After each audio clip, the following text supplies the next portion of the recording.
Good morning, as always, nerdy. Hello, everybody. It's playoffs time. That's all I have to say. It's I'm playoffs time. I'm I'm ready. I'm ready. Are you ready, Feinberg? I'm pumped. I'm ready for multiple reasons today. I'm also tired, but that'll be a problem that will get fixed, hopefully. I'm ready though, nerdy. I'm so ready. I'm Uh, excited. We got some exciting matches today. We're back once again with 1v1s. Whereas last time we saw, there's lots of screens to watch. It is sometimes a little bit overwhelming, but here just simple 1v1s. I'm excited to see some amazing Minecraft. I know we're not gonna employ any of the beautiful ghost mode that we saw in the LCQ, but we're gonna be hyper locked in on just two screens. And knowing us, we're still gonna miss how people die sometimes. We're still gonna miss some things. It happens It's sometimes, hard to catch everything, but we're gonna watch some beautiful Minecraft today. I mean, I feel like we say this every season, but it's just true. Like the quality of the gameplay just only gets better. Um, so very, very excited for today. Let's throw over to the bracket just to see who we're dealing with today in playoffs. All the round one matches will be happening today. Only the round one matches will be happening today. And just to clarify, the bracket is not ordered right now. The round two players are going to pick who they want to play from the winners of the round one game. So the winner of Feinberg versus Shimon doesn't necessarily have to play Rao. The winner of Venfi versus Danny doesn't necessarily have to play Oxy. I mean, it obviously depends on who they pick. It could just line up, but those picks will happen after all the round one matches are done today. They're going to happen offline this time just so we don't have any scheduling mishaps, and then we'll have those out for you in the Discord ASAP, and we'll have the matches ready for round two tomorrow. But this is our bracket. These are our four matches. First match today, nerdy, at the bottom of the bracket, Automat versus Eric. It's almost bottom to top. It's just me and Shimon are third, and Venfi and Danny are fourth, but we're almost going bottom to top in the bracket here. Automat versus Eric. Very exciting stuff. I always get this wrong, nerdy. I think it's Eric's first playoffs. And And that's I correct. know And we I have can an I can, I can updated speak to website to this. check. Okay, good, good. Speak to Nerdy's this been doing his specifically. research. The interesting thing today, chat, is that actually out of the 8 runners, 5 of these people is their first playoff. So Feinberg, Shimon, Venfi, Mr. Budgie, and Eric. This is all their first ranked playoff. So I'm And very excited. We're gonna get some new faces. and I think again, correct me if I'm wrong. I'm pretty sure I know for a fact that Danny has played in every playoffs. And I think Automat has also played in every playoffs. I think so there are five new runners, and there are two people that have played in every playoffs. And then I think Tudor's played in a couple. I should be better at my numbers. I That should no, know that's an this. It is interesting my point. job. But Let me it's such a let me look. weird like spread, like if five people that have never played a season, and this is Danny's and Automat's 6 playoffs each. Right. 12 playoffs of experience among them, and then 5 players here that all have combined zero. Just crazy. I'm just fact checking Feinberg here, and yeah, I think you're right. Automat, I think, has played in every single playoffs. Yeah, that is crazy. People in chat saying it's Automat, Danny, Oxy, Doog, Loki, and Ral are Interesting. the people that have played in all of them. Yeah, very interesting stuff. But Automat versus Eric today. I mean, if you're just going by playoffs experience, nerdy, Automat takes it, right? 6 seasons to 0 in terms of experience in the bracket. Well, I guess he's only played 5. This is season 6. Um, and I think the game is so mental nowadays in the sense that like so many runners are so evenly matched in skill, and so many seeds like if the bastion's exposed, the fort is visible from the bastion. Like everyone's kind of playing the housing the same way. Everyone's kind of playing like most bastions will kind of be the same. Most people they'll pearl onto the spawner, you'll blaze by the same way. It's sort of like, can you be zoned in? Can you dodge those like small mistakes like to where you're throwing the pearls the right way? Like you're not taking fall damage, you're not losing a blaze bed spawn. It's like, can you be locked in, like no nerves, opponent's not getting in your head? I think that's so important this season more than ever, just because so many people are pushing the bounds of the skill cap, and when everyone's up there pushing it, everyone's so close together, and I think Automat might take it. Is the way I'm leaning, just from the playoff experience alone. Mm. No, that is fair. I mean, I will say I do think that obviously your playoff nerves are a big factor here, and that absolutely is worth considering. I also do feel like Eric, very skilled, uh, managed to push through last weekend, right through Exactly. the qualifier. So I feel like that's worth considering, right? We've seen Eric, I think generally hovering around the top 20-ish range in on the leaderboard, but now able to get some experience in the qualifier. I feel like that Yeah. really should be a good indicator that at least there's some nerve management already. Yeah, I mean, true. That was a 70-player tournament. He does come out in the top four, and that's 10 seeds of having to play your best. 1 0-point seed in the LCQ last week could have eliminated anybody. So definitely props for pushing through there. Let's see if the stats back us up, Nigger. Let's throw it over to the player cards. See Yeah. these players' averages, their little accomplishments here. What do we got going on?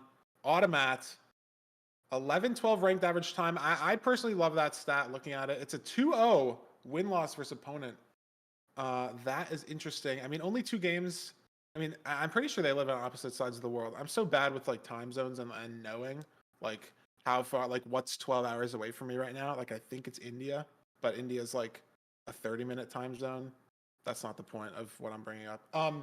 The point is that I know Eric lives in Australia and Automat lives in Poland, so they're like 12 hours separated. So it's honestly surprising that they've even played 2 games Yeah. considering Automat's only played 240, but it's a solid win rate. And it is to note that Automat has played more than like 20 games this ranked season. True. So it's up for him. It might be the most ranked games he's played in a season. It's way more than the first couple seasons that we saw him here. But it's an 11-12 average, only an 830 best rank time. So maybe more of a consistency player. But again, that could just come down to like, did you roll a good room portal seed last season? And he's only played 250. So very possible that he just didn't roll a good enough seed to get there. Yeah, good stats overall. I mean, 11-12, we've definitely seen some runners with crazy times, but 11-12 is not bad whatsoever. Obviously, 60% win rate is what I'm looking at here. I'm curious Yep. to see how this will stack up against Eric here, but these are very solid, overall stats, I would say. And let's see how they stack up with Eric. Wow, 11-13 ranked average time within Wow. 1 second. But that best ranked time, a 7:02. That's over a minute different. Granted, Eric, 580 ranked games played, over double Automat last season. So could he have just rolled a better seed? Statistically, very likely. But a minute faster, that means Eric's probably also got a lot of times that are also sub 8, right? And like also like more than one time that's faster than Automat's best time. So if we do see, a sub 8able seed today in this best of 5, is that going to favor Eric? The stats look like it. I don't know. Yeah, so better RSGPB, lower win rate, about the same ranked average time, and then a decent amount more games played. But yeah, the lower win rate I think is definitely the thing I'm noticing here. Maybe a little bit less consistent, possibly. Um, but yeah, I mean, I don't know. We'll have to see. Will the consistency has that been building? I mean, obviously you need that in the qualifiers to get to the playoffs. So definitely something to keep an eye on. This could definitely be a close match. Yeah, I mean, I think all the matches are going to be super close today, but just looking at the stats, I mean, I love ranked average. 1 second different. I think it really almost can't get closer. Yeah. Very, very impressive stuff. Let's see those seed pick bands. We all love them. We're all here for them. Let's see. What's our seed one going to be? Stats first. Oh my God. Oliver reminded me. I forgot. We have a new, before we go to the seed pick bands, we have seed pick band like information kind of. I don't know what to call this screen because it's Ooh. new for this season, but Oliver's going to throw it over and we're going to talk about it. Oh wow, this is And good. it's I didn't cool. know about this. It's a lot of numbers. I'm a stats guy. I love it. I'm a stats guy. It's very good. Again, shout out Budgie for the graphics. Beautiful stuff here. And I mean, Automat's got a 74% win rate on Village. That's all I'm super noticing. Room Portal. Funnily enough, Eric's fastest seed type's not Room Portal. It's Buried Treasure. Automat's is Room Portal Wow. by a solid 30 seconds, but Eric's got a faster BT average and a faster Desert Temple average, actually, looking at it.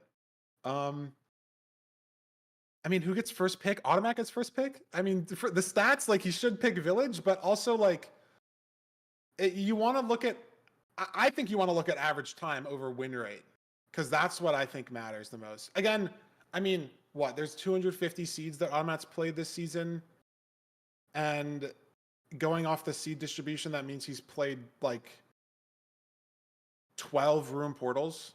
So like, are those stats really super meaningful? Well, like on average 12. I don't know. Like average time matters more to me than win rate, especially because win rate's like correlated to your opponent.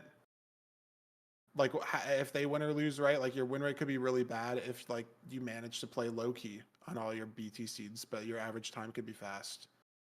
It's so weird, man. I don't know. I mean, It is Automat's weird. got I a feel like win rate. gap. I don't know. Intuitively, I still feel like win rate is better because if you're, what I'm looking at here would be, I wouldn't look at what my win rate is. I would look at, I think like the difference in the win rates. Maybe Sure. maybe some maybe not the additive difference, but something similar to that. I don't know.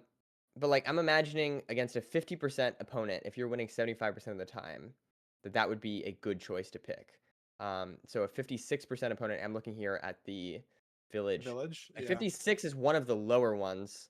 74 is one of Automat's higher ones. I still do feel like village looks like the way to go to me. I don't know. That's my opinion, but I don't know. Yeah. I mean, again, and I kind of am leaning more towards the win rate camp now and making that important because if you win like a lot of your village seeds just playing ranked, you're going to be more confident playing them. And if that just puts you in the right mental state, like, oh, I'm winning the seed most of the time. I know how to play the overworld, right? I know what I'm routing, where I'm getting the beds, where I'm getting the food, stuff like that for the village. If you can just be in that right mindset and be locked in, it's more about playing your best because honestly, I mean, maybe this is just my opinion, obviously, but I feel like no one's ever truly playing 100% in playoffs. There's always nerves. You're always thinking about like the stakes that are on the line.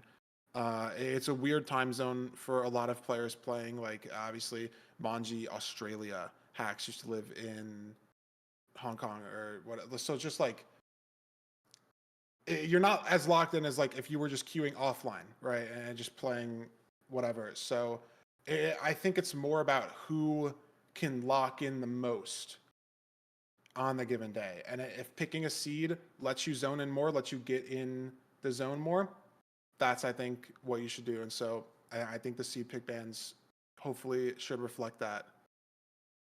And let's see.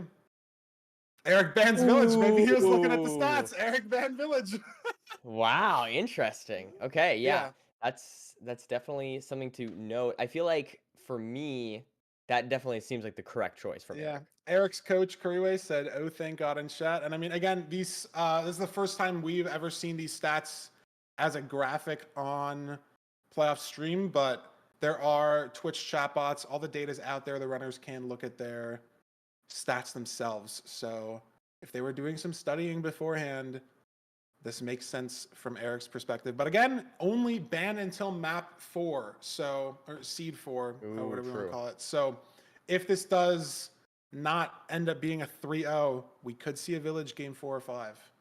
Very interesting stuff. The shipwreck ban from Automat. I don't know if there's a lot of stats there. Shipwrecks are just awkward. They could just have no food.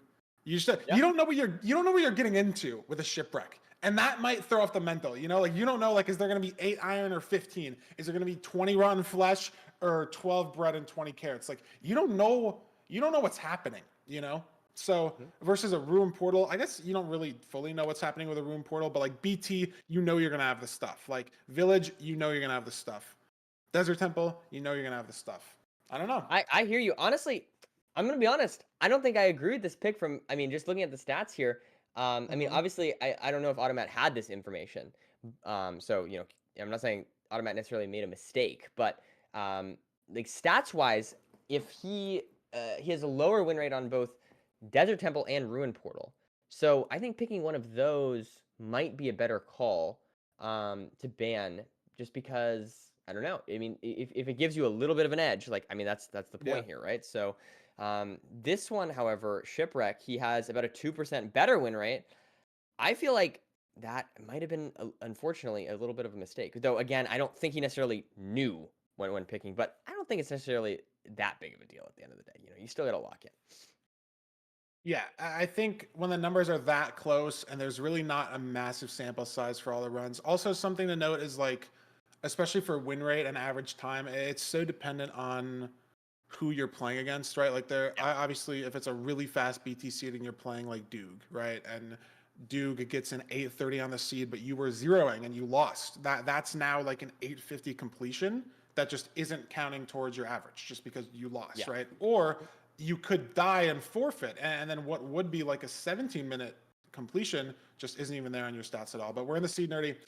First match, playoff season 6, first seed.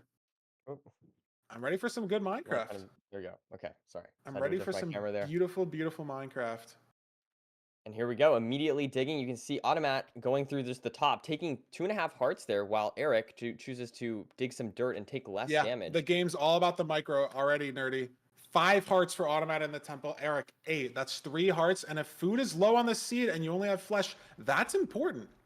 Absolutely. I mean, we do see there some golden apples, which is, that definitely a good sign there for Automat. But Yep. like you said, I mean, look at this. Half your health down, maybe a second or two ahead. I don't think it's worth it. Yeah, I mean, for 3 hearts, it does depend, right? Like, are you making that decision knowing that there's sheep outside the temple? Are you making it just trying to go fast? It's a small decision, might not matter in most seeds, but could add up. And Absolutely. getting some gravel here. Both players, same gravel patch. Almost playing the seed. I mean, identical so far. Yeah. And now we're going to be looking for potentially a lava pool. I didn't see one, No, me um, neither. but it probably is somewhere in the vicinity. Eric puts a pressure plate under his TNT and then Flynn steals it. Interesting play. But yeah, we have 2 gaps, only 6 flesh. So gonna need to get some food from these animals here. The question is, how much food are you getting? When do you stop killing animals? Obviously, they wander different ways for different players, but all the drops on every seed are the same for both players.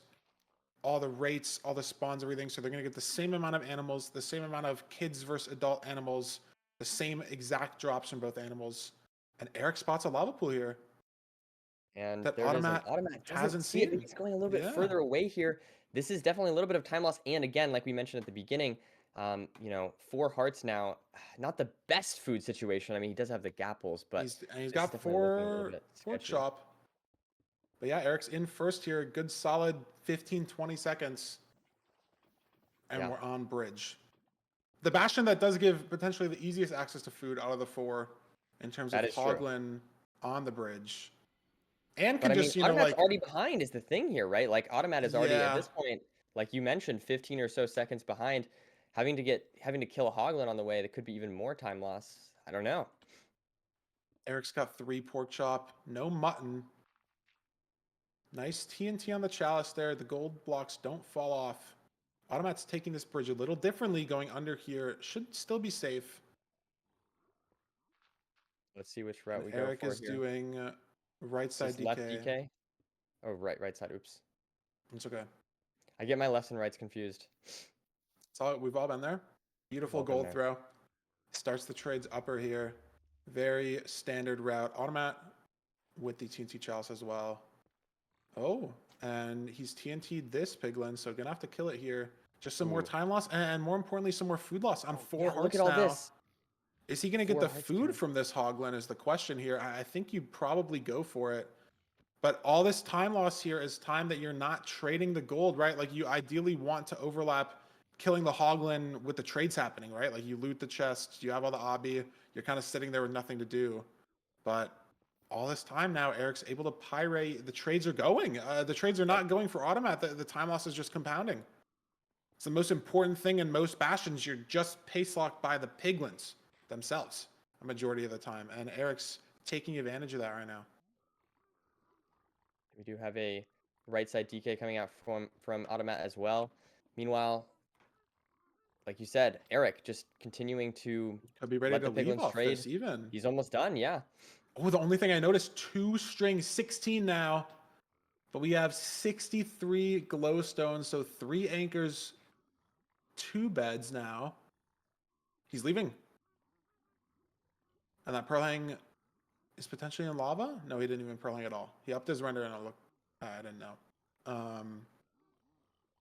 Sees So the fort and he's there. And potentially low Automat, explosive yeah, Automat has situation no here. trades right now. Scary from Eric. The one thing I will say, this is a Desert Temple seed. You can use TNT to True. sort of blaze bed the spawner. So not a massive deal. You're not going to be losing one bed to the spawner. I think he has 7 explosives, which is very comfortable for most zero situations. I think it's the correct play to leave there, not wait for the trades. Eric. Oh, 1 heart. Oh, Oh my god. wow. Scary stuff there from Aggressively Eric. pearled onto the spawner and got spawned on, but has Does he have? armor. Yeah, he does have So, gaps still. He yeah. does have gaps. Might want to be saving them for the 0, but that is an option if he does want to go for that. Mhm. Going to TNT, the spawner, as you mentioned. Yeah. And now Automat, Automat's though, here. is, I feel like, picking up some pace here. Yeah, I want to say it depends on when he sees the spawner to the left, if he ever does. He does now. Yeah, Wow. I want to say he's only 20 seconds behind, which is a lot of time. But Yeah. all that means is you just one wrong turn in preemptive, one missed blaze cycle, one, having to throw 2 eyes. Right. Any little mistake can be 20 seconds. And obviously, dying anywhere is basically over for Eric or Automat. So, still very, very close seed. There we go. Let's see how many beds here for Automat. Is that 10 wool? Oh, well, now it's 8. Now it's 9. There we go. So 3 Eric beds. is measuring now, though, with 5 rods so far. So, good rates. Automat only at 1. Eric gets the measurement, and it looks like 1200 on the Nimbot, but he's going to throw a second eye. Again, this is some time loss if Automat gets a 1 eye off here. Yeah, that Eric's could spending be. a lot of time on this measuring split in the overworld. And I think the first eye broke, so he's not going to go pick up the second one. Let's see And if the Ken. 1.2K, I don't know what the... Eric's got 2 gaps. Oh, Ooh, Automat's nice got to throw play. 2 as well. 2 offsets there in the Nimbot. It's the 1219, I'm pretty sure. Yep, Yep. there it is. But Automat did measure those cleaner, to be fair. Didn't Yeah, I mean, stutter as much before throwing the second one. Eric looked like he was messing with his settings a little bit, but Eric needs 1 more rod and then he can leave. Is it off this blaze? It is, so he's gone. Automat needs at there he least 1 goes. more spawn cycle. Maybe has it off of these blazes. But Eric's going. Eating the gapple there. Has 1 gapple left. Maybe saving it for the 0 potentially. Yeah, it's As he continues interesting. on. I don't know how many more pearls he's going to have to throw to cords, but he could avoid having to hunger reset if he plays this well with his food situation. But maybe this 1 extra pearl... He's got enough health for 0, but he's going to pearl now. Still has enough health for 0. Now might have to hunger reset in the portal room.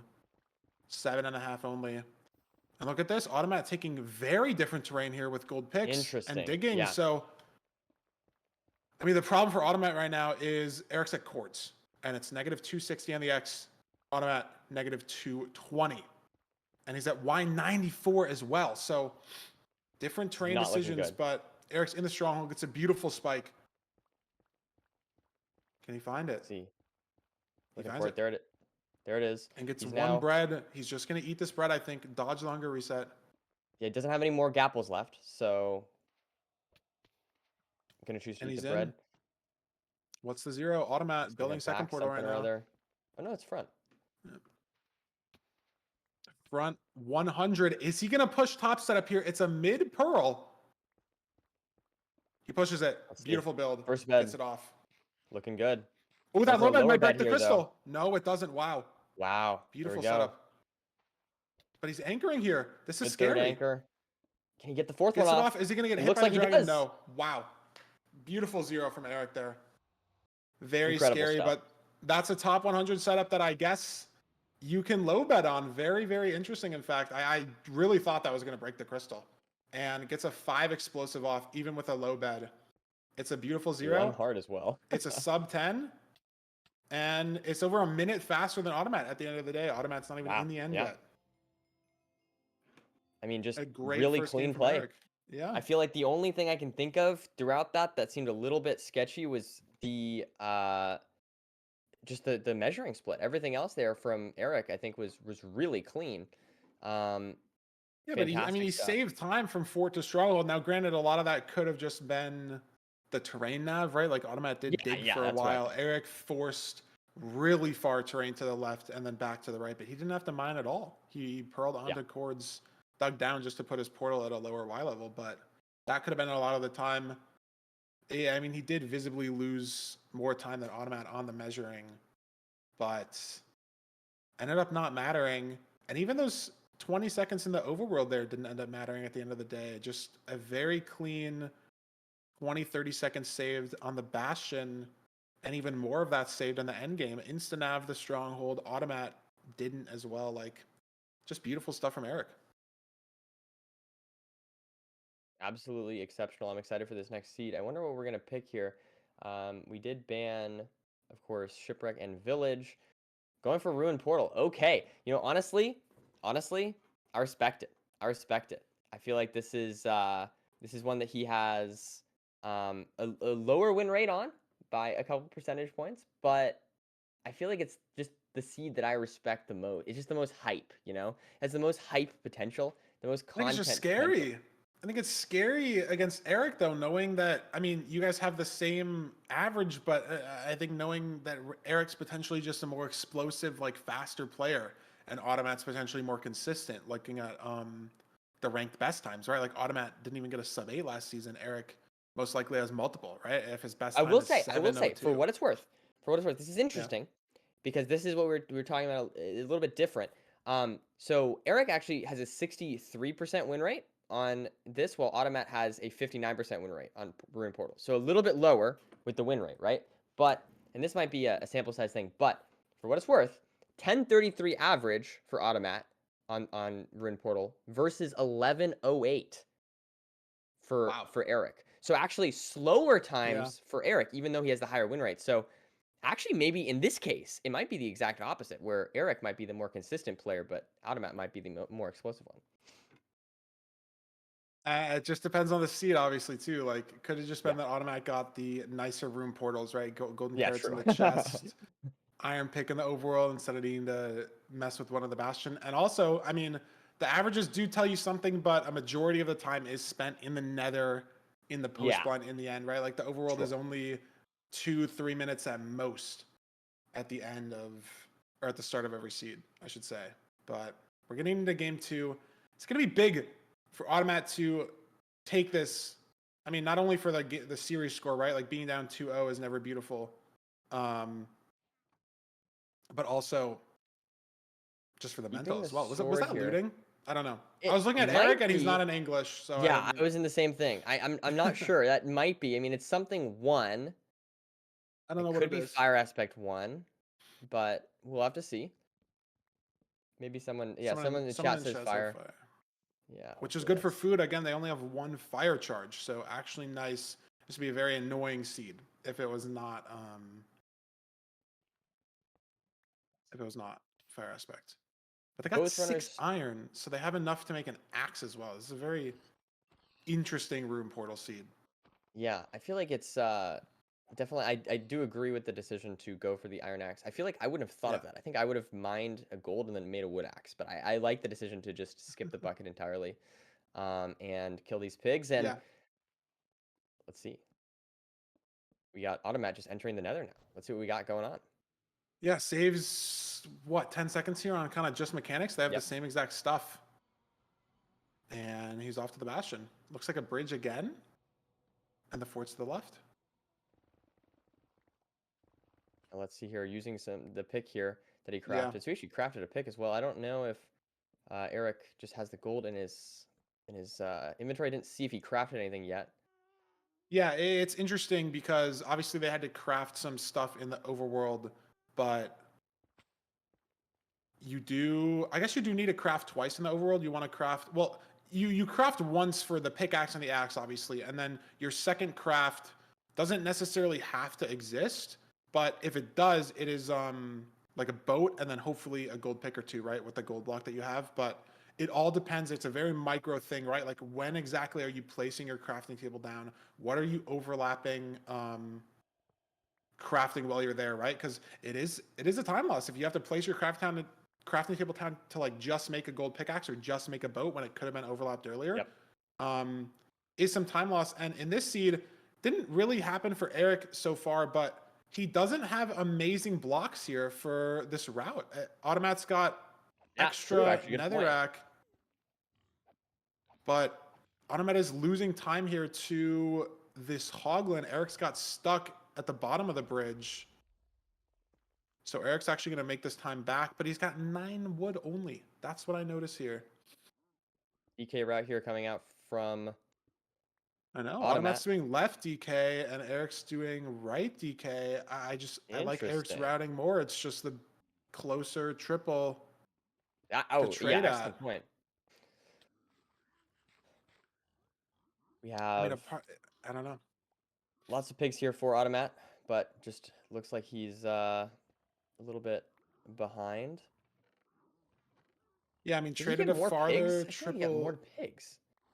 Scary there from Automat. I mean, he's got more food from killing that Hoglin on the bridge. Eric's dealing with a ghast. I swear Automat has more pigs. I swear. Maybe I'm going crazy. It's very possible. I think Automat does need to go to this other triple, though, for an obsidian chest. I don't think he had obsidian in this triple that he traded at. Ooh, the left triple. So it's just like time loss having to go here in the first place. Eric's already been trading here. But it looks like Eric's going to the other triple as well. So maybe both runners not confident with their obby. Yeah. I don't know. I mean, maybe there was obby here and I just missed it. Let's see if there is in the single here. There is 4 obby in this single. But yeah, very unclear who's leaving this Bastion first. Automat's got 19 obby right now. Eric has to run back to his trades. Automat has 21. I think he could be leaving first here. Yeah. He is popping a pearl hang. But I feel like Eric's going to be very close behind. There's another pearl. Yeah. Not as close behind as I thought. Only 17 obby for Eric. And he's lost to Piglin. Oh, no. Wait, what happened? They enemy crammed out. The dude was gone. He launched out. And Eric's got 19 obby still. So this low Piglin com from you, Nerdy, was very correct. Eric's still waiting on these trades. Still only 19 obby. And that lost Piglin could have been the 20th. Still 19. And look how much progress Automat's making in the fort here. Off of strays, off of spawners. Eric just now leaving. Very different pace from last seed. Very different situation. 11 eyes crafted for Automat. Meanwhile, Eric is now just entering the fort. So just like why did he craft 11? That's so awkward. He just left 1 blaze spatter for fun. Yeah, a lot of explosives, iron bars as well. Automat. Oh, misplaced obby. Oh, he's fine. He has enough barely. Oh my god, he has enough. He has enough. He has enough barely. Jeez. Which is crazy considering Eric has exactly 20. So Automat must have had a crazy amount of pigs to have enough to burn like 4 obby there. Yeah, I think that's right. But he's measuring. Gets 100%. No. Doesn't. 100%. Yes. No. Maybe. Wow, he's throwing another one too. 1355 or no, yeah, I mean the second eye is never gonna break, and he's gonna be able to grab both of them. But in these ocean scenarios, you ideally want to throw a pearl upwards, jump down, grab the eye, and then it's gonna land back on the nether portal. But if there's 2 eyes down there, they're not gonna drop in the same spot, and most of the time you can't grab both. So that's some time loss for Automat. But he's still ahead, heading to coordinates right now. Has to watch out. Maybe a Wither Skelly behind him. Oh, he's fine. Does he have fire res? I hope so. Look how fast this seed is too. 6:30 going to cords. Meanwhile, Automat again, he's like kind of like just one like split ahead. It seems like. Yeah, very awkward going to cords though. Magma cube. Eric could make up a lot of time here. Automat went very back and forth. Oh, Eric might be dead. Eric might be dead. I don't know. I can't see the health. He's dead. He's dead. He's alive. Oh my god. 3 wither skeletons. He must have been on half a heart. He must have been. I just can't see. But yeah, it looks like he was insanely low. I guess just able to use the pork chops to heal up a little bit too quickly to die. Yeah, if he didn't get that eat off, he was dead for sure. Yeah. I thought he was on half a heart. I think he was on 1 heart. and then it ticked him down to half a heart. Wow. But Automat here gets a good spike. Can he instant have this stronghold? Make up for last seed. Still gets a nice spike over here, but we're getting deeper and deeper into the stronghold. But he finds it still. Wow, Trust the preemptive. It looks Everything like it might have been ocean crafted. exposed as well. Yeah. For what it's worth. I mean, dude, look at this. Even he's spending time eating, spending time prepping the inventory. It's caged. 57 here. It's double pro clip. He does it forwards, not punished. Lots of beds. Yeah, lots of beds as well. I mean, even if this wasn't zeroable, he has the ground zero in the back pocket. Going to 95 here. It's a good build. This is the 95 rotation, though. So he does need to get this bed off. Oh, my God. Did you get the... I don't... Is it good? I think... He has a low bed. He has a low bed here. Low bed. Is he going to low bed again for the KB? No, he's dead. He's dead. He's just dead. Nothing you can do. No. And in the final hour, he's choked it. And look at this. Eric finds the Ocean Exposed stronghold. Plays for Ocean Exposed. Incredible foresight here. I didn't even see how that happened. But I don't know what happened. I mean, Nerdy, you said it looked Ocean Exposed. Eric looked for it. It's up to him now to hit the zero. Also goes for front barrel clip on 57, but neither runner punished for it. And, you know, for what it's worth... Eric is messing up too, though. And he doesn't know that Automat's dead, too. So he's going to push this only to 90, though. If it flies, it's awkward. That's the weird bed, but he has so many explosives.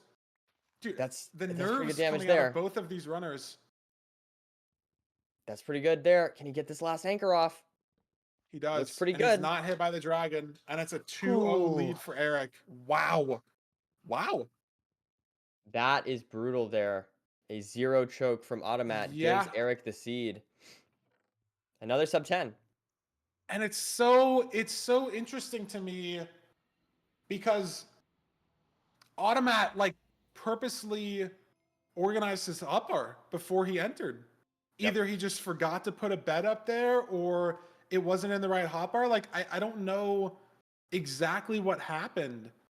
But it looked like Automat, you know that you're in the stronghold, you're in the portal room before your opponent's even in the stronghold. You know you have 10 beds, iron bars, so it's not the best play if you're only trying to beat the seed as fast as possible, but when you're just trying to beat your opponent, it makes sense, to organize everything, to remove all possible mistakes, right? Like maybe you, for some reason, don't have time to get all your stuff in the right hotbar positions if it's all scattered in your inventory, but Automat just forgot to put his bed there, I guess, and got really close with the build. It was Pearl Clip 057, pushed to 95, and didn't get the bed off, and wasn't able to save it.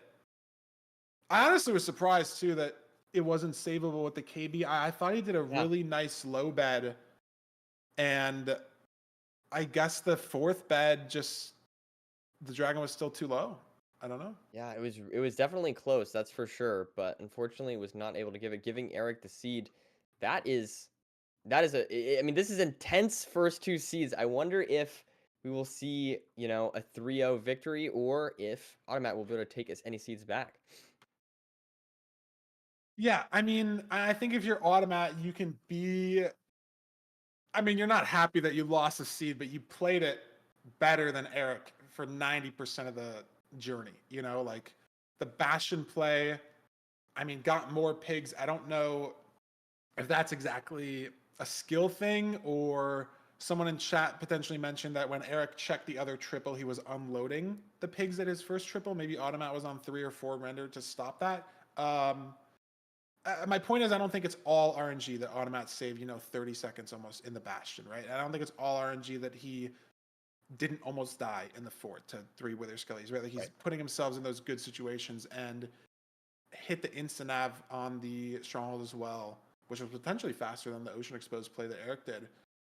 And it just threw it away at the 0. It's unfortunately a mistake that you can make that loses you 5 minutes on the seed, and that's too much time in season 6.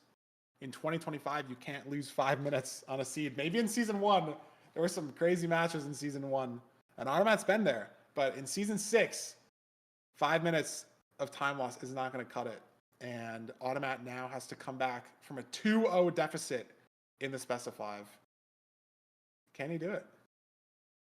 I think he can. But also, I don't know. It would be interesting if Eric, our one of our LCQ players managed to just get a 3-0 victory. That would be interesting as well. I mean, it's a win-win script. Of course, I know the script, Feinberg. I don't know. I know you don't know the script, obviously, but I won't spoil it for chat. Yeah, they kicked me out of the freaking script channel. Yep. Something sorry, about man. competitive integrity. I don't know what that means, but Yeah. I don't know what we have in store for this season. So one of your commentators is out of the loop for these games. It's okay. But It's okay. Guy, I know I know what's gonna happen. I got it all under control. it's good stuff. But again, a chat love segment. We are going to throw it over to the Fulham mid-match analysis live from his subathon to break down some things that we potentially missed and get his take on, can Automat bring it back from being 0-2 down? We'll be back in the commentary booth in just a few minutes. We'll send it over to Fulham for the first mid-match analysis of Season 6. Okay, fantastic. Welcome in, guys. It is our Season 6 mid-match analysis. So excited to be back in the booth, commentating for you guys, helping you out and analyzing some of the bits that you might have missed during this run. Now, this was a very back and forth situation, and I want to clarify that during this, I'm going to be, I'm kind of showing as much as I can behind the scenes currently, and I think that people are going to understand exactly how difficult it is to try and grab these clips as they happen live. So unfortunately, for Seed 1, one of the really big important parts was the fact that Automat couldn't find a lava pool in the overworld, taking an extra 20 or so seconds. But going back and trying to grab that clip is very, very difficult to do. But something that I did grab was this really, really aggressive pearl from Eric towards the spawner. Now, the commentators did pick up on it because of the low HP, but I like the way that Eric is running in F5 here, uses the soul speed FOV to increase his view to try and find one of these spawners. Obviously finds one here, pearls in, and then does get hit here, down to 1 HP. We've seen him go down to 1 HP in 2 subsequent forts, but not die a single time, which is very impressive. Shows that Eric knows the state of his, his health points, his character. But something that was also mentioned was the fact that both of these runners have thrown 2 eyes in this first seed, which definitely did cause a little bit of hiccups. Of course, now that first eye did break, so Eric decides to leave the second, which I believe meant that he was another 10 seconds or so faster than Automat here. Unfortunately, the clips are in the wrong order, so I'm going to have to quickly skip through this one because that is very frustrating. Okay, let's go back here. Apologies. Amazing. Okay, here we go. Apologies for that. Matt left the fort in a slightly different direction to how Eric left the fortress here and decided to, after loading the pearl hang, hitting another side of the fortress and pearling in a subsequent direction, found no terrain. This was something that Eric was able to do much nicer on this seed, was able to find terrain towards the blind coords a lot better. And even though Matt actually had a good amount of gold with a gold pickaxe pre-crafted and was able to mine towards the coordinates, it did slow him down a lot. And the commentators did notice that at this point in time, he is at Y level 94. So after having to dig down for a substantial amount of time, because he's going to have to dig down to somewhere like, I don't know, Y40 for this to hit the stronghold. Also, his coordinates are 262 and 28. So you can see that he's 60 blocks away in this direction, 40 blocks down as well. 100 blocks of mining is going to take him a substantial amount of time, allowing Eric to be able to go for the 0 cycle here. And we can see that he's able to hit it here. A really clean 0. Very comfortable. Even though he had low explosives, played the end fight really, really well. On a really tall tower, on 100, goes for a top setup, hits it very cleanly, very comfortable, and even with, I believe, a low bed, it doesn't destroy the crystal that is to his right, which is really important, obviously. Could definitely mess up the 0. Goes for the 5 explosive play here after that good anchor and is able to take the dragon down much faster than Automat there in Season 1, in Seed 1, giving him 1 seed to 0. I decided to clip the Feinberg stream directly for this clip analysis because I wanted to exacerbate exactly the routes that were taken. So as you can see, Automat in our top left corner is going to run across and he's going to take the Donkey Kong on the left side, right side. I don't know what the naming convention of this is. I'm going to say left because it's from our POV because both of these runners are in the same spot. It's really helpful for me to just call this left for now. And Eric, in fact, does Donkey Kong on the right side. Now, this is a slight difference that usually wouldn't make a massive amount of difference. However, in this situation, we notice that the fortress is on the right-hand side for both of these runners, meaning that when Eric throws his pearl, he has to reduce his render distance more than Automat because the distance between the right rampart and the fortress is far fewer chunks than the left rampart and the fortress. And as chat did point out, we have to think that it's very possible that Eric's pigs were in fact unloaded during the time that he was pearl hanging. Automat grabs a little bit of extra food here, allowing Eric to actually take the lead into the rampart. However, due to the pearl hang and the unloaded pigs and slightly fewer pigs also, it definitely caused Eric a few problems. See, it looks like he's got a decent amount of pigs here, and Automat also gets a substantial amount of pigs, and slightly more pigs in total from the different side Donkey Kong, allowing Automat to leave the Bastion first and get into the fortress, as we see in this clip here. And there's a substantial amount of time between these two runners. Automat still already at the fortress, while Eric is still trading and waiting for his 20 obby. You can see here that the pigs still have a lot of gold to go through, even though he has quite a lot of pigs. Once all the gold is indeed traded, he's waiting for that 20 obby, but also because he's lost these piglins that Entity crammed up and out the hole. One small thing to note, so one piglin, as you guys saw, did Entity cram up and out. He did end up getting it back in, but because of the gravel, I believe that these pigs on the top, these 2 piglins right here, are not able to pick up this gold because it's thrown down in a lower hole.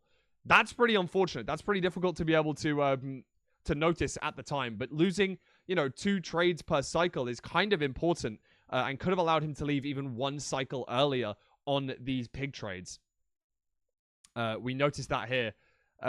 He is able to leave shortly after this once he does get the 20 obby, but even that 1 extra cycle could be the difference between a seed going his way and not. Once he loads in, then he's able to head towards the fortress with a couple of pearls. But in that fortress, Eric did almost take a death, which is what we're going to notice right here. We're going to analyze that. Heads back into the nether on completely full hearts and is ready, but in front of him, what he notices is 4 wither skeletons. Apologies. 4 wither skeletons, and he takes a ton of damage right here from full hearts down to 4 wither skeletons in his face. Takes a bunch of damage and is on 1 HP. I know that's quite difficult to see, but only this HP orb is lit right now. And I believe he goes down to half. This is half a heart. And as you can see, yeah, half a heart here. Gets the food off, heals, and I think that heal might even be like a huge, insane clutch. It's very difficult to see, obviously, because the withered hearts.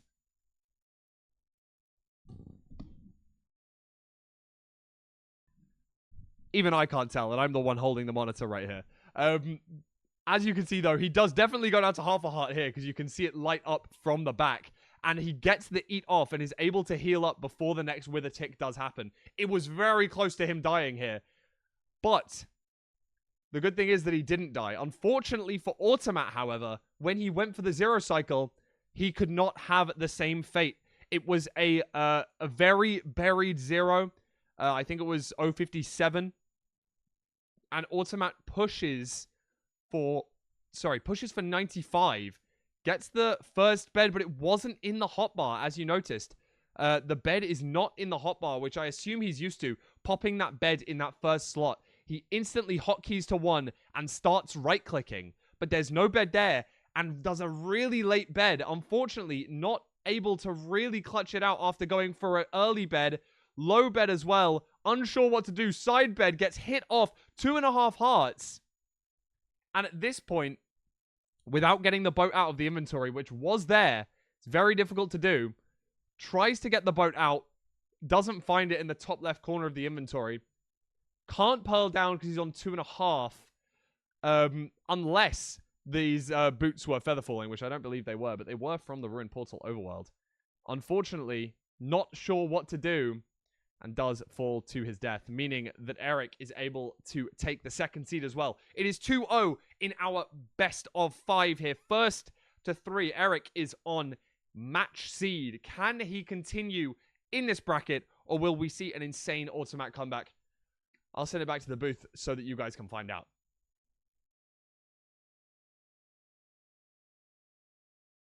I mean, I'm ready for Automat just for the content, first and foremost. Not having 3-0, but a 3-0 is content in its own right, you know? Absolutely. I don't know. Absolutely. I mean, yeah, Automat just... Is it nerves choking that 0? Is it, you know, getting in your head for playoffs? Or is it just one of those freak accidents that happens, you know, once every 50, once every 100 games? I mean, maybe it's the freak accident choking in the first place, and then the nerves, it wasn't able to save it. It was a like disgustingly early second bed, which ended up screwing up the whole save. I don't know. Yeah. I think it's hard to pinpoint exactly like, what is the cause, but I feel like the important thing here is, can he recover from that mistake, Yeah. right? Can he mentally, say, okay, we're down 2 seeds, right? But people have been down 2 seeds before in the past and won matches, right? Like it's Yeah. not game over yet at all. Eric has not won this at all. You just got to lock in for these next 3 seeds. Yeah, anything can happen. I mean, nearly the best players in the world still only have like a 70-75% win rate. So there's always a 1 in 4 at least, no matter what. And no, by no means am I saying that the gap between these runners is that big. It's for sure much closer, but anything can happen. There's only 3 seeds left. It's not that much in the grand scheme of things. You know, obviously winning 10 seeds against somebody else in a row, very difficult. 3 could easily happen, right? It just takes 1 death from Eric, 1 missed Pearl, 1, missed Pyre, miss anything in the overworld, but could happen, and we just have to wait and see. Absolutely. I'm excited here as we jump in. Eric, winning on RP now, automatic picking Buried Treasure. Yeah, I mean, it is the 5th seed type, right? We do only have 5 different overworld structures to play from. Maybe 2026 ranked will introduce the Jungle Temple or the Pillager Outpost. Ooh, I could or go for that. Or the Structureless. Monuments. Maybe. Screw it, bro. Everything. Listen. What's the weirdest structure you get iron from? Dungeon. You spawn in a cave. No, I can one up you. Are you ready? Mansion? Mesa. Oh, that's pretty good. I was gonna say Mesa Mineshaft. And you have to punch the planks to get wood. That's good. Oh man, I remember I wanted to get a PB. I would force Mesa and Jungle Temple Seeds so hard because if I got a PB on one of those, it would have been like the greatest moment of my life. But one of my main channel YouTube uploads from back in the day was like it was like sub 15 on a Mesa seed, and I thought it was awesome. so cool. That is awesome. So I'm with you.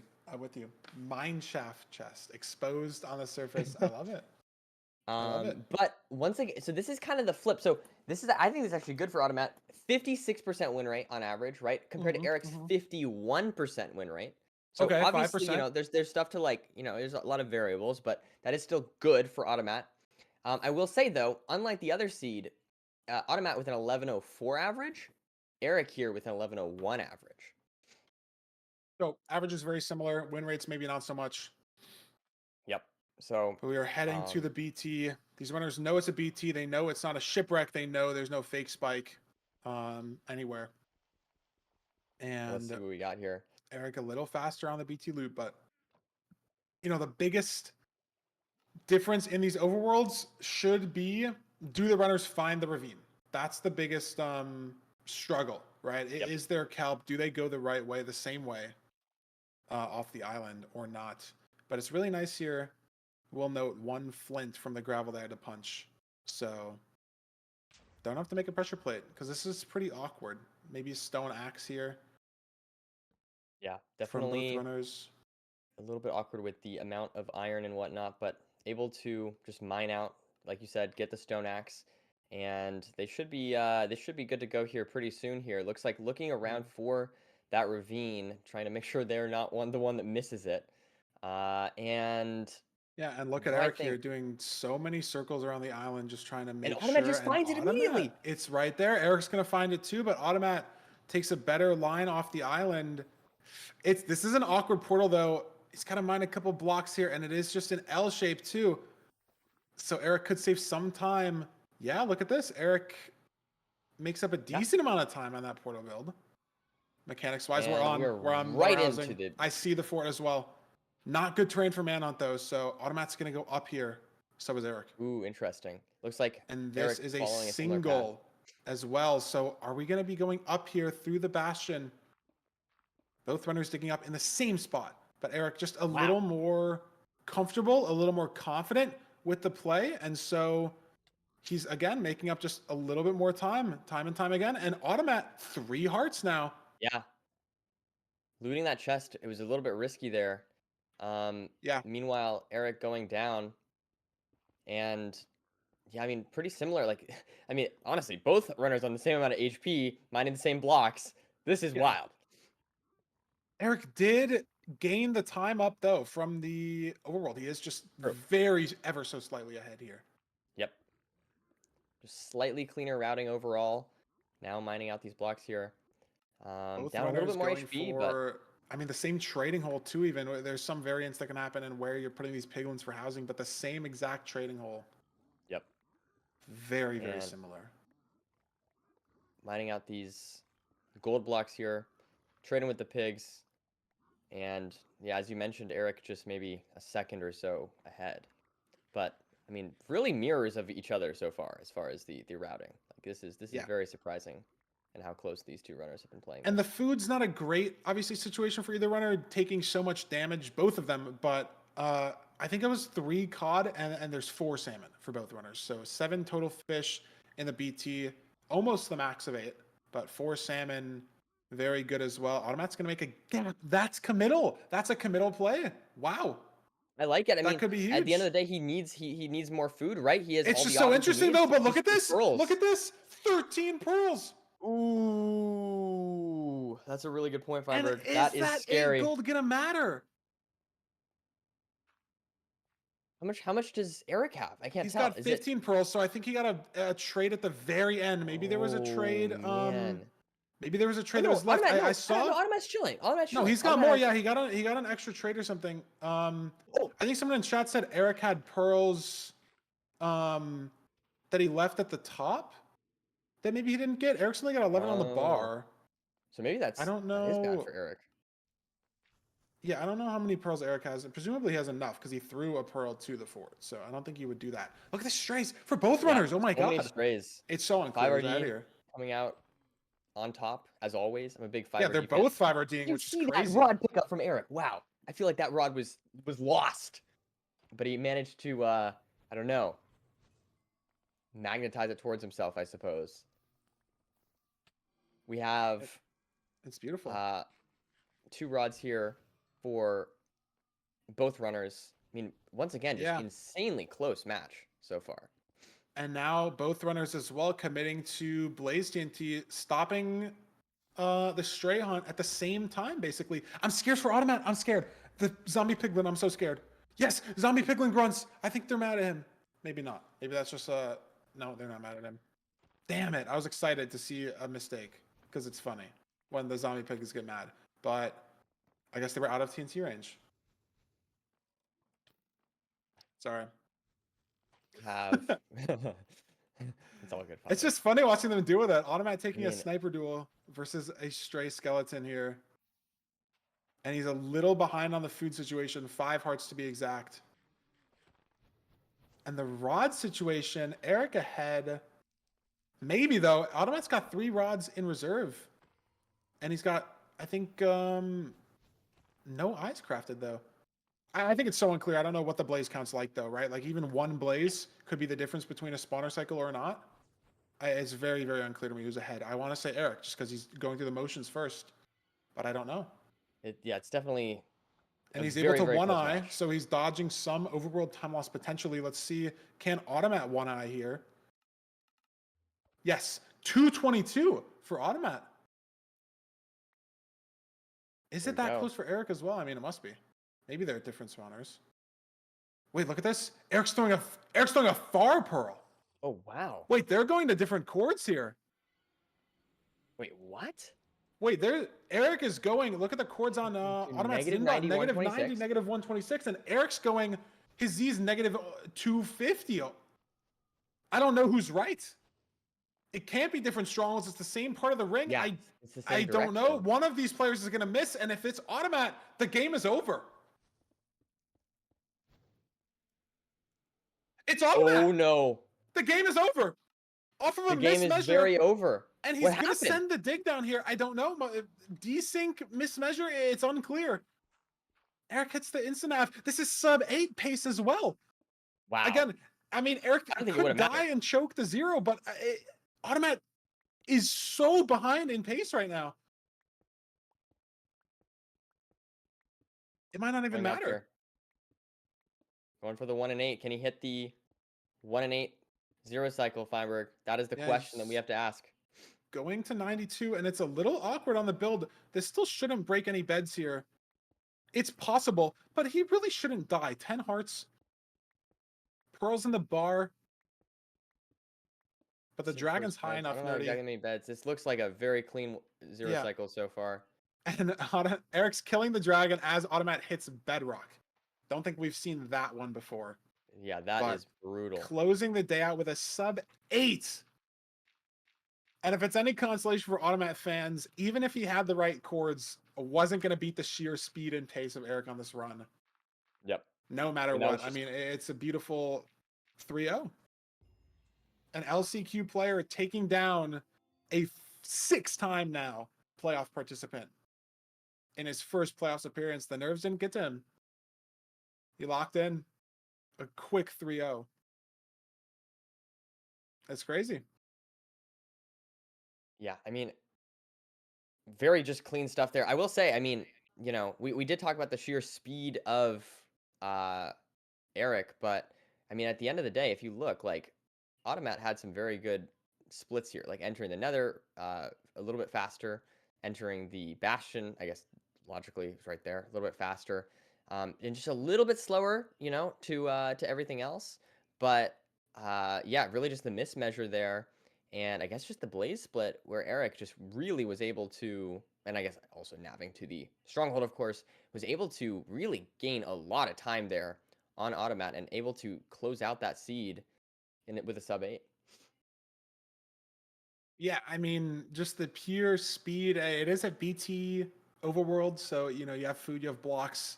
The ravine was right there, but Automat had a very slight lead heading into the Nether, and it just got evaporated every split. Like even you spawned on the Bastion, and even just by the time they were both at the top triple, Eric was already ahead. He already had saved 5 seconds on the smallest amount of movement possible. And just the confidence of the play, the understanding of the micro at such a high level. I don't know. It's all those things and more. And Eric proved why he's here. A quick 3-0. It's good stuff. It's beautiful stuff. And Nerdy. Let's see what Eric has to say about it. Oh my God, I can't drag anymore. They took away my admin. I was going to drag Eric into the... Eric, good morning. Good afternoon. Good morning. It's Good- 4 a.m. Good morning. Beautiful morning. It is. Beautiful, beautiful morning. Hey, that didn't stop you, man. Beautiful stuff. Not today. at all. Not at all.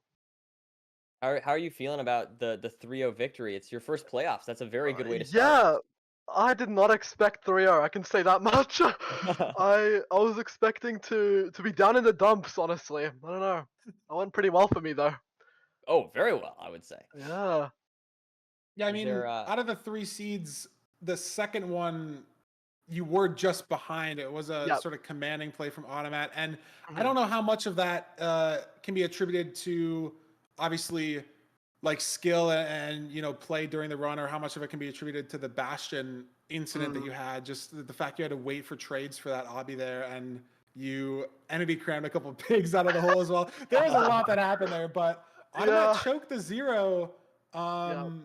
I don't know if you saw, obviously, in the break or whatever, but went to 95, didn't have the bet on bars, so had a really, really Yeah. late first bet and just couldn't save it. But you didn't choke it, and you hit some beautiful zeros as well. The 100 top setup. I didn't know that a low bed and the side anchor both don't break the crystal. That was, Yeah, it yeah. was a beautiful 5 explosive too, Mhm. even with the low bed.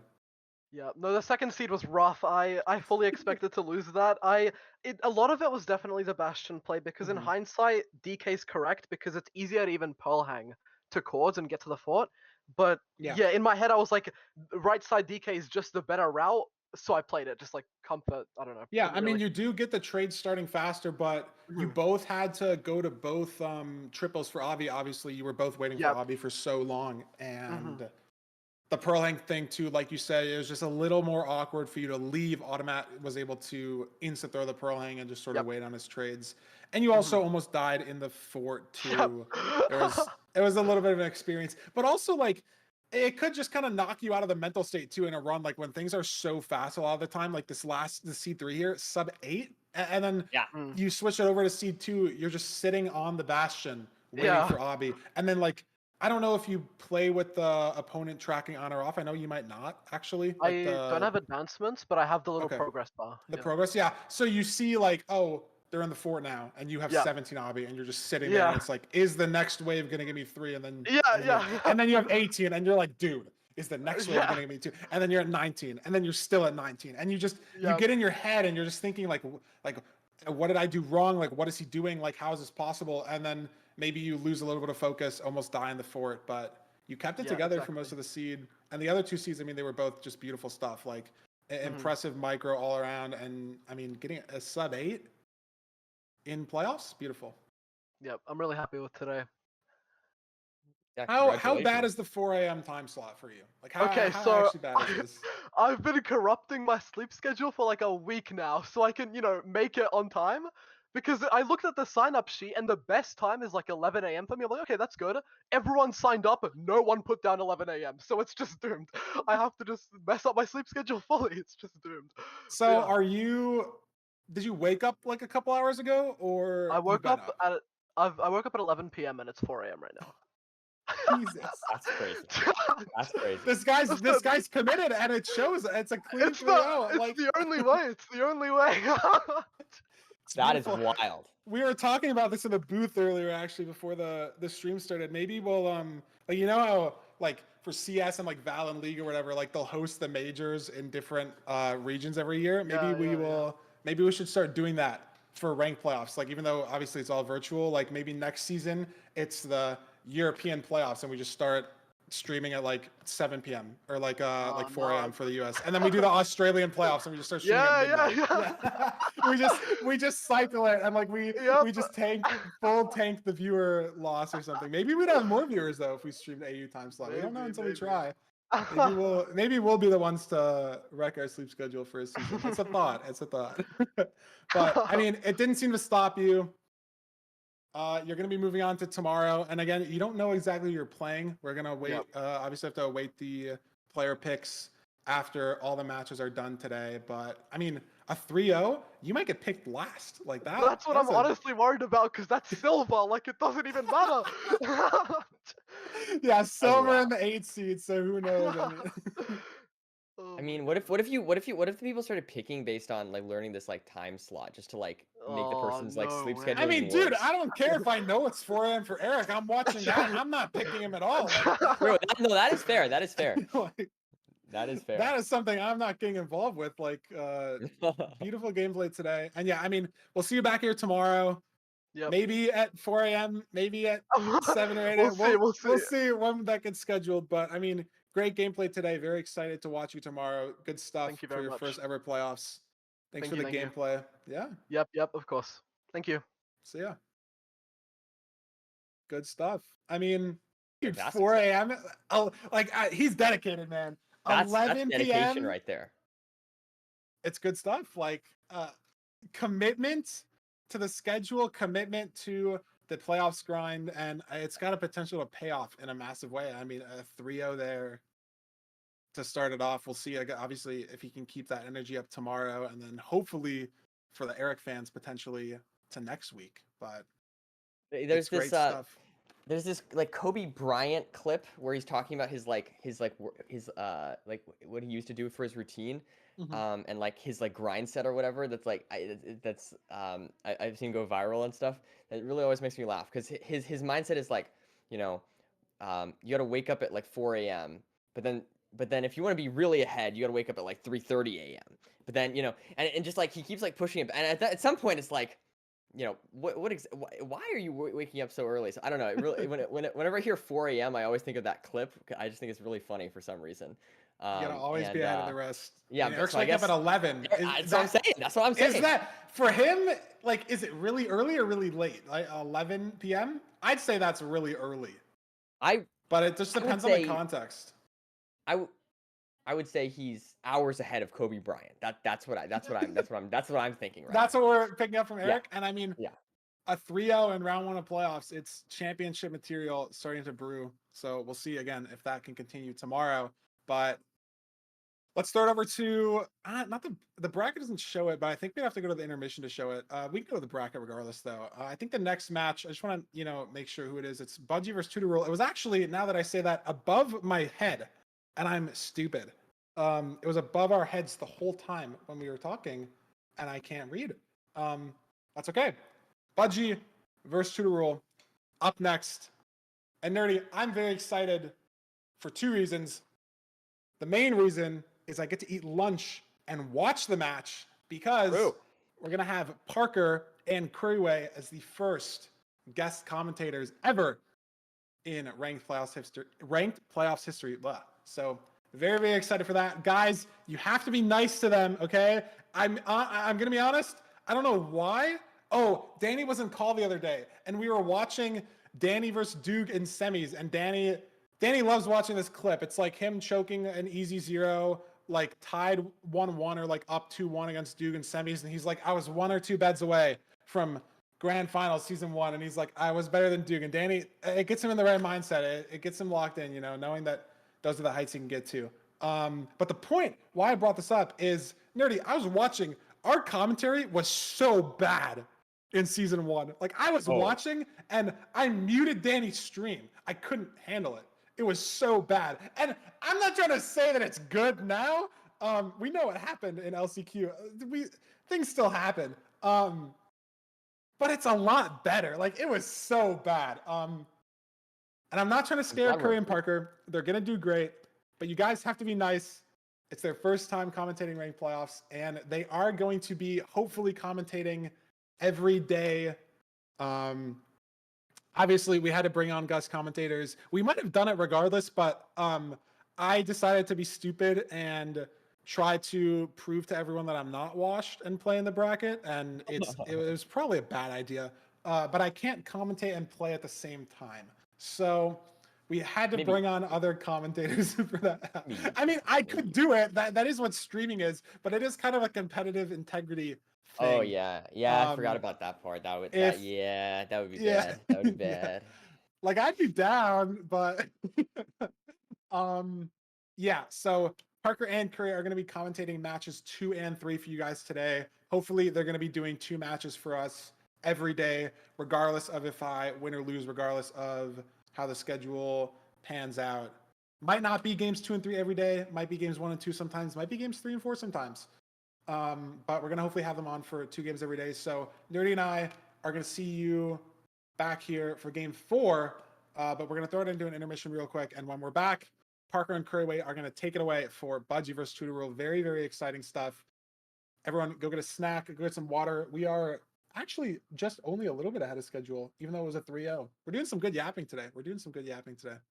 Absolutely. I mean, we have the new stat screens as well too. It's good stuff. But yeah, we'll send it over to a quick intermission, and we'll be back here with Parker and Curryway when we come back.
Hi guys. Yo, Hi. welcome back to the MCSR ranked playoffs. It's me, it's Curryway, and it's him, it's Parker Recrap. Parker, It's how are you Parker doing Recrap.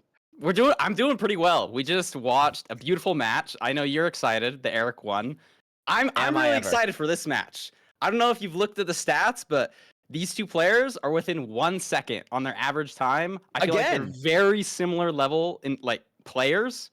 I'm really Oh my excited. goodness. That is very exciting. I'm super excited for this match. I love Mr. Budgie. I love Tudor Roll. I think both of these players have some really, really interesting play styles. I actually think they have a very similar play style. So I'm interested to see I'd agree. what differences we're going to see today. I'm always a fan of Tudor Roll's timer. Tudor Roll's timer is awesome. Yeah, right? And this is Budgie's first playoff. So I'm very excited to see what Budgie does today. We saw Eric. That was the first time Eric's played in playoffs, 3-0. Is that going to happen with Budgie as well? Are the new players going to kind of take the reins? So I'm very excited about that. And yeah, I mean, that's kind of what we're going to see here today. I'm going to be honest. I don't remember the order of the stat graphics that are going to come up, but Oliver's going to do a great job transitioning us to the next one because I didn't have enough time to look up what we're going to look at next. But Oliver's going to tell me right now. There and whoa, look at that. It's the player spotlight. Let's go. It's the player spotlight for Mr. Budgie. Parker, what stands out here to you? Anything interesting? My eyes always go to the average time. That's like my favorite stat. We got 10:58, best rank time, 7:27. That's pretty fast. That's kind of cooking. That is really fast. Some other things go to? I really am a big fan of 5th Legacy combined RSG. That's big. What does that even mean? So I'm not sure what the legacy means, but CRSG is combined RSG, which is just basically 1.7/1.8, 1.14/1.15, and 1.16 plus. So Budgie's times combined. Legacy is 3 versions. Okay. So yeah, it's basically what I thought. So 5th in that is very, very impressive. Very, very, very impressive to have that. And that shows that Budgie is a very consistent player, knows a lot about the game. That's the thing. I alluded to it before. Budgie and Tudo, in my opinion, are two very cerebral players. I think we're going to see a lot of interesting strategy. I think we're going to see a lot of very consistent gameplay in this matchup. And another thing, an 813 RSGPB is very, very impressive. I mean, best rank time 727, but actually sitting down grinding for an 813 RSG, very impressive. And 2-0 versus Tudor Roll. 2-0 versus Tudor Roll. True. So yeah, we'll see if very that trend continues. Yeah, absolutely. We can kick it to the Tudor Rule stats. I'm very excited to see what Tudo's accomplishments are going to be this season. No reset world record holder, my GOAT. Back-to-back sub-12s and no reset. I still don't know how that happened, but great job. I guess they're all no reset things. Okay. They are. They're all no reset. You got some competition. I do. Watch out. Tudor Rule is really good at no reset because Tudor Rule will do like 25 no resets in a row and then die and be like, okay, I think I'm done playing no reset. And that's how you do really good at no reset. That's what I would do. That's a W strat. Best rank time 721, very impressive, very good, and a really fast ranked average time 1036. That is fast. That is really fast. This is a pretty impressive sheet as well. Again, 0-2. Similar amounts of games played, 54% win rate.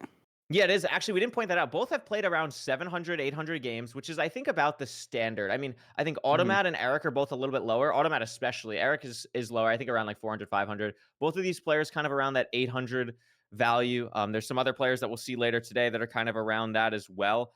But 0-2 versus Budgie, I mean, obviously not a lot of sample size, especially with how many games they've played. But I think this is also like a time zone thing as well, because I'm not exactly sure where Budgie is, but I know Tudor Rule is like, Tudor Rule's on a crazy time for him right now as well. Oh, really? Yes. Yeah, shout out to all the people staying up late, waking up early to make this all happen. I love the community. I could never be the Australian playing at 4 a.m. or doing stuff at 4 a.m. Like massive respect for that.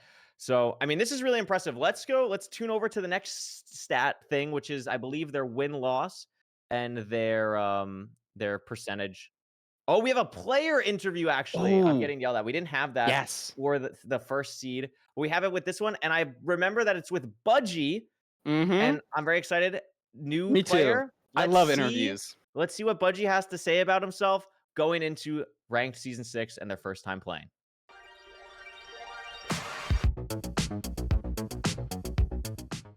Hello everyone, I'm Mr. Budgie and I'm from Ontario, Canada. I actually used to play Geometry Dash as my main game, but then like one time, I guess some of my friends just started watching Curryway and they started getting into speedrunning just like a little bit. I just like hopped in a survival world to see how quickly I could beat the game. I was like, this is really fun. And then I started getting serious with it.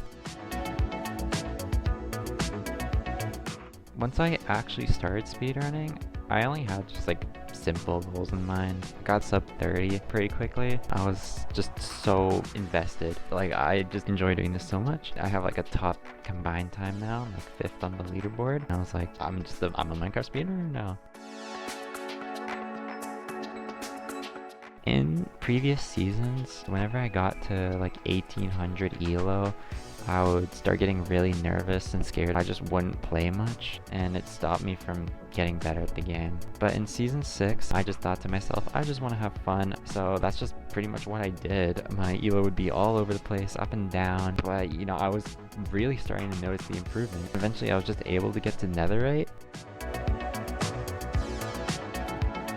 Eric is just one of my best friends. There was no way I could have picked him. Tutoral's such a good player. All I'm gonna do is I'm just gonna try my best and hopefully I win.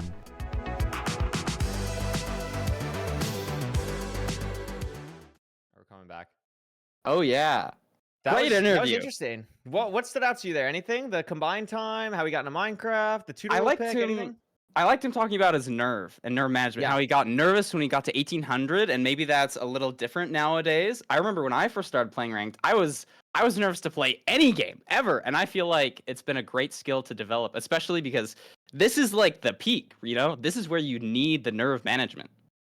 Yeah, I'm very absolutely. excited. I think like you bring up a good point. I remember when you originally got into ranked. I remember that was like a big thing. I think maybe when you were just getting into like speedrunning and like joining more calls and stuff. I remember I was like, "Do you want to do ranked?" And you were like, "No, it's like I don't want to go against other people." And I think like Exactly. everyone has that thought process, right? Like it is a little bit more scary doing something for yourself versus like competing against other people. But when you get more comfortable in your own gameplay, you get confidence, you want to show yourself to others. And Buddy's done a great job of that and has played unbelievably well this season. Auto qualifying, not having to go through last chance qualifiers, and deciding to pick Tutorul, who is an incredibly talented player and has had success in ranked playoffs before. So with that out of the way, let's now go to the actual stack graphic thing that we're supposed to be looking at. Now that the intro is done, the interview's done. Seed Wow. types. Oh my goodness. Gosh. There is one thing that stands out to me. What's that? The ruined portal win percentage for Mr. Budgie. That's pretty high. Oh my gosh, that is high. That is really, really Wowzer. high. Yeah. You know, I have a confession to make. Yes. When on all of the other ranked playoffs that have happened, the commentators talk a lot about seed types and what matters. And in the back of my mind, I've always thought like, I'm gonna have to play like all these seeds anyways. Does it really matter?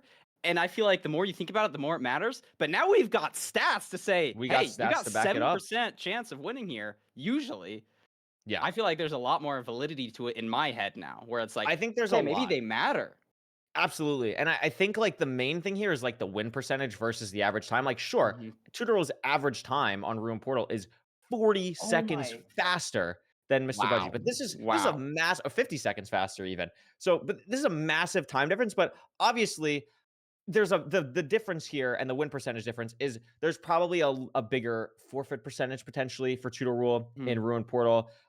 Or so less in Budgie. There's also just the time slot. Like maybe Tutoral's playing against some better people who are getting faster times, which is lowering the win percentage for Tutoral. Yeah. So there's a lot of things like that. The other thing, this is the first time, and I'm bringing it up because I don't know if it's going to happen again because it is playoffs. This is the first time we're seeing a less than 50% win rate on any seed. And it's Mr. Budgie Buried Treasure, which is a very common seed type that a lot of people like. Wow.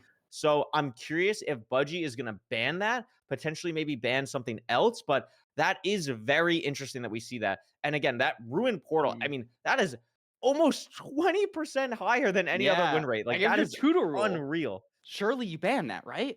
I feel like you do, but again, like you have a 954, like that's Tutoral's best seed type. Also, like that's Tutoral's highest win percentage. So maybe this is something where Budgie maybe cares a lot more about the seed ban, and maybe Tutoral's a little bit more like, you know what, I'll just go with the flow, I'll see what happens. But I'll see if I think so. How's it gonna work? It's gonna be tutor rule bans something, then Budgie bans, then pick. So if I'm tutor rule, I would probably ban maybe Shipwreck, just because Shipwreck can be a little bit awkward. I think it's just a weird C type. I wouldn't ban Ruin Portal. I think that just you leave that open for now. And I think Budgie is going to ban Buried Treasure. That's I think gonna be my take, and we'll see no ocean stuff for the first 3 seeds. Do you have any predictions? No, that makes sense to me. Do you think there's any validity to doing the opposite of some of these choices, like going against the grain and being like, you know what? This is like my best, but I'm banning it because like it doesn't matter to me. Like I can be in this. I need to win any match that I'm playing. This is something I talked to Eric about in the seed ban process for the Automat game a couple days ago. I think it is like a lot of seed pick banning is just all mental. Like, how do you throw off your opponent the most, right? So like maybe Budgie does just ban Ruin Portal, right? Like I have a 70% win rate, but I don't even need that to beat you. Like something like that comes up. So there's a lot of stuff. I'm very interested to see what happens, and maybe we can see it. Maybe we can go to the next scene. Can we what's see going the on. picks? I'm curious. It is going to be Tudo ban Ruin Portal, and we're both just so wrong. Like, I have no idea why Budgie banned Village. Like, I couldn't give you a single reason. And we have Shipwreck Budgie is going to play Shipwreck.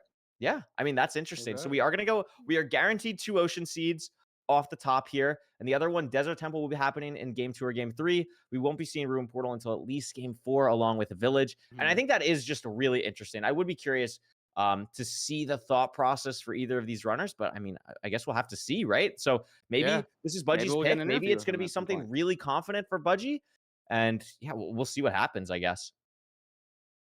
Okay, really are we good to potentially good to go? Maybe we need a yap. Who knows? We can yap. I can yap. I can yap. It's great. Professional yapper here. We do that for a living. We do yap for a living. It's pretty impressive. But no, this is going to be a really interesting game. I'm not surprised about the 2-rule ban. Like, it does make sense. I have no thought process in the Village ban for Budgie. And here we go. Very interested to see what happens here. Shipwreck first seed. Yeah. Only about a second difference between the 2 timers. 2-rule is going to be in first. Doesn't see it. Upping the render. Shipwreck instantly. Right there. Right in front of them. Pretty standard right now. I mean, there's nothing too crazy. Close Shipwreck, obviously going to go here. Not going to grab anything. See how many low iron, not a full set for anything. You do shears though. Stone axe. Any gunpowder? Oh, I'm always a big fan of the 5 gunpowder. It just feels it's so hype. It's so hype. I think 10 obviously both players are going to do shears. I mean, this is pretty standard. 10 bread is pretty good for a Shipwreck, I think. I think both players are pretty content with that. Like, this is a pretty solid Shipwreck play here. So you get the stone exposed too. That's the exposed stone is really nice. Budgie's going to get that as well in a little bit of a different spot, but both runners pretty much lined up here. And the main thing, I haven't seen any kelp. Have you seen any kelp yet? Yeah. No. All right. Well, let's see, maybe they just circled the island. Maybe they saw something we don't. Roll shearing, 60 leaves, 40 leaves. I was going to say up to about a stack is going to get more. I was worried he wasn't going to get more. Doing the gravel here. I love the gravel. The gravel plays on the island. It just feels so good. I think it's a good thing as well. It does look like there's a pretty decent ravine this direction towards the ship. Now, obviously no kelp, but I feel like this is just the right play from Tudo here. And it does look like it is going to be a commit. And Tudo is probably ahead by a good 6-7 seconds right now. Yeah, I don't even know where the time was. Just must be mechanics. Oh, what happened to the portal? Messed up the door portal. I think had a ghost water bucket. Oh, now only has one door. Bit awkward. Fortunate. Yeah, very awkward. Mr. Budgie's catching up time here. Yeah. Oh my gosh. Good recovery from Tudo, They're entering so close to each other. This is what you want to see. Yeah. Okay. Entity Spike, 70. Instabastion, maybe Stables. Both taking the same terrain. Leaves definitely paying off here, but this is a lot of flat terrain. Surprised. Look at the wide macro from both right now. I don't see a fort for either though. I don't either. This is going to be Stables, no triple. So we could see some differentiating routes, and I do see a fort, I believe, for Budgie. So they at least do have that. Okay. Yeah, I guess it's a game of how many chests do you pick versus just starting the trades instantly. I mean, you're already at the top here, so I'm a fan of picking a couple more, but so like, would you, if you get the seed in ranked, right? You get the seed in ranked. Are you checking all top 3 chests before you start your route, or are you just grabbing this middle one and going? I don't think all 3. I would have definitely checked the middle one. It looks like Budgie just kind of ignored it. I think Budgie's gonna mining break it. Yeah. Oh, just punches the piglin. That's kind of scary. Was it a sword pig? No, I think Did he's just damage? good. Yeah, I think he's just good. Tudorol doing Okay. the same punch. Gonna be in here, but this Piglin's in a little bit of a weird spot and goes Oh, off the yeah. block. Oh, disaster. Well, Oh, Tudorol has no. this guy to deal with though. Both fine. Yeah. No Both still deaths, decent alive. health management, and 10 bread will be fine here. So it Tudorol has looks like 16 Tudo's obby. pyring. Tudor was Pyrain. I believe Budgie did see the fortress. It could have just Okay. been Fog, maybe not. Yeah, Tudorol is or Budgie is switching the pie chart because Budgie did see it. Tudorol did check more chests up top though. Has way more obby compared to Budgie. Now Didn't it notice. is ranked. We'll see if the obby trades actually matter or not. But Tudorol 17 obby to Budgie's 6 right now. That's a huge difference. That's I wouldn't be massive. That's surprised massive. if one's leaving faster than the other because you need 20 obby. Yeah, I feel like it's very rare to be playing home portal seeds. Yeah, Especially with this, especially- it'd be like a ravine. It's like not as nice as spawning on a lava pool on the surface. No, they're definitely gonna play for 20. I mean, the thing is though, like Budgie might have to check this side chest here, like the one underground, like do the Oh, little yeah, like boat through underground crawl one. thing. Tudor will not have to waste time doing that, and we'll get just having 20 earlier. Like Budgie might have to So just is wait for that trades. 19 obby on the hotbar? Oh, it is 19. Oh no. But Is Budgie knows potentially where maybe Fort Rohingya? is, doesn't have to pyrite, so it saves a little bit of time there. But I think, Yep. oh my gosh, I they've think been in it's the just- same spot the whole time. Yeah, this is very close right now. But Ooh. I think the difference is Tudor is gonna be able to leave. Yeah. And Budgie Simon is sees it. not. Obby here. No, I'll be there. Was it one of It the is top in this chests? single. I believe it's right here. I Right believe here? it's this Okay, chest. okay. So Bang. loses a bit of time, gets a gold block though, can make gold picks. And you know what I really think is interesting about Tudorol's play? If you look at their screen, offhanding the gravel. Ooh, I feel like I don't see anybody doing that. I think this is the first time I've ever seen that. I believe that's so while you're stacking up, you can be charging your axe to crit That blazes is faster. very interesting. It's a great point to bring up. I actually don't see that a lot either. Now, one thing that could be interesting, depending on the terrain, as Tudorol does stacking get to the with Obby. spawner. Oh my god, yeah, a little scary from Budgie there. Got enough though. Is I think this terrain is very open, but if it's not, Tudorol did use the gold block that Budgie got in that chest to trade, so potentially no gold pickaxes for Tudorol, but gold pickaxes for Budgie. But again, I'm not sure if that's going to really matter in this terrain. But Budgie is a good, I would say, 20 to 25 seconds behind right now. So might need something like a little that. scary. Interesting here. So we got how many rods? I can't tell. Is that 3? 3 for Tudo. Tudo. And Budgie's Budgie getting still the hasn't blaze bed blaze off. bedded. Yeah. Yeah, feels a lot slower now. Just that not checking that side chest for the obby. Just is all the difference on the seed so far, it feels like. A little bit of mechanical differences. Tudo's already got the portal built, just waiting for blazes, changing the pie chart. Literally waiting. Do they have everything overlapped? They have Tudo does a great crossbow. job of just like lining everything up and just being kind of organized. This is what we're talking about, right? Like both of these players are so cerebral. Like Tudorol is just chilling. Like Tudorol knows exactly what Tudorol needs to do and is just completely chilling. Has 6 rods. Gonna decide to leave 6 really blinds. awkward portal spot. Oh yeah, do you just throw here? I think throwing here is just correct. You're gonna have to burn an eye, but you know the angle. So Yeah, now you hopefully they can get the see this right one. It's gonna be close. And we're chilling. We're And chilling. Budgie just doesn't have to deal with that. So that's gonna be a bit of a time Completely save for different Budgie. portal. Yeah. Good couple This of is seconds. Really What's happening to interesting. that eye? Was it being moved by the water? No, It looked like it was moving sideways. oh my god, look at this I overlap from just- Tudorol though. I You might be tripping. I might be tripping. I think It I'm might just have been the tripping. water Never though. It might mind. have been people in the chat. I did not see like what I happened think it might there. just be me.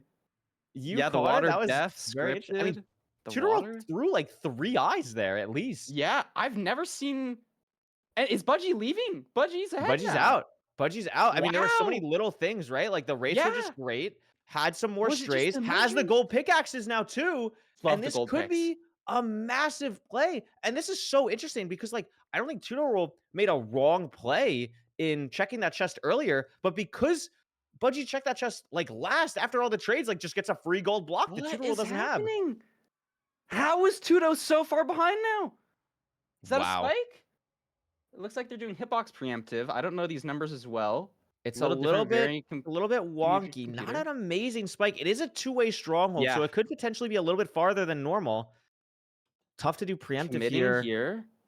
We got a creeper. Tudo's got a crank. I mean, Gotta here's the catch thing, up. though. Oh, If you creeper. look on the ceiling, it's ocean exposed, right? Like, you see the water droplets. So why not check up a little bit? Maybe it worked for Eric in the previous game. It did. Why not take advantage of knowing that this is ocean exposed and potentially see if you can just see it? I'm curious if Tutorol is going to make a play for that. We'll see. Tudo's going this side door now, though. Yeah, and I think Budgie Same just went decision through here. as well. They're literally And at the forwards same here. Oh my gosh, spot. they're caught up again. Wow. Both players Tudo's in probably the end want to eat. first. Oh my god. Tudo does have about a second of stream delay ahead, though. That is actually true. Yeah, wait, that's going actually to- true. Blows Tudo up the broke the crystal, tower! though. Or It crystal. might not matter. The Oh, dragon no. might stay. It has like a 30% chance of staying. It looks like it has. And it for not Tudo punished, roll. not punished. But this could come down to crossbow 0. Oh my But god. it looks like, did Budgie push higher? I think And Budgie it might have pushed higher. flies! And it flies, yeah. Wow. Budgie pushed higher. And it looks like it's just going to be a clean finish. Wow. Real match. That's what you want to see in ranked playoffs. This is why we're here watching right now. For the close matches, for the sub 9, hitting the crystal, but the dragon doesn't fly. Then it flies a second later. Unbelievable match. I mean, just Love back this. and forth throughout, right? Like they were so back close. and forth. Tudo takes a little bit of a lead, then Budgie takes a lead, Mm-hmm. then Tudo Rule brings it back. I mean, phenomenal game. Wow. I Phenomenal. think the big thing there that really added back up was the gold picks, and that's just such a random thing you can't account for. I mean, look at this. The green is just back and forth the whole match. Plus Beautiful. minus 0-0 entered the end split. I mean, that's incredible. insane. I didn't realize it was that close.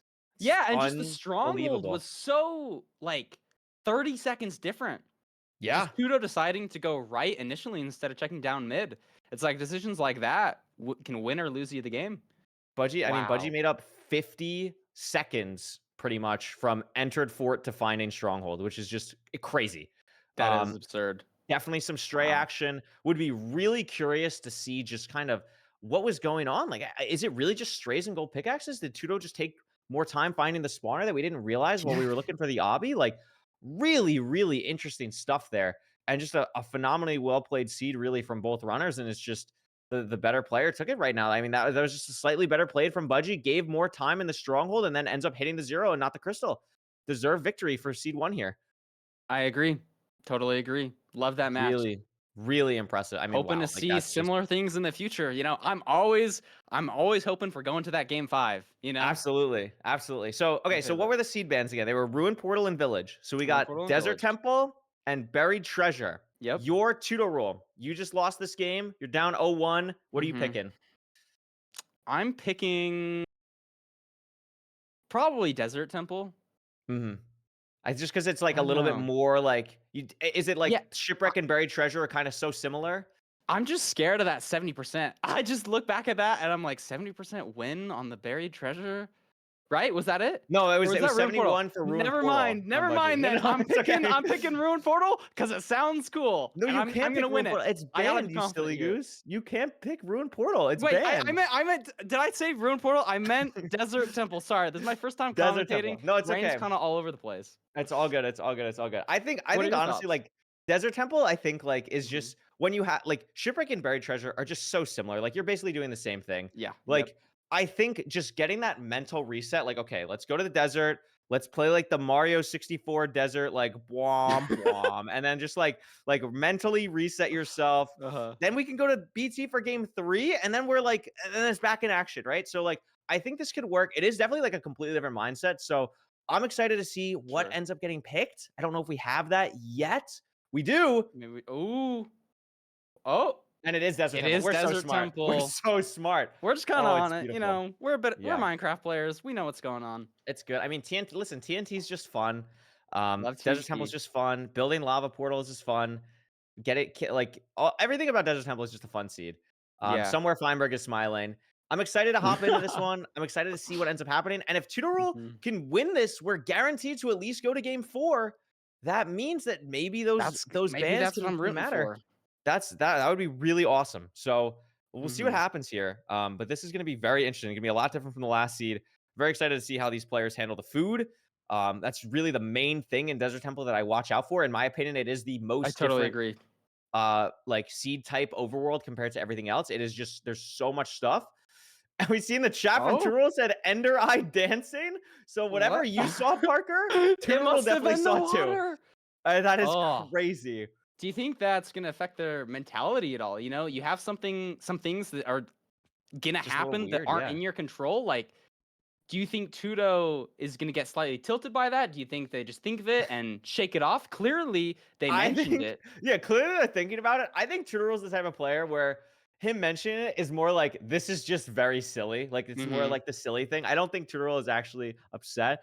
But it is an interesting thing. Like it is like no one's ever had to deal with that before. We No. see 3 diamond, 5 iron here. Love the Very diamond obvious, very pickaxe. linear thing. Like we're not gonna see shears. It's gonna be a diamond pickaxe. That's always fun.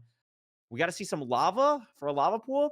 And immediately we're seeing a little bit of a difference in playstyle. Turtle insta on a tree while Budgie is going for gravel first. Yeah. I personally, I feel like it can vary a little bit. I like going for flint first, just then, like, I don't know. It just depends, like, if there's water close, because you're going to need to go back to get your bucket. But if you blow up the trees here, you can grab the bucket instantly, and then you're just going to have that flint and steel to kill animals. I think I agree with you because I think it's nice to have the flint and steel while you're going in here for the animals. Because now Turtle like is going towards the desert for this, and then is just gonna have to go backwards for animals. Yeah. You see this is a little bit flint or the TNT placement to get that flint? Never seen that before. Yeah, it's a little bit like honestly, like I don't know if I love it. I think it's like okay, but I think like doing it the way that Budgie and Eric and kind of everyone else has so far is I think just a little bit nicer. It's a little bit.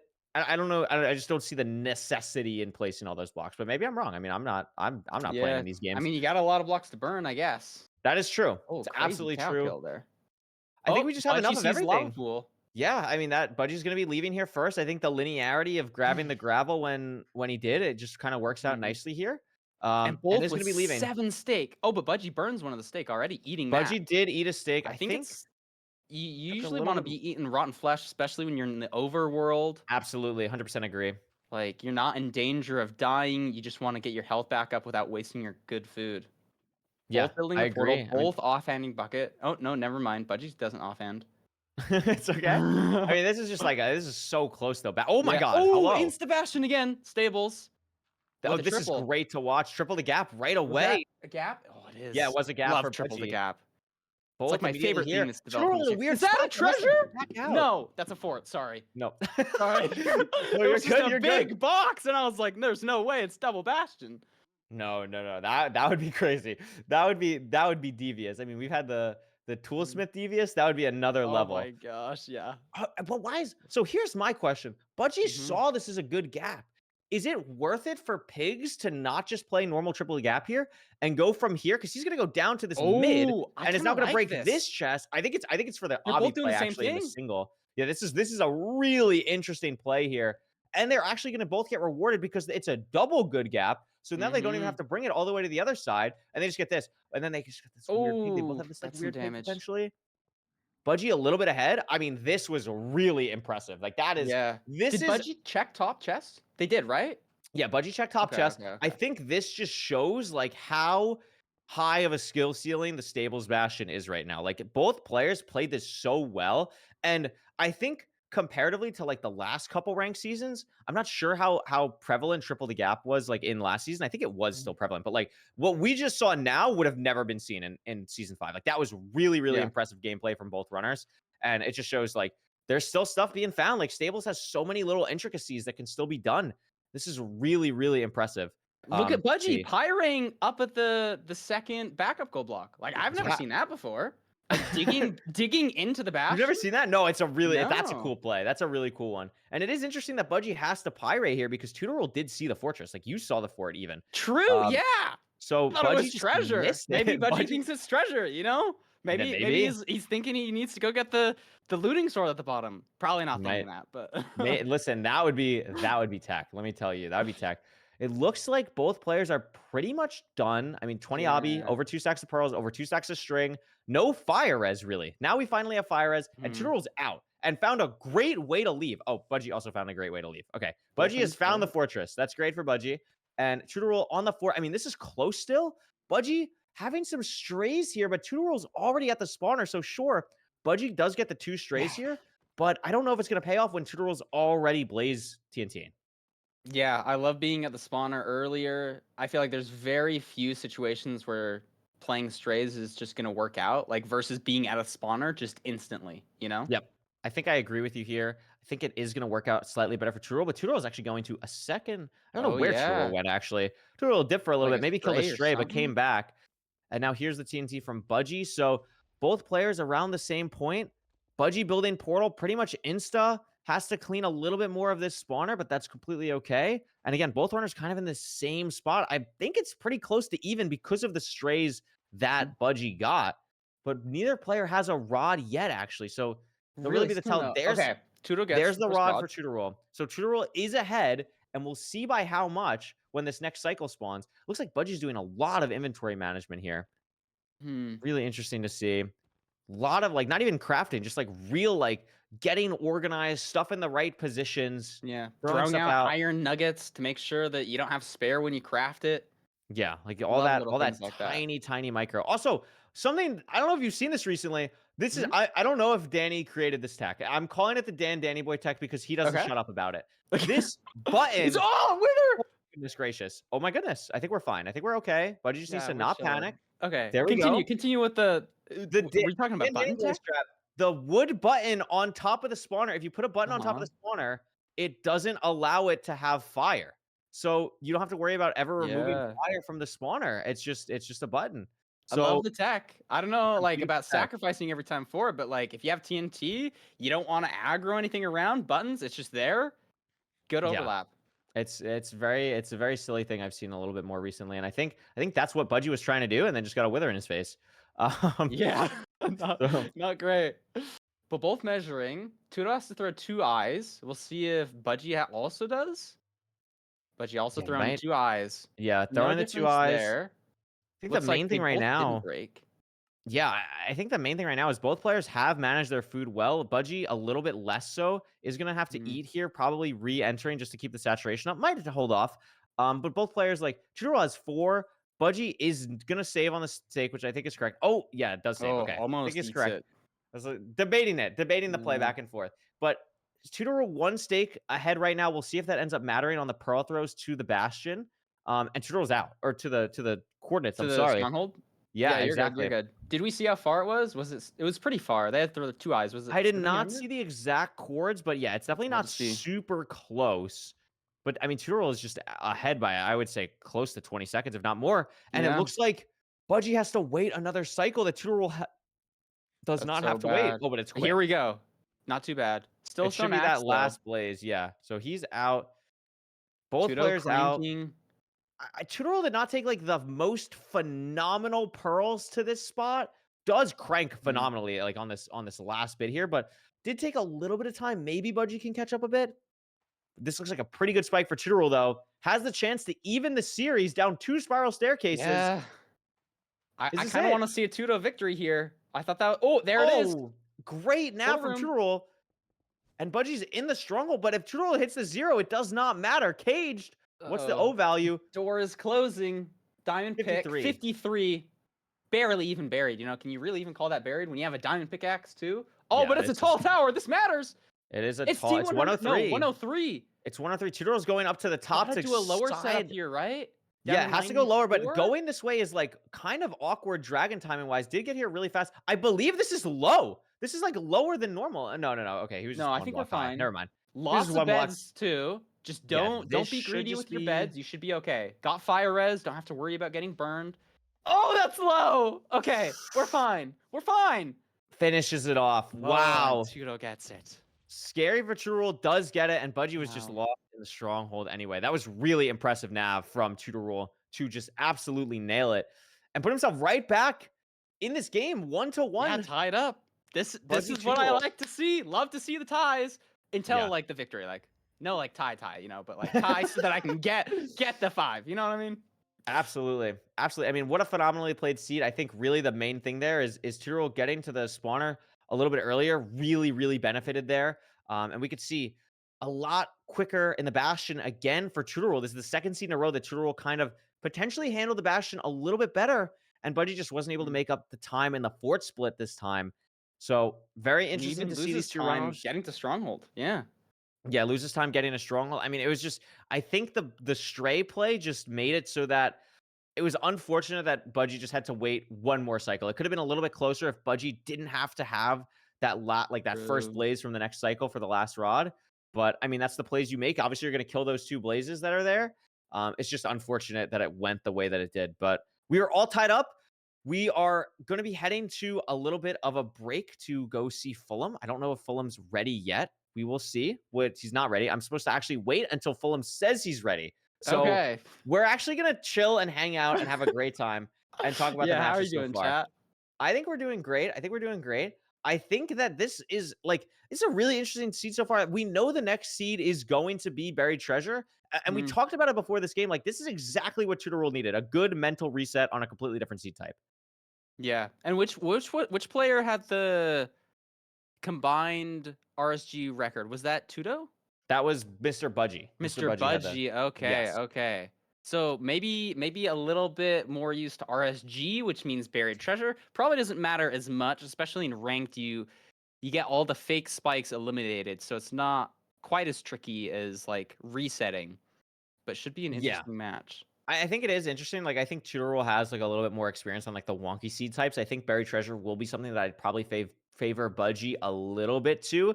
But I mean, both these players play an exceptional amount of ranked. So I think it will just be a very even match. And we've seen it so far. Like, this is an incredibly even matchup from 2 very, very skilled speedrunners so far.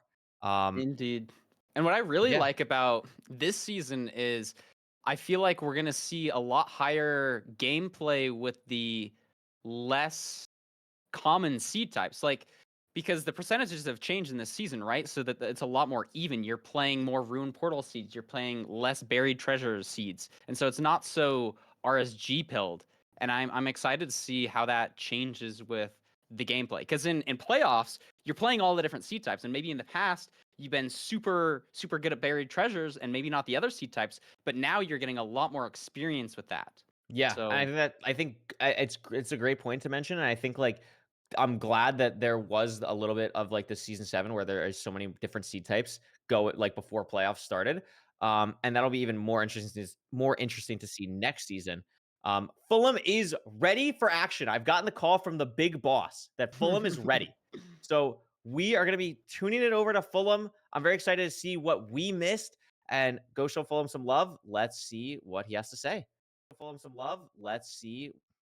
These guys love to yap, huh? These guys are so good at yapping. I've been ready for like 2 minutes, but that's okay because we love to listen to them. Welcome, Curry and Rekrap, to the booth. Everyone say hello. This is fantastic. I'm really, really glad to see some new faces in the booth and some new voices as well. I'm still here. I'm still the same. I'm sorry. You can't get rid of me that easily. And I'll tell you what, I'm not going to be getting into this this top 16 anytime soon. So you've got no worries about that. I'm not going to be taking a dip on you guys.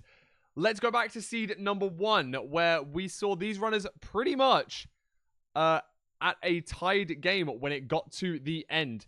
Let's just focus back on a big difference that happened in the Bastion here.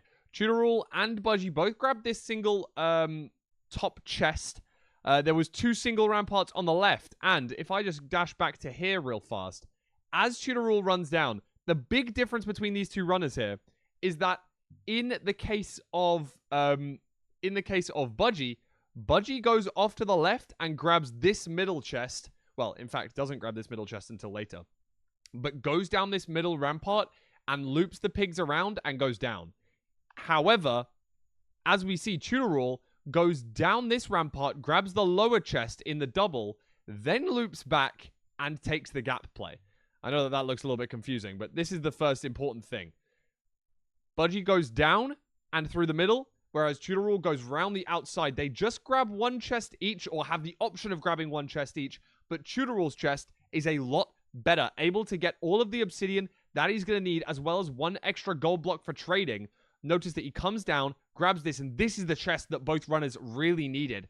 Grabbing all of the obsidian that he's going to need for the rest of the run, as well as a little bit of gold to distract if necessary during this route here. And in the next part of this run, there is a slight thing that I believe everyone picked up on. This is something that I have never seen before. And now, obviously, we've seen eyes measured underwater. And the water difference doesn't matter if it is still water. However, in this case, of course, we're seeing a waterfall out of a mountain. We're seeing this flow down the entire mountain. You can see that the crosshair is lined up here. It is... wow, that line is wonky. You can see that it's very well lined up. Straight, pretty much dead straight up. This is where the eye is going. And now let's have a look at where this eye goes in just a second. Where did it do that for? Why did it do that for? Why did it hop off to the left? Or to the right, even? Why did it go... Whoa. Scooches off to the right. It literally comes up and takes a diversion because of the flowing water, which is awesome. I mean, it sucks if you're true to rule, but it's awesome because I've never seen that interaction before. So that is a really, really, really hype moment. However, all of that time save that true to rule gained from finding that obsidian chest earlier is lost for the fact that he has to throw a third pearl here. He noticed it a little bit too late, goes for another throw, and it obviously happens again because he's throwing it into the flowing water. Notice, this time it's going back and forth because why? Because what the hell? What the hell is going on?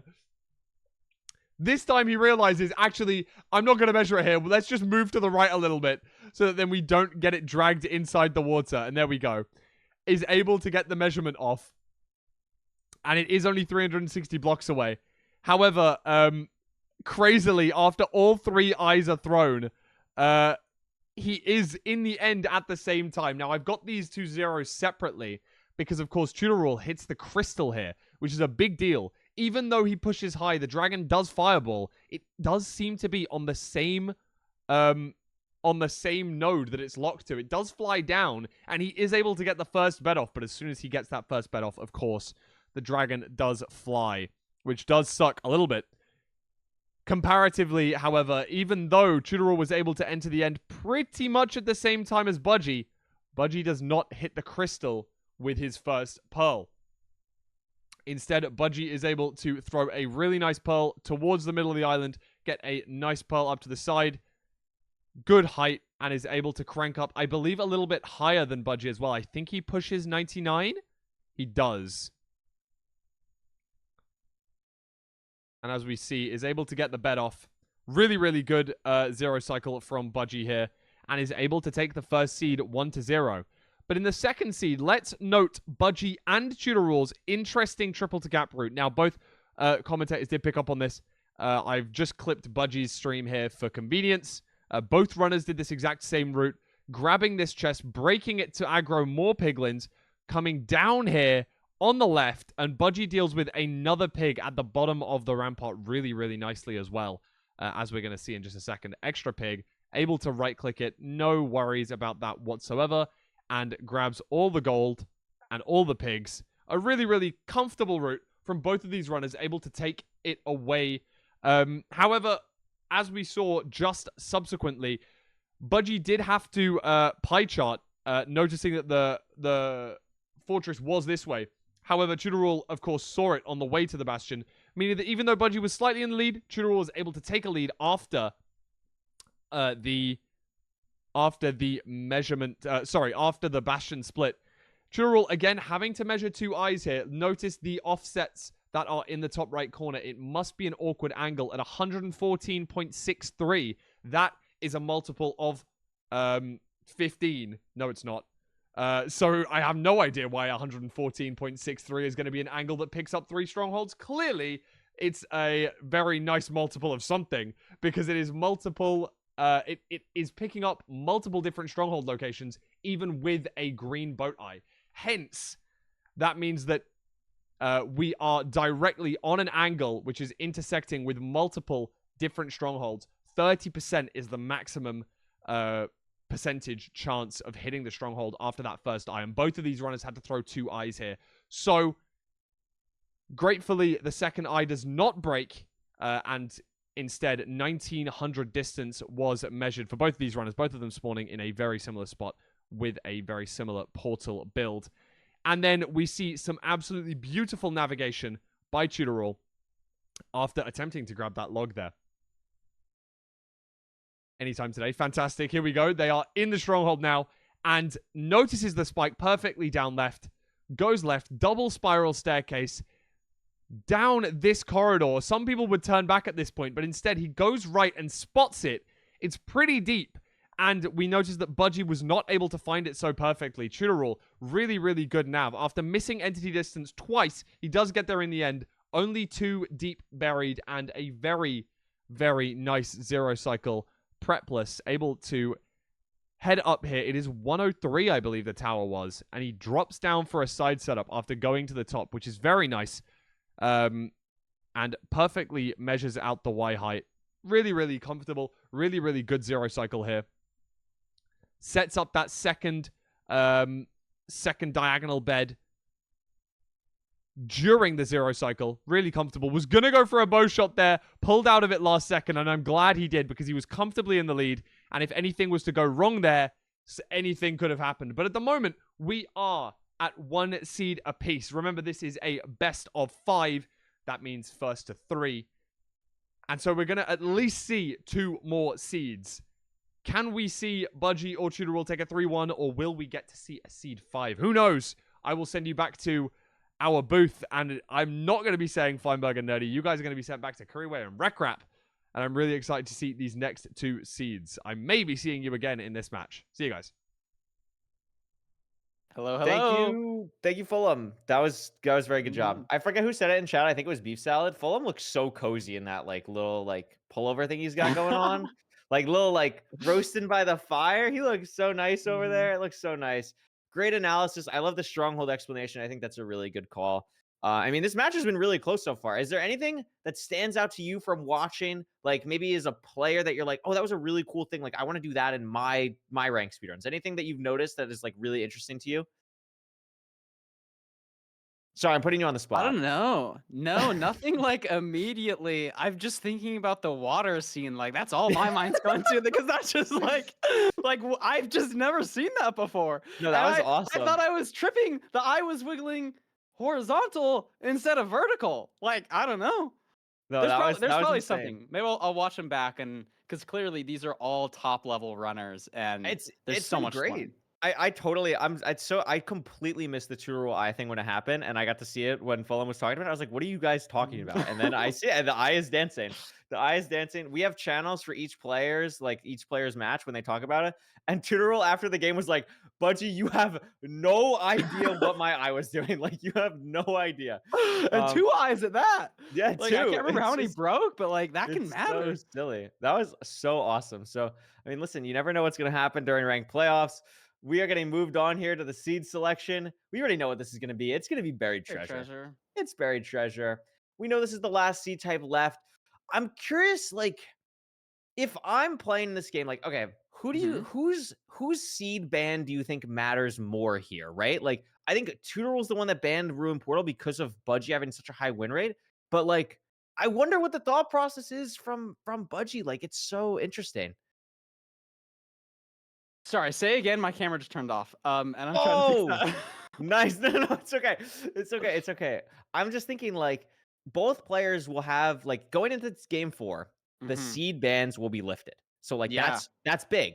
So which seed ban being lifted is the one that you think matters more, right? Is it Ruin Portal? Having that 71% win rate back open for Budgie, especially if let's say Budgie wins this, then loses game 4 and can have game 5 on that really comfortable game. Or is it something where Tutorul is begging to play a village or something? I don't know why Budgie banned village, but maybe just has some insider info. Really interesting, but we do have to get through this. Yeah, Ruin Portal is just that is the big one, right? That's just going to be so big. And I think it'll be really interesting. I mean, the seeds so far have been really fast, but I think every seed so far today has been sub 10. I think every seed so far today has been sub 10, which is really impressive. Maybe seed 2 for Eric was not sub 10. I actually don't remember. But it's been fast. It's been a fast day. So players are playing above their average right now, which is really good to see. And we can head over here. They're getting ready to go. All right. And Parker's camera's back. It's beautiful. I'm back. It dies occasionally. I don't really know what happens. We have the same camera. I gotta help you with that. I don't know what's going on. Yeah, true.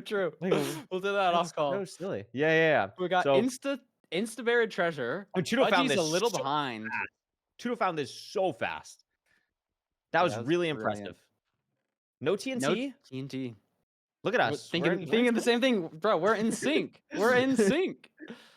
Tutorol does have a chicken looking at him. Beautiful. I don't see any kelp and is going to save. So here's the interesting thing. And I think a lot of ranked players do this is like we have 11 gold right now, right? Like Yeah. we're just not even thinking about crafting anything gold wise because like doing everything with iron is so fast and having that gold for trading is something that I've learned more recently is just so beneficial. Like just having those extra trades when you're on like 19 obby or like having that like one extra gold or in this case 11 is so impactful and can be so impactful depending on like what you need from the bastion. Do you think it's ever correct to craft a golden helmet for that? Because like in bridge, you're always going to craft a golden helmet. But I like some of the think- bastions, maybe having the 5 extra gold, like it can matter, like you were saying. I think you just keep the gold, and the main thing is like what like neither player has it on their hopper right now, obviously because they're doing overworld stuff. But like who remembers it? And Tutorol again. This is the second time Tutorol messed up this portal, and here's this is the bad. problem. This is a bad portal to mess up. Exactly. This is a really, really, really bad Where portal is to mess up. Budgie? I mean, like, there's like a cave. wait, is Sorry, I Budgie cut in you a off. different spot? No, you're good. Like, is Budgie just in a completely different, maybe just in a completely different magma arena or something? Tutorol did a pretty solid job fixing this. Oh, never mind. Oh no! Oh no! Did it get the lava? Ghost bucket. Bad There we news. go. Got it. Wow. We're safe. We're chilling. I mean, look at this though. Oh Budgie's no! just like in the The nether. drain. Such a The scuffed drain is portal. tough. Tudo was building so much before Budgie, and Budgie just made up all the time. Yeah. I believe Budgie has the fort as well behind. Saw the fortress. And we have another housing bastion. Or I believe this is the first. I think they played. What are they? Oh, wait. Is this another? No, I'm like, I can't tell. We've had quick, a bro. couple housing. No, this is another We stable. had 2 stables in think- a row. Wait, Yeah, I think this is the third stables in a row. I think this is triple stables with lava. Oh my gosh. goodness. You're right. Sorry, I love I triple, can't read triple. Quake Pro Terrain. This is crazy. So I think the play here for Budgie is you just play double triple because the third one is lava-y. And then if you need the gold from that last one, then you kind of deal with it later after the fact. Because like this lava is gonna be so weird, but we already see like a massive difference between the runners. And again, Tutorol just had like 47 obsidian in the chest that he just opened. Like didn't end up grabbing it because he's just trying to start trading the gold. But will go back up to that chest and now knows that like Budgie. really all we need here. Oh my god, Budgie did not see the lava or something. Oh my gosh. Like, what are we doing Still here? alive though. Scary. Scary. I don't even know which rampart this is. This is the middle one. But it's just like not because Tudo has the same thing. Look at Tudo. I love this. Making a Wow, that is a hole where phenomenal play nobody from makes a Tutorol. hole. Phenomenal play from Tutorol. Yeah, and that's just absolutely right. Like we just didn't think about like sure the lava was on the third rampart, but it is gonna flow down like into this little hole, and we just completely forgot about that. And now Tutorol is gonna have, I think, a big advantage here with how he's handled this. And that is just like we talked about it in the pre-show. Like this guy's creativity and really both players' creativities are so impressive. Like they both handled that situation differently, but neither died in a very stressful situation. Yeah. Very impressive. Very impressive. Especially when like the longer ranked is a thing, the more refined it gets and the more you're like, okay, when this happens, I make this decision. And so seeing creative plays like this, it feels like it's getting rarer and rarer, but I love to see the creativity. Yeah, that was like really, really impressive. Now Tutorol's going to get all that obby, knows he has it 23-3 on the obsidian count right now. Obviously, that can change in a split second, but I mean, Tudo knows where the fort is. He's in a really good spot. The Piglins are done trading, and I think we're going to be out here. I mean, overstack of string, overstack of glowstone, 2 stacks of pearls. Like, we're out of here. Yeah, and Budgie's still only on 14 obby. Yeah, don't know gonna what get it in this chests he's chest. checked yet. There's some crying. Has to check the one with lava, and just hasn't checked it yet. 19. Oh, and he's not going for it. He Predators. hasn't checked the chest yet. He still hasn't checked it. Oh no, there's the he sees fort. the fort. Pearl hang. Surely That he is- grabs that triple chest. Please, obby. Boom. We're safe. Gets it in 22 that one. with the gold block. Can make gold picks. This is the But same Tudo- situation as the first seed. Yeah. Tutorol is in the fort first, but now Budgie has an extra gold block for gold picks that Tutorol doesn't have. And Tutorol, and this is just because Budgie, in my opinion, just misplayed. Like missed the triple goal, like the triple with the 20 million obsidian in it. And it's just really, really interesting to see if that pays off because this looks like some really awkward terrain. These gold picks might come in handy later. Yeah, and we're seeing both of them just decide to ignore this first spawner. We got lava everywhere, don't want to deal with it. Budgie's Yeah. got some wither skeletons looking around in a different spot for the second spawner. Tutor Rule still looking for the second spawner. I don't know if either of them have seen it yet. Maybe it's... No, that's the first one. I think Turo's going just back to the spawner, like just has to play it, I think. He's going to keep looking, going down this hallway. Preempting. And Here it finds is. it. Wow. And Budgie's nice. still lost. But Budgie's going back to the same spawner again, just behind Tutor Rule at this point. And is going to go the right way. We know the spawner's here. It's to the right. Boom. There it is. So Tutor Rule and Budgie at the same spawner. Now, Budgie did get some strays. Budgie, I think, has 3 rods right now. I'm not sure how many Tutor Rule has, but that could be something that kind of, again, gives Budgie a little bit of an edge right now. Very, very interesting decision-making from both runners. Budgie up to 4 rods. I'm not sure. Tutor Rule also on 4 rods. So this is a pretty dead It's heat hard right to tell now. who's ahead. Yeah. I mean, wow. Crafting.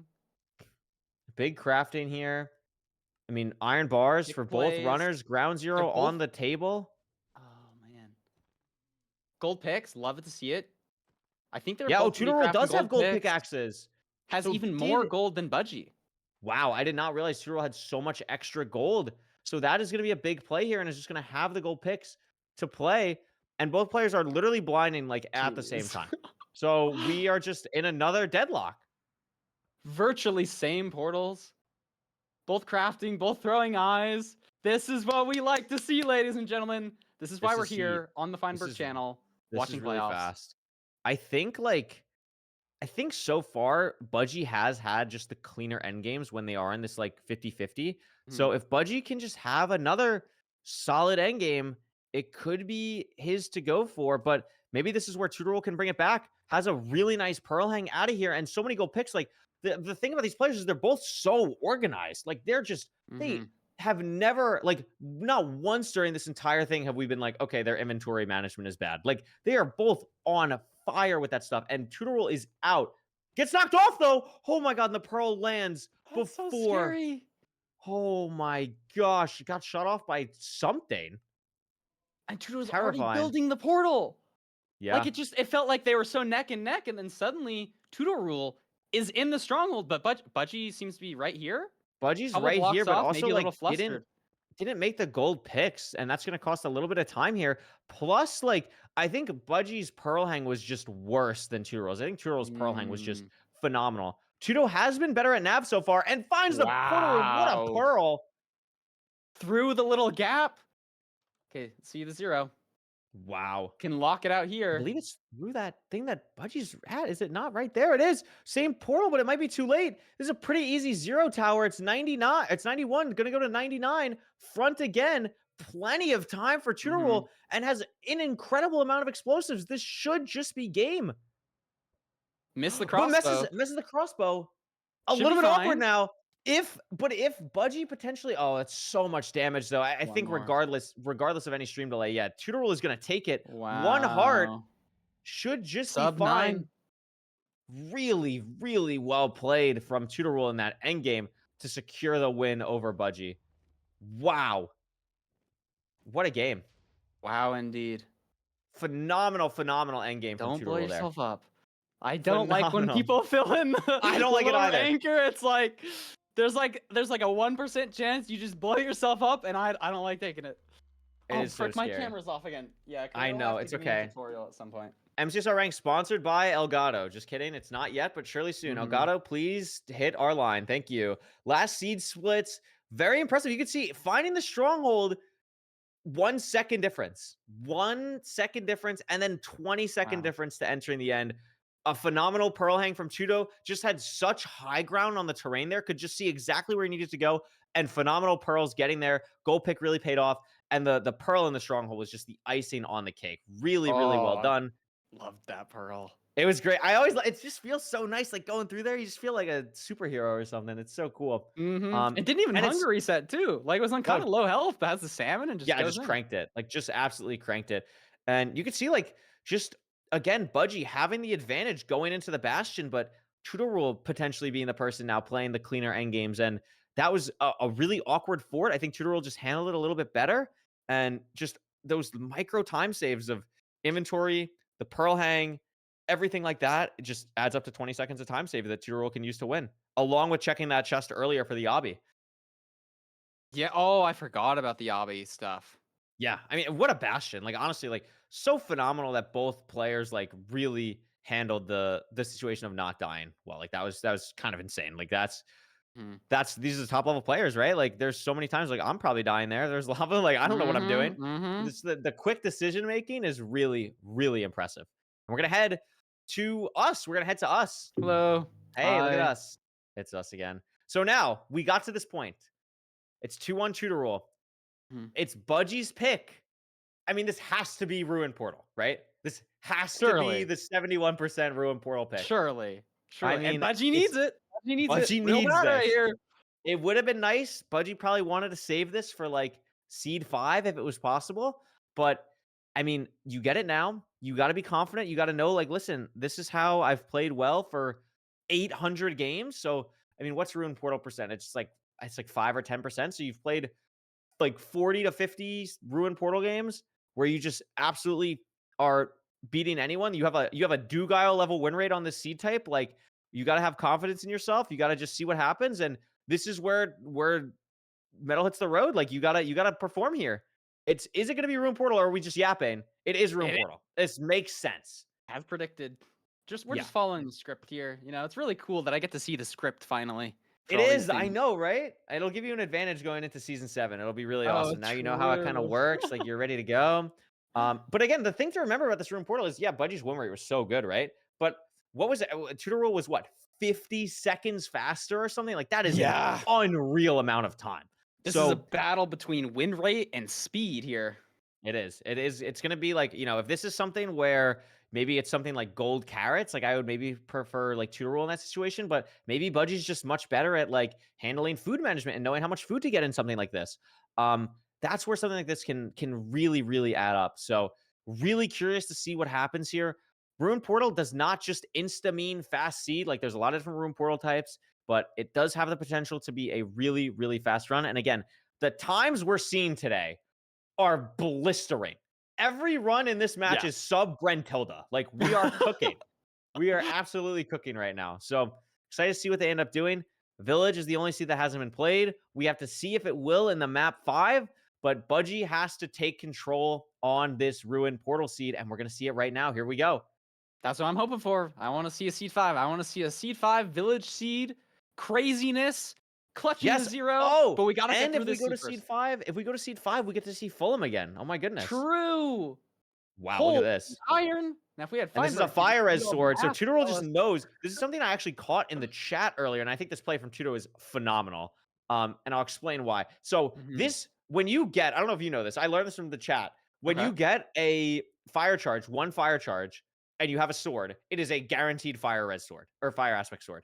Because otherwise, like, that's how the game expects you, I guess, to get, like, your food, I think. Because it's giving you the light and stuff. So, assuming we're not getting lied to by the chat, unless you have 6+ Garretts, assuming we're not getting lied to by the chat, that is a really interesting, like, metagaming type thing that you can kind of play for. And it looked like it is, because Tutorol, I mean, obviously you can read it, but, I mean, Tutorol, immediately going for those cows there is so nice because they spawn also in packs, right? So, when you take more time, they're going to spread out and stuff. But Tutorol instantly getting the sword, slamming the cows and the pigs, and then you just have your food instantly. So now, like, for Budgie, they're a little bit farther away from this Ruin Portal than they were originally. Yeah, just like, that could that's matter. huge. Yeah. I never knew that. So a little bit of tiny tech there. Ruin Portal, going to get the extra gold block as well for Tutorol. And now we are building the portal. Tutorol a little bit ahead here. Budgie building the leaves a little low. That's a little bit of a misplace, but we'll see if also Tutorol having this gold block on enter could be massive. I don't think Budgie has grabbed it, and it looks like is not going to grab it. I mean, we've seen the gold block matter in the past, I love gold picks. I feel like that's one of the things I've learned this season from you. It's like gold picks are just so nice. And I think, like, honestly, that's been in the end, anywhere. Yeah. It's been like a little bit of the story of this match too. I feel like every time someone crafts gold picks, like someone is winning the seed, like Tutorol crafted them last time. Yeah, ended up paying off. Right. And it's another Stables Bastion. Gosh. Hello, Stables Warriors, and we saw the fort too. I don't know if you saw it. Really close. I did see the fort. Yeah. So we have had 4 Stables Bastions so far. I would be curious. Something we don't see in the win rate screen for the seed types is we don't see the players' win rates on Bastion. I would be curious if Budgie's Bastion win rate on Stables is lower than True Rules because True Rule has seemed to play the Bastions a little bit better than Budgie so far. So maybe it's just like because it's just the same type over and over and over. It's something that True Rule is a little bit more comfortable with than Budgie. But I do not have the stats on me to back that up right now. Very interesting though. Yeah, and look at this. Actually, They're already playing differently here. Tudo goes to the center. Budgie just playing straight on the triple, hoping for a gap, and gets it. But there's very glowstone. Impressive stuff right now. Very impressive stuff. I mean, this is a little bit awkward. Yeah. Tudo is just like, I would say 10, 15 seconds ahead, if not more. And that's sizable already. And the fort is right there. So this seed is going to be pretty linear for the rest of it. Yeah, is there terrain out the bottom? Can we tell? Are they going to be purling out from the bottom? They're going to have to find a different place? Is there a lava you can lava pearl into? Not sure. Not sure either. Very interesting so far. I am trying to figure out right now if you can do a little bit of yapping to try and figure out what I'm looking into the stables win rates. I'm trying to do some R&D. I want to figure out the stables win rates. So they're both trading the gap. Picks up the gold, throws it back in. We got pearls, string, 12 obby, crafting a blaze bed right now with Tudo. Budgie still going for the backup blocks, doesn't get one of them. Not sure if they're in different gaps. I didn't see if Tudo got the left gap or the right gap. But Tudo's just a little bit ahead, got a stray pig. He's gonna kill it with a lava bucket? No? Oh, thinking about axe? Kind of be there. Kind of just he's just chilling. It's his new roommate. I have the stats. I have the stats. Okay, what's Here we the go. stats?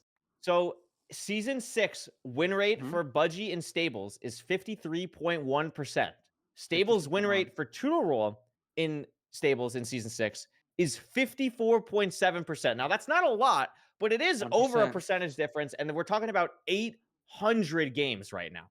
We're talking about 800 games. So that is at least like a couple, that's like 10 games where Tudo Roll's winning on Stables above Budgie. And at this level, that might matter a little bit.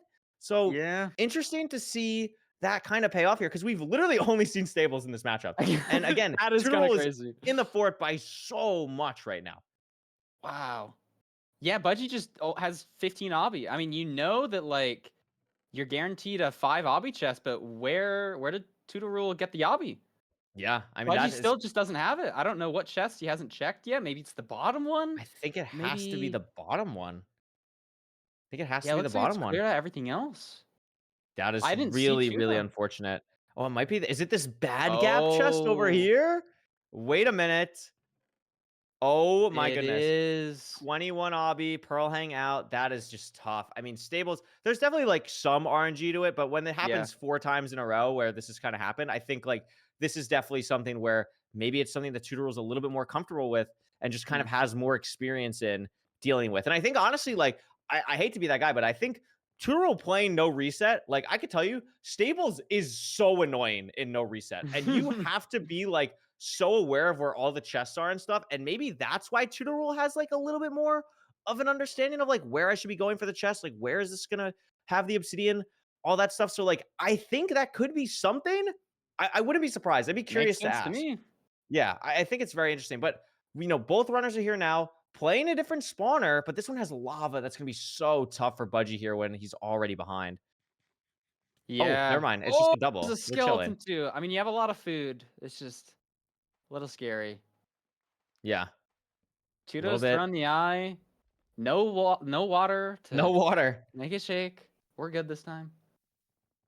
Gonna be chilling. I mean, it's just so far ahead right now. Like, unless the terrain, like this, we have like a situation where like that first Eric automat seed where like terrain nav to the portal really matters. I mean, Tudo is just out. Like, this is really open terrain. I think this is looking really good. And this is a fast time right now. Tudo might be having a sub-7 stronghold. Look at it a little bit slower now. I'm not sure how far away we are from the portal or from the stronghold, excuse me. But I mean, I guess we're right here. Yeah, here we go. That's the portal. Yeah, let's see the stronghold. Comes down to this. I mean, how many rods is Budgie on? Like 3 now? 4. 4. Yeah, still needs a could full come down 2 to more nav. rods. And that's a spike. Pretty nice spike, Ocean exposed portal room? Is that it? I don't see it. No. I don't see it right now, actually. That's it. There's one. I think this is the library. No, to the right. I believe it was 3 blocks taller than all the surrounding rooms. Oh, I So if missed. I'm Yes, correct, the this is to odd the thing. left Yeah, here, you're and it's right. here. Great job. W knowledge from Parker. This end looks zeroable. It is front, and it looks pretty This looks free. tall. 97. Oh, 97. Okay, that's chill. And Oh, he's going to go for the pushing 103 higher setup. I love setup. this play. I love this too. That's GOAT behavior right there. Double bed. How's this looking? Good damage. Yeah, I think this might This is just be... it. Oh, And that's going to be it. beautiful. This should just be fine. And Come on. Tutorul will be taking this match against Mr. Budgie in 3-1 fashion. Listen, barn disaster. Maybe Tutorul forgets how to throw a pearl. Did not. Maybe. Unfortunate. Did not. That'll be the game. Great showcase from both runners. And that is going to be potentially... No, it's not sub 8. It's 8:01. Wow. 8:02. Wow.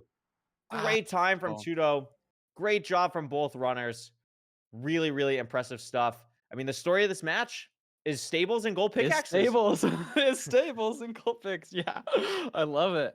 Incredible stuff. I mean, again, like, look at this. Like, this time had a little bit of an enter going into the Bastion and then just really, really caught up. And I think the interesting thing, too, is, like, I don't recall Budgie doing anything. I mean, we were definitely focused on Tutorul's gameplay at this point, but I don't recall Tutorul doing anything to really make up 35 seconds in the Finding Stronghold split. And when he did do that split, he already had his 6 rods. So just really clean fortress play. I think that goes back to, like, Tutorul is so good at inventory management and so good at just being organized in general. And I think having that was just so beneficial in kind of this whole set of seeds. And that's, I think, what's going to help Tutorul move on to the next part of the bracket. Yeah, I'm excited to see Tutorul keep playing. Sad to see Budgie go, but I like the matchup. They were very even in my head, and today Tutorul came out on top with some great times too. We haven't seen really somebody die, and that's just my favorite. Yes, Like, no deaths. Great high level gameplay in every match so far today. Like, really, really big stuff.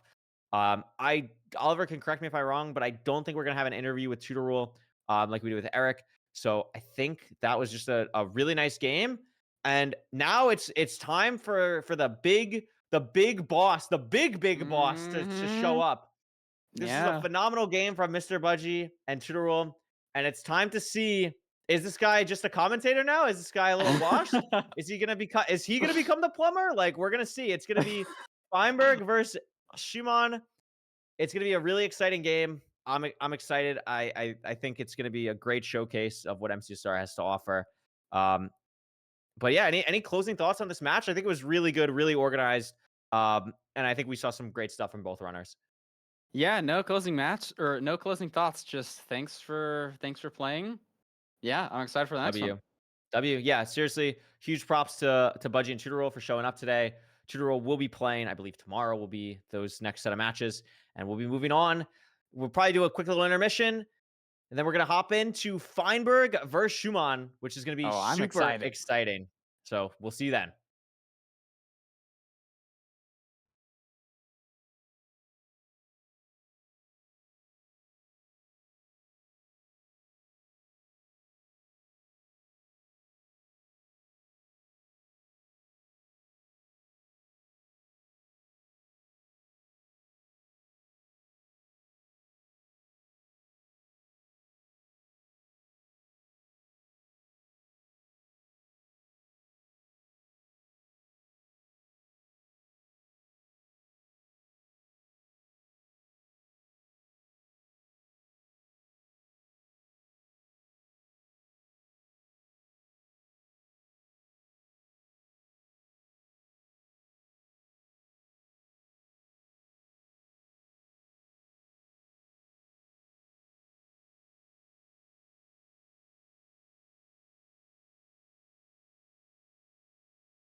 Welcome Hello. back. Welcome, We're welcome. here. It's like, wow, I'm not centered in my camera thing at all. I can help you out, I'm Oliver. a Don't little worry. off-centered too. I got you. There we go. We're back. We have a pretty cool match.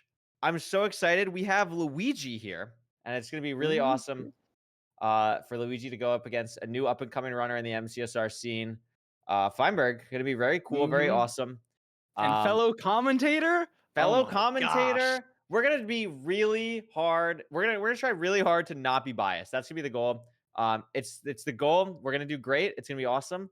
And to help all of you who may not know who Shimon is, obviously a lot of people are gonna know who Feinberg is, right? But Shimon is much more of a new person in the community. Much more of a person who maybe more mainstream people who only tune in like ranked playoffs or only watch like someone like Feinberg may not be as familiar with.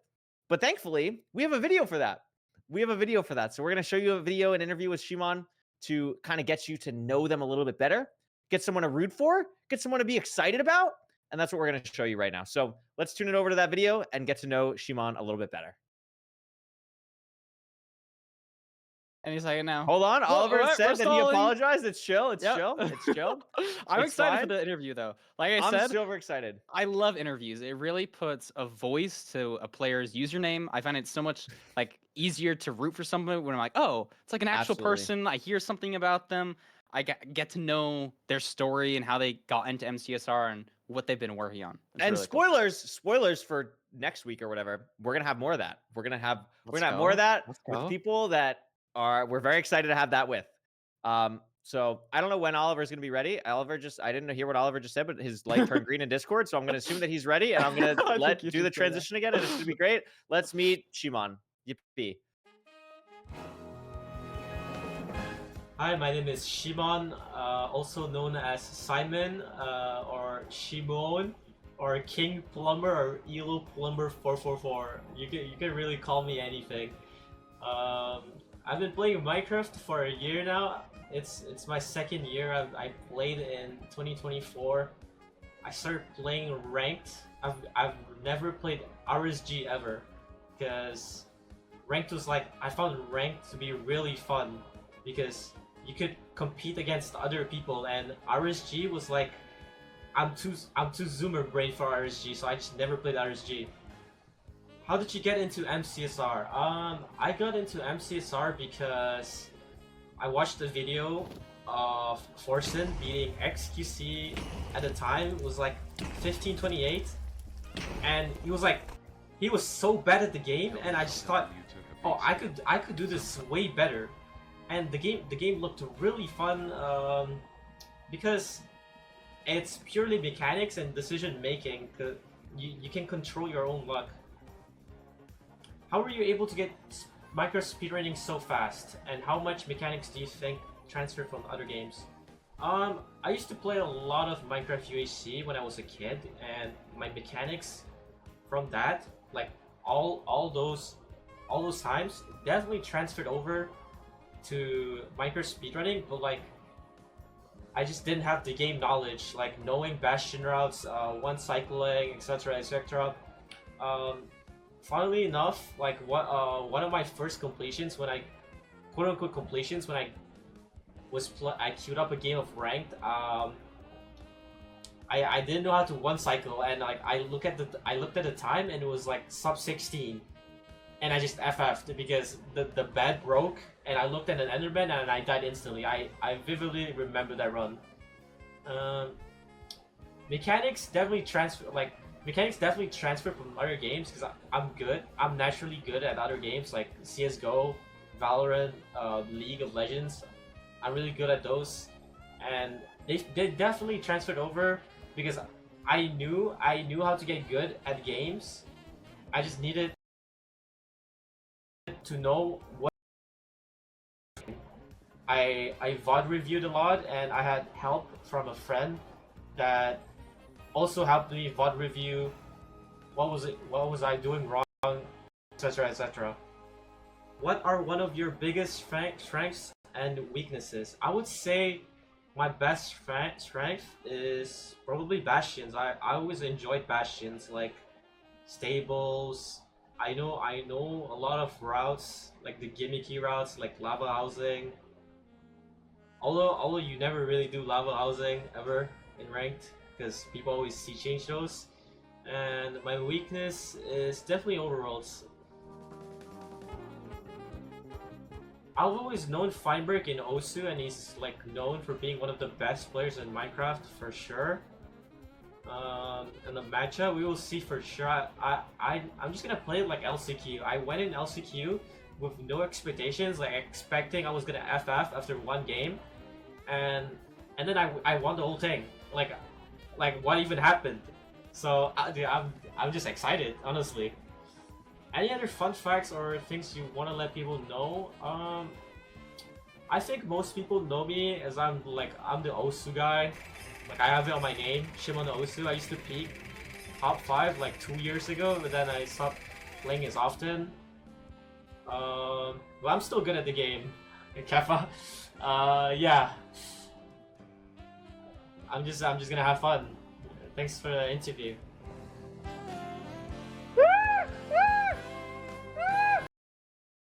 That? What is that at Do the you end? know what that was? It looked like a That was a like big crab. dustpan. A crab. I don't know. That's a big crab. There's a lot to unpack there. I don't even know where to begin. I tell you one thing, it's gonna be very easy to root against Feinberg now. I'll tell you that. It's gonna be very easy to root against Feinberg. I want that guy to win. Oh my god. That was sick. That was No, kinda yeah, cool. I love to hear it. I mean, and it sounds like he's a Giga Chad of a gamer. Like he's Chad playing gamer. Osu, League of Legends, MCSR. He's only been playing for, what did he say? A year? 2 years? And That's doesn't crazy. even have an RSG completion, just plays ranked. No, that's insane. That's insane. I mean, we were talking about it during the interview, but like Shimon is like maybe 1,000 elo right now this season because Shimon just plays like just wants to play sub 10s and it like doesn't care about elo and then just games. Contrary to Shot says played one session of RSG, got a sub 10, then quit. No, That's you're insane. kidding. That's absolutely insane. Dude, this guy, he feels like a mechanical prodigy. But Feinberg, in my head, is also a prodigy. It's also a mechanical just like, prodigy. Yeah. Wow.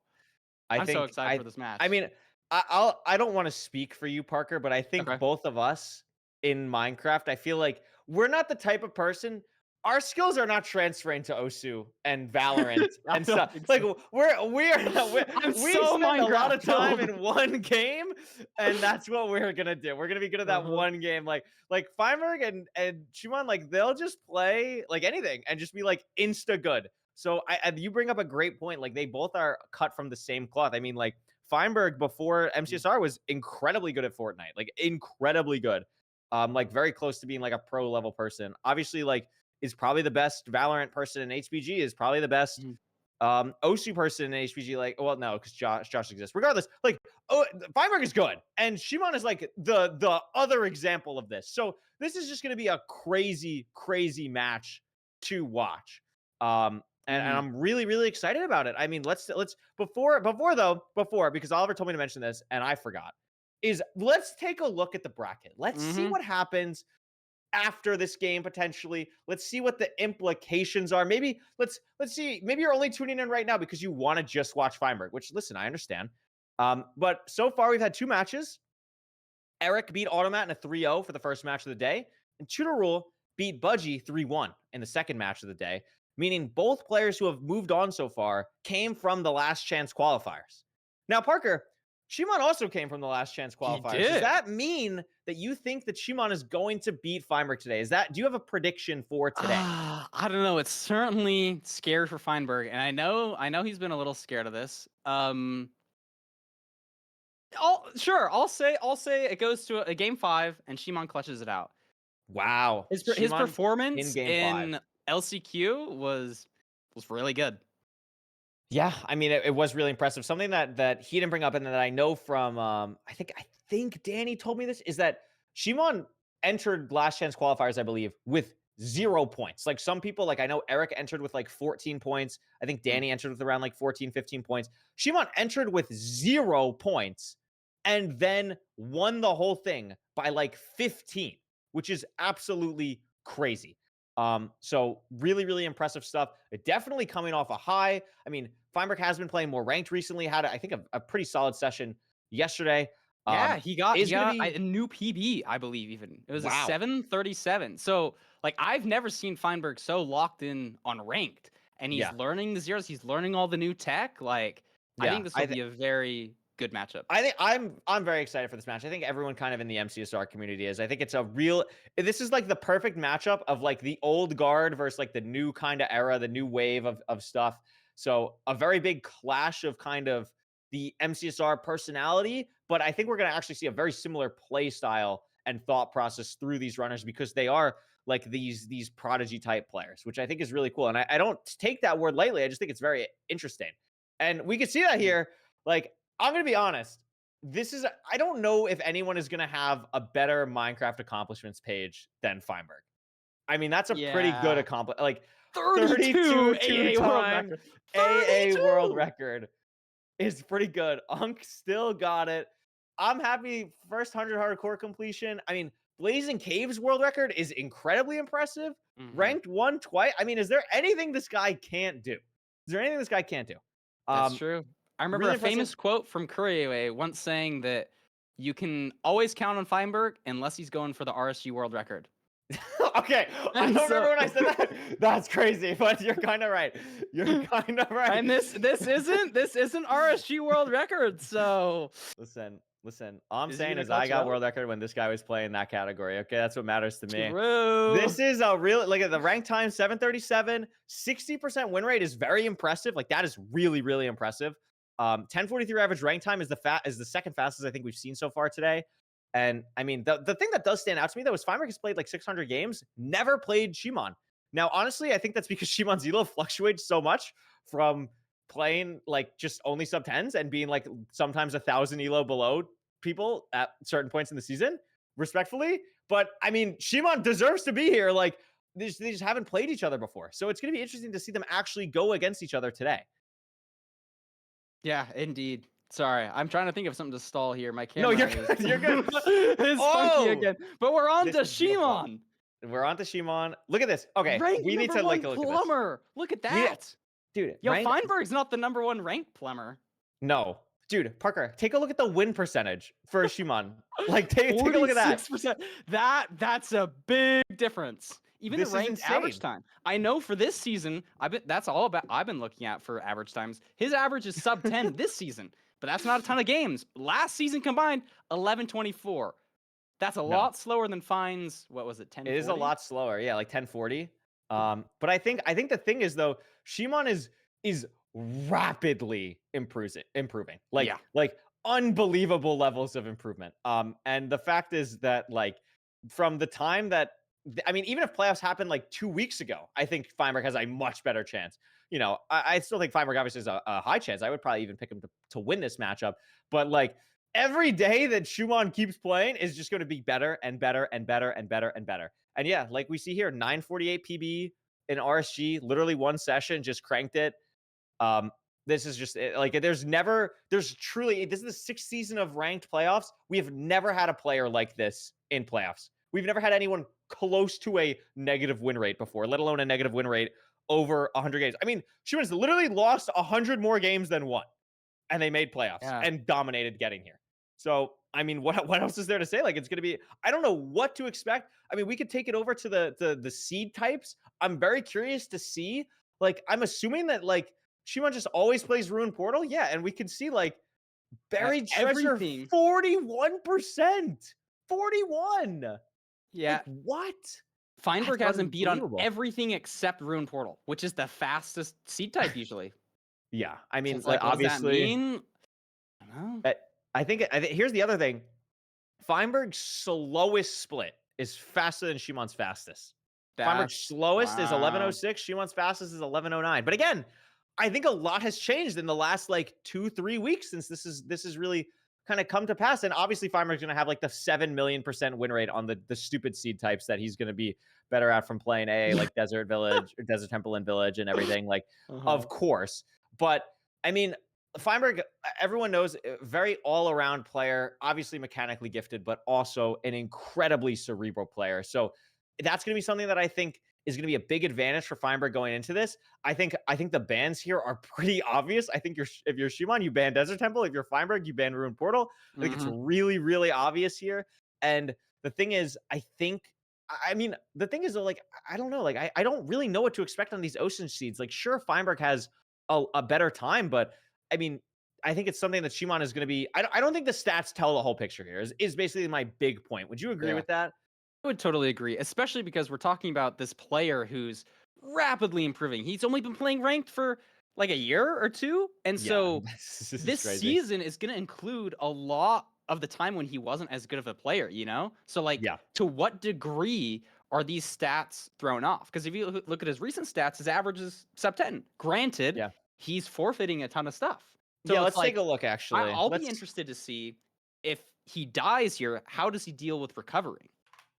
Let's take a look. So Shimon's elo this season is exactly 1,000 on the dot. Shimon's current elo is exactly 1,000 this season, with a 48% win rate, a 37% forfeit rate, and a 943 average this season. So Shimon's average this season for season 7 is a minute faster than Feinberg's average for this season of playoff season 6. So like, it's just like, I don't know what this is the one game where I think you cannot look at any of the numbers. Like, you just can't look at, like, I don't know what is going to happen. I mean, we could see. I think it's time. Let's see what's going on in the seed pick ban phase. Like, I have no idea. Shimon bans Village and Feinberg bans like, I don't know. Like, why would you not pick Desert Temple if you're like, I'm so lost. Do they get to see these stats when they pick their bans, or are they just banning based off vibes? When did they ban? They're banning based off like everything, but like these stats, like that graphic isn't shown to players beforehand, but everyone can find this in like the ranked Discord, which go join the ranked Discord, !Discord right now. True. I don't know if actually !Discord works right now in Fine's chat for ranked Discord, but join the ranked Discord based. But like I literally, I'm going to be totally honest with you. Nothing on my screen makes sense right now. Literally nothing on my screen. Why is Shimon banning Village? Why is Feinberg banning Shipwreck? Why did Feinberg pick Ruined Portal? No idea. No idea. ! Ranked Discord. There you go. ! Ranked Discord. There we go. That's the good one. Sorry. You know, maybe Fine is just like, it don't matter. Just give me the Ruined Portal. I'm going to win here. I know Fine is a very confident player. Yes. I was just going to say that. If I know anything about Feinberg, I have this conversation with some people that either I coach or just know in the community. You have to think that you're the best player in the world. And I will be honest with you, Feinberg, that is not a problem for Feinberg. Feinberg will hop into this game and think he's way better and try and dominate. And that's what we're going to see. And I think Shimon has every right to think the same thing. So this match is going to be absolutely incredible. I'm very excited to see Let's hope we're not talking it up too much. Right? It's time for the players now to lock in and show us what they got. This is really impressive. And I honestly, like, I just like seeing Luigi. Like, Luigi on the little spreadsheet. Like, let's go. Nintendo, please don't sue us. And here we go.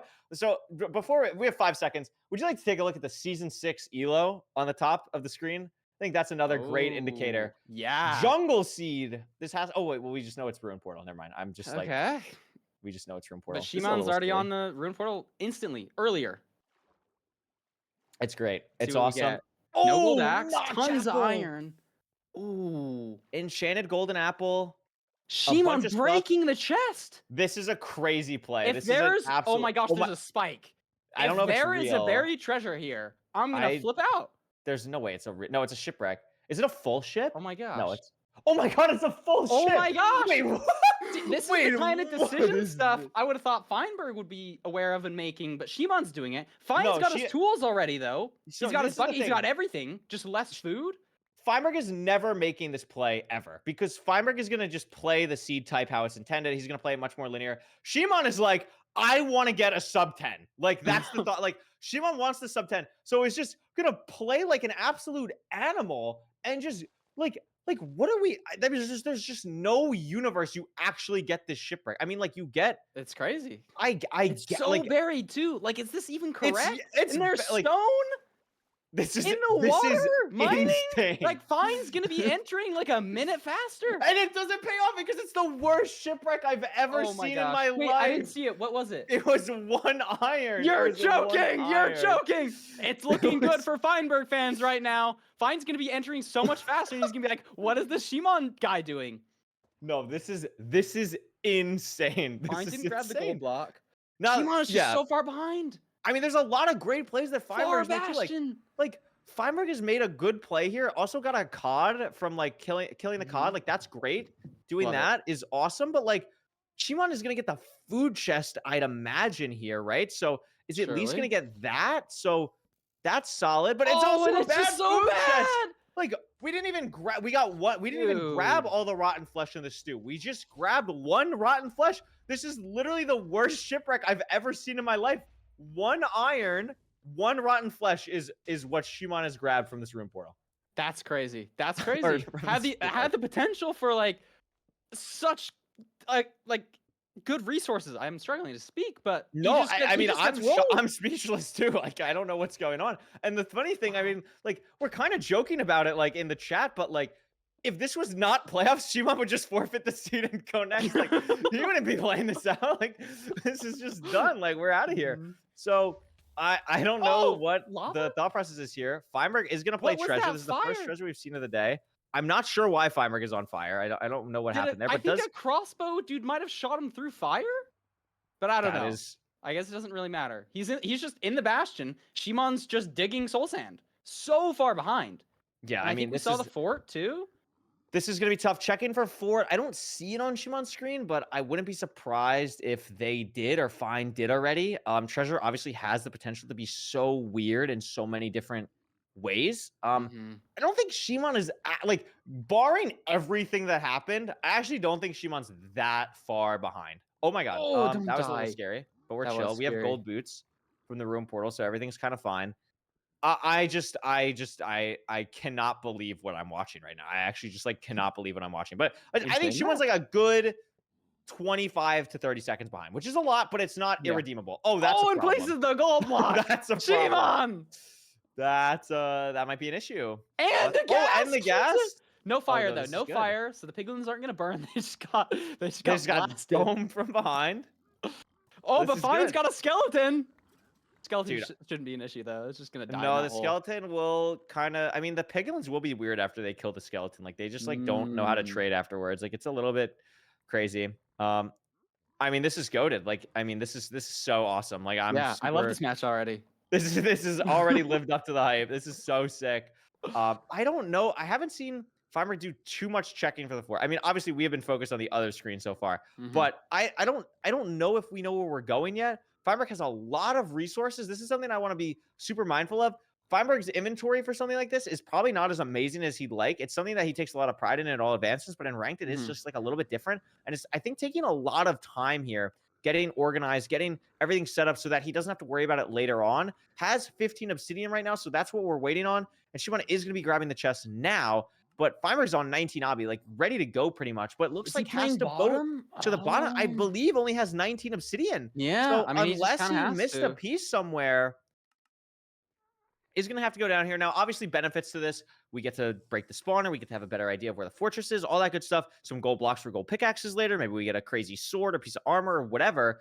But Well, I like this mean, play, checking chests, not getting gold, and he gets it. yeah, this is great. So I'm assuming because of this, he has seen the fortress. And yeah, he is just going to go. Shimon is already down like insta. So maybe Shimon's making a little bit more time up than we think. Yeah. On this split, but I think there's just so many other like underlying things that Feinberg has like organized already. wait. Like, for example, Iron Axe or Bedcraft and things like that Mhm. Shimon just hasn't done. Weird load-in spot here for Feinberg, but should just be kind of fine. Everything's good. Shimon grabbing a bunch of gold. And I think one thing that I kind of preach a lot in ranked is Mhm. hesitation. The one thing that Shimon just does not do ever, there is zero hesitation on anything Shimon is doing. Like that gold, going down so quickly for the gold. Like this pearl hang, everything about this, like really just going as fast as possible, and has a diamond sword now for the fortress split compared to Feinberg. True. Gonna be slightly faster. Not a crazy difference, but everything counts, especially when you're at this top level. Yeah, I mean, Like this is Shimon crazy. needs to make up time here. Like Fine's Yeah. already got the Blaze Bed. It's nice that you have an enchanted golden apple. You can pearl a lot more aggressively. You're not gonna have it to the 0, but what Oh my happened? god. Scary pearl block situation for Shimon, but we're chilling. We're good. Oh, Oh my Wither! god, playing a little aggressive. It's a little fine. Oh, but there's just Holy 7 wither withers. skeletons. Holy blazes though too.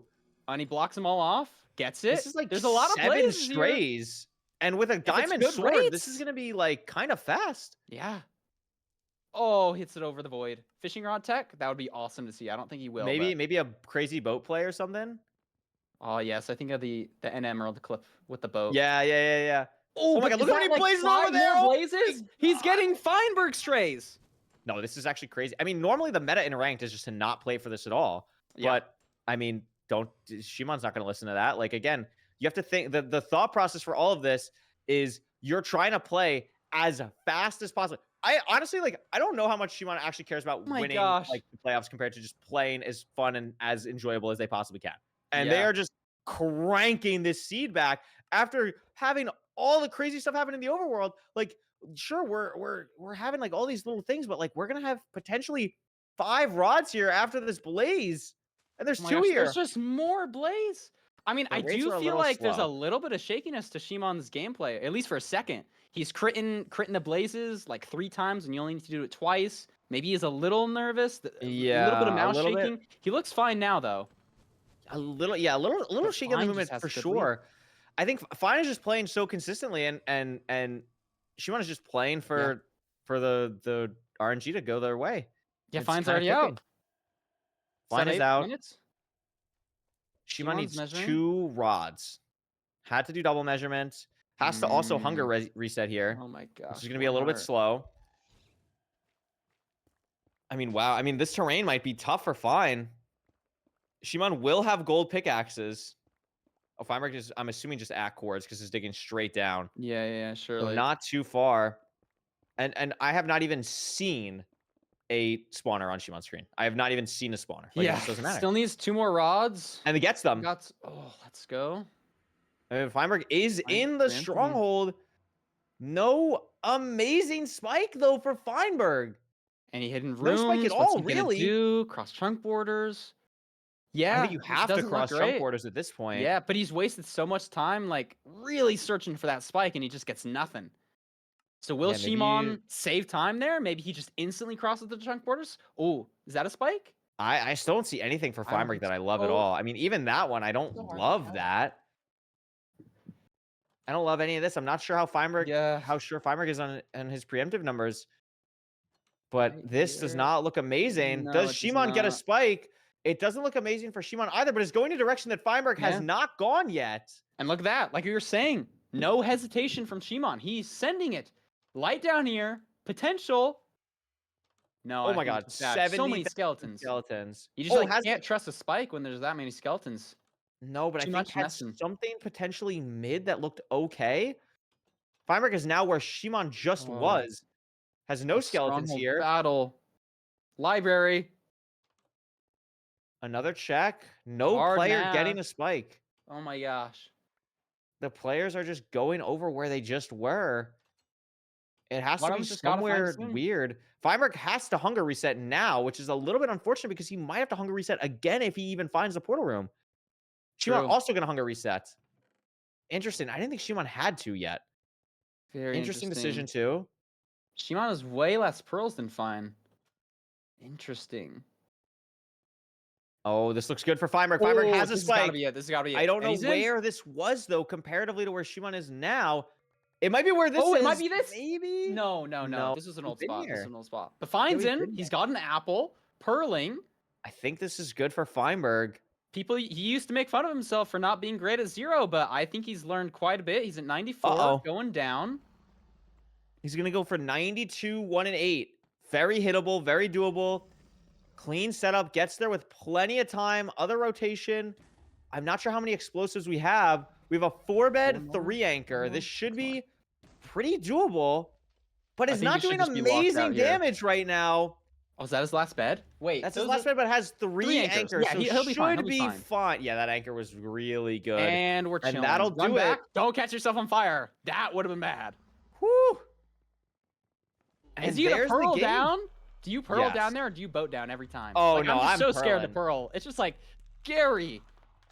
I think And about that one clip Shimon- where somebody hits the fountain and then takes a heart of fall damage and dies.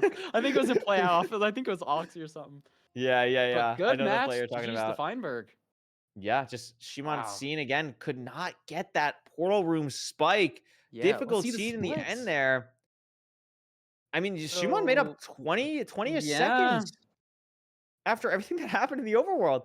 That overworld was crazy. Yeah, and the fact that he's making it up throughout the entire seed, like getting into Stronghold, making up what, 10 seconds on Fine? Yeah. I guess he's wow. behind more entering Fort. So playing the Strays was faster. It didn't Playing feel the Strays- faster, but I guess it was. Yeah, it really made up a bunch of time, and that does not normally happen. Like, there's a reason where the meta is to play just, the spawner and play for more consistency. But when you're behind and when you have the mindset like Shimon, like you want to just try and go.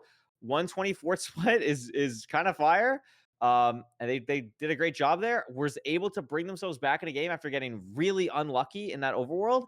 And I mean, wow, like what a first game in this set. I mean, I don't even know what to say.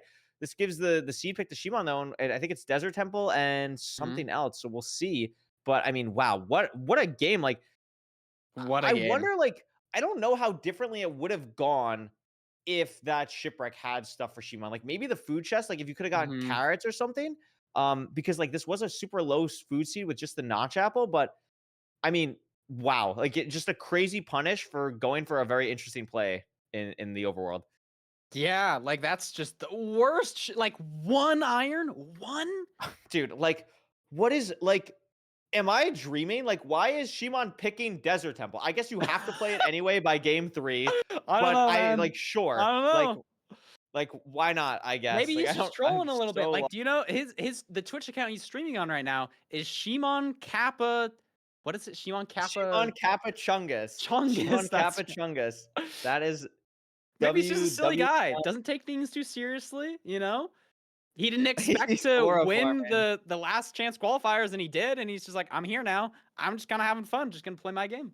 I think that's the best way to do it too. Like the point of ranked is you make it, you get to enjoy it, you get to have fun. And I'll tell you what, I think Shimon is having fun. I think Feinberg is having fun. I'm really excited to see what's going to happen in this overworld. Desert Temple leaves a lot of randomness in the well, not even randomness, just decision making in the overworld that can be so exciting and so interesting to see. The food, what's going to be in the temple, how do you handle the TNT? It's going to be super exciting to see how that is handled by both of these runners. And that means the final seed type for this, no matter what, we will be going to to Buried Treasure on game 3. But Desert Temple first, wow. I mean, this next seed has a lot to live up to, Parker. I'm going to be honest. Sir, yes, sir. Like, it's got to just, like, Fine's got to be entering here faster, right? Unless there's something weird. I mean, with look, like, this is just crazy. This is just crazy. Yeah. Curious to is see. crazy. I like the 7777 to Safa 777. That was very nice. It's like a war chant, you know? Yeah, Whenever I think exactly. of, like, I need to lock in with ranked, I think 7 to Safa 7, you know? It's very nice. It's very good. It's very good. So here we go. Temple. Little bit awkward getting trees. We'll see how that goes. A little bit, little far. What I really like about Desert Temples is like the ability to, I don't know. You told me about this, that like you can just use rotten flesh so much, and I didn't realize how. What? Wait, what happened? Did he blow himself up? Screw rotten flesh. Wait, he's resetting. Did he blow? Oh no! He blew himself Oh up. no, for Shimon. I think he missed the TNT in the corner. I guess it's okay. so. I mean, that might be a Pats. That might simply be a Pats. I'm gonna be honest. Yeah, minus 30 seconds. It's okay. It happens. So Fine's getting Flint here. Yeah, I mean, 7 you're right iron, though. Like 1 diamond. this is a really interesting scene. So last seed, the food situation was literally only a notch apple. That was it. It was just an enchanted golden apple. That was the entire food situation. This seed is an enchanted golden apple and 11 rotten flesh. So if you're Feinberg here, do you still kill animals? Are you thinking like, wow, I played last seed fine. Like, do I even need to get it? Do you play for the consistency? Like, I don't know. I think it just depends where the animals are, you know? Like, if it's linear, like, you gotta grab them. But, like, if they're not there, I just think send it. Like, you're a good player, you're confident, you want to keep the pressure up on Shimon. Like, you know he stumbled in the overworld last time, he's stumbling again. Like, you're pressing your advantage if you're Feinberg. But he's got cows on the way, he sees the lava pool. Gonna do the water tech. I love this tech. Oh, This the is- double. Wait, where? I don't know where the second cow came from. That was crazy. It duplicated. Cow duplication Mitosis. glitch for Right, that's the word. Mitosis. yeah, mitosis. Cow duplication. So I think this is interesting. I wonder if Shimon's going to do this. Shimon not happy with how they're playing. I don't know if you saw that mouse shake. That was very aggressive mouse shaking there. Very, very, very aggressive mouse shaking. And Shimon is just like, we're not even eating rotten flesh. Like Shimon is just entering the portal. Screw a cow. Screw anything. Like we are going. To be fair, We're he going. lost 30 seconds, and now he's only about 10 or 15 seconds behind building this portal, you know? Yeah. But he has made up this time, is so awesome. but he just doesn't have the food. Feinberg is in such a better position right now. Yeah. I mean, this is a monstrously positioned Oh my gosh, climbing the vine, saving blocks. Look at his mouse shake. He's happy about this. He's happy to be climbing vines. This is awesome. This is really nice to see. I wonder if Shimon's going to do the same thing here. I think it's pretty good terrain decision. Shimon's going to get wood now. Did he not? Not Because they didn't get wood before. They didn't get wood? No, they did TNT, but they don't have a lot of wood, I think, is the main thing. They have, like, and Shimon's doing like an art, like this is high so roll base. play for the Enderman? And Does it's it pay off? Did they get it? punished. Oh, dude. It's just so I bad want for one of Shimon. these plays to go Shimon's way. Like every silly, like, give me a 20-second time save play has just not worked out for Shimon so far. You're A little bit unfortunate. It's everyone's favorite bastion. We got Stables again. We'll see how that goes. Good old Shimon Stables. sees the fort. I'm assuming Feinberg also saw this on the way. And it's double I triple. mean, it is double triple. And the one thing I really want to point out is that Shimon's finally doing it now. Just hasn't been eating rotten flesh on the way, so is not going to be entering this bastion at full health at all. Yeah. Now is this triple? Do we know? I don't know if it's triple. It's definitely at least double triple. We're in a where's really Shimon going? awkward enter spot for Okay. Shimon here. Potentially could another die. Damage. He hasn't He's already gonna be eaten his- fine. Oh, The- TNT! You know what, though? I Beautiful. respect the play. You don't have to mine it. You just insta-click it. Boom. Yeah, you Saves time insta-click it. mining. But Here's he's the already problem, eating though. his notch. Has to eat the notch, yeah. So And he doesn't have Fine's steak. this is up It's to so stake. bad. I honestly, like, I don't hate the eat here. Like, it doesn't really matter when you eat the notch apple as long as you don't take too much damage here. But we'll see what ends up happening. Shimon potentially gonna just play triple the gap. I mean, maybe that's what we're looking for. Like, I would assume we're going to the other triple, but like I don't know where we haven't dug for it at all. So we're going triple down. the Yeah, so we're gap. gonna go for triple the gap here. You know, this is an interesting discussion. Like, I haven't known what to do lately. For the past 3 times I've had it, I've been playing triple the gap, and I've lost to people playing double triple. I think the consensus is starting to become double triple's good. I think the meta is definitely changing. I think, like, I was also kind of in the mindset that I think triple the gap is just better. But I think it also just depends on, like, obsidian count, right? Like, Feinberg has 36 obsidian. So, like, that I think is the main thing in a rank that you're kind of always worrying about if you do triple the gap. So that's why this new meta thing of, like, checking the chest, like, kind of before you do the route and everything, like, that is just so beneficial to kind of helping you decide which thing you should do. And I think if Shimon just has 12 obby, like, you should probably just be forcing triple the gap in this situation instead of, or not forcing triple the gap, excuse me, forcing double triple in this situation instead of going all the way down here. And also by going all the way down here, like, I guess, maybe that terrain actually opens up for a nice pearl hang, but That is most of the time it's going to be a little bit tough. Yeah, it's interesting. Shimon, like, he plays the high roll play of not getting a ton of food, entering faster, but then makes the consistency play of, like, getting way more gold with triple the gap. Not sure what his thoughts are right now. But, like, I'm not sure Fine is either. So ahead. Fine is really ahead right now. I mean, this is just some crazy things. I mean, Chatter brings up a good point. Like, it is not guaranteed. If you don't see a good gap, like, I don't think Shimon saw a good gap there. Like, you're not guaranteed it once you see double triple. So unless, like, if you're not sure, like, this could have been a big blunder. And Shimon's pearl misses, although Shimon is out. Like, again, I think, like, if Shimon just doesn't waste some time doing some other things like the Enderman and actually playing, like, double triple, like, actually got out of here pretty quick. And again, has at least one stray. Like, maybe that helps, but it is going to be tough to catch up time here on Feinberg. Feinberg still literally has the notch apple. Yeah. Shimon has no food. Still the notch and 4 steak. And he's got the blaze bit off. Literally waiting for blazes, building his portal. Shimon's got to do something really good, or Fine's just got to mess up. He's got to have a slow nav again. I mean, Feinberg did have a rod drop already. So if rates get a little bit bad, that could be something that comes back to help Shimon. I'm not super aware. Like, I mean, these rates seem pretty good. So I think Feinberg is just like so in the driver's seat. And the other thing that we have to start thinking about is the terrain from here just is so open. So Yeah, not a lot of probably decision making here into this next split. So assuming it's not like a one person throws one eye, one person throws two eye type of thing, this is looking like Feinberg's game to lose again. yeah, 800 blocks. Oh man, bad news for Shimon fans. Bad news for the plumbers. Yeah, But you know, it's not over looking until good. it's over. Until you're in that fountain, Dragon's dead. Anything can happen. Maybe Anything Fine can messes up a happen. 0. Maybe he doesn't get the spike. Maybe he dies. We'll see. This is Although gonna be Shimon tough. is on 2.5 hearts. Shimon is Not definitely looking gonna great. hunger reset in this overworld. Feinberg's terrain though is worse than I thought. God, What gets was hit by that? was getting chased by a baby hoglin like the entire time. Freaking babies, man. Am I right? Yeah, no, I agree. That's so base. Feinberg digging down though, and we're just here. So unless Shimon finds like this insane terrain or something, like I don't know what we're gonna do here. This hunger reset is really Ooh, cool. Love this.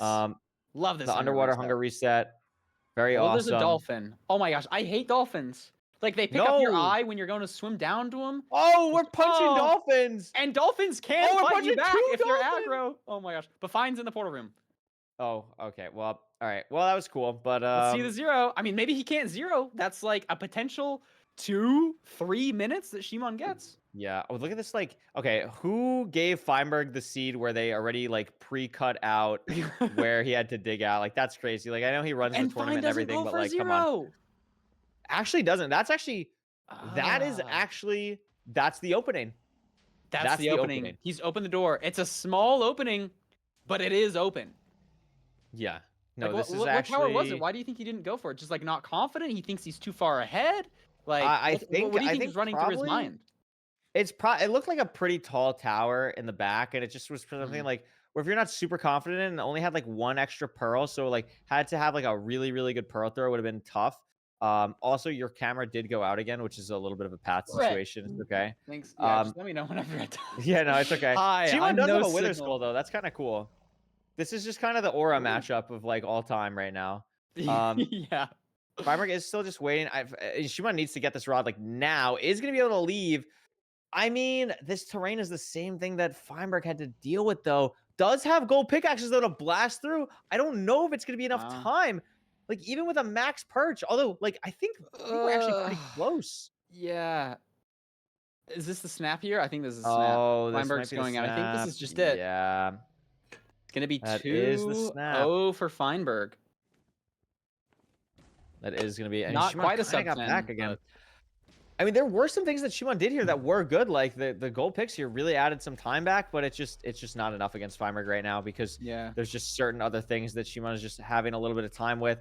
Jumping for the beef! Where are we going to jump? He's We're going to putting jump on a show for us, ladies and gentlemen. Even one. Oh my gosh. Wow, the 2+1 up. Wow. Such It's confidence beautiful. right there. Fine has got to be feeling good right now. That's the BM. That's the BM right there. He's feeling good. He's feeling good. I mean, how can you not? That was a pretty dominating performance right there. Yeah. Tough on the 2 splits. minutes into the stronghold. I'm actually very Faster. surprised that split is that big. I think Feinberg just played the spawner like a little bit better, but I mean, I'm surprised it added to 50 seconds of time save. Yeah. More time save for Feinberg in the fortress than the bastion is not something that I would have thought there. Really, really crazy. Yeah, pretty much every stuff so split far. except finding stronghold, he's making up time. And finding stronghold's like, what did they blind on? Did they have the rods? Are they Exactly. pre-crafted? So it's like I always kind of ignore that one, to be honest. Yeah, no, 100%. Exactly. This has been a crazy, crazy set of matches so far.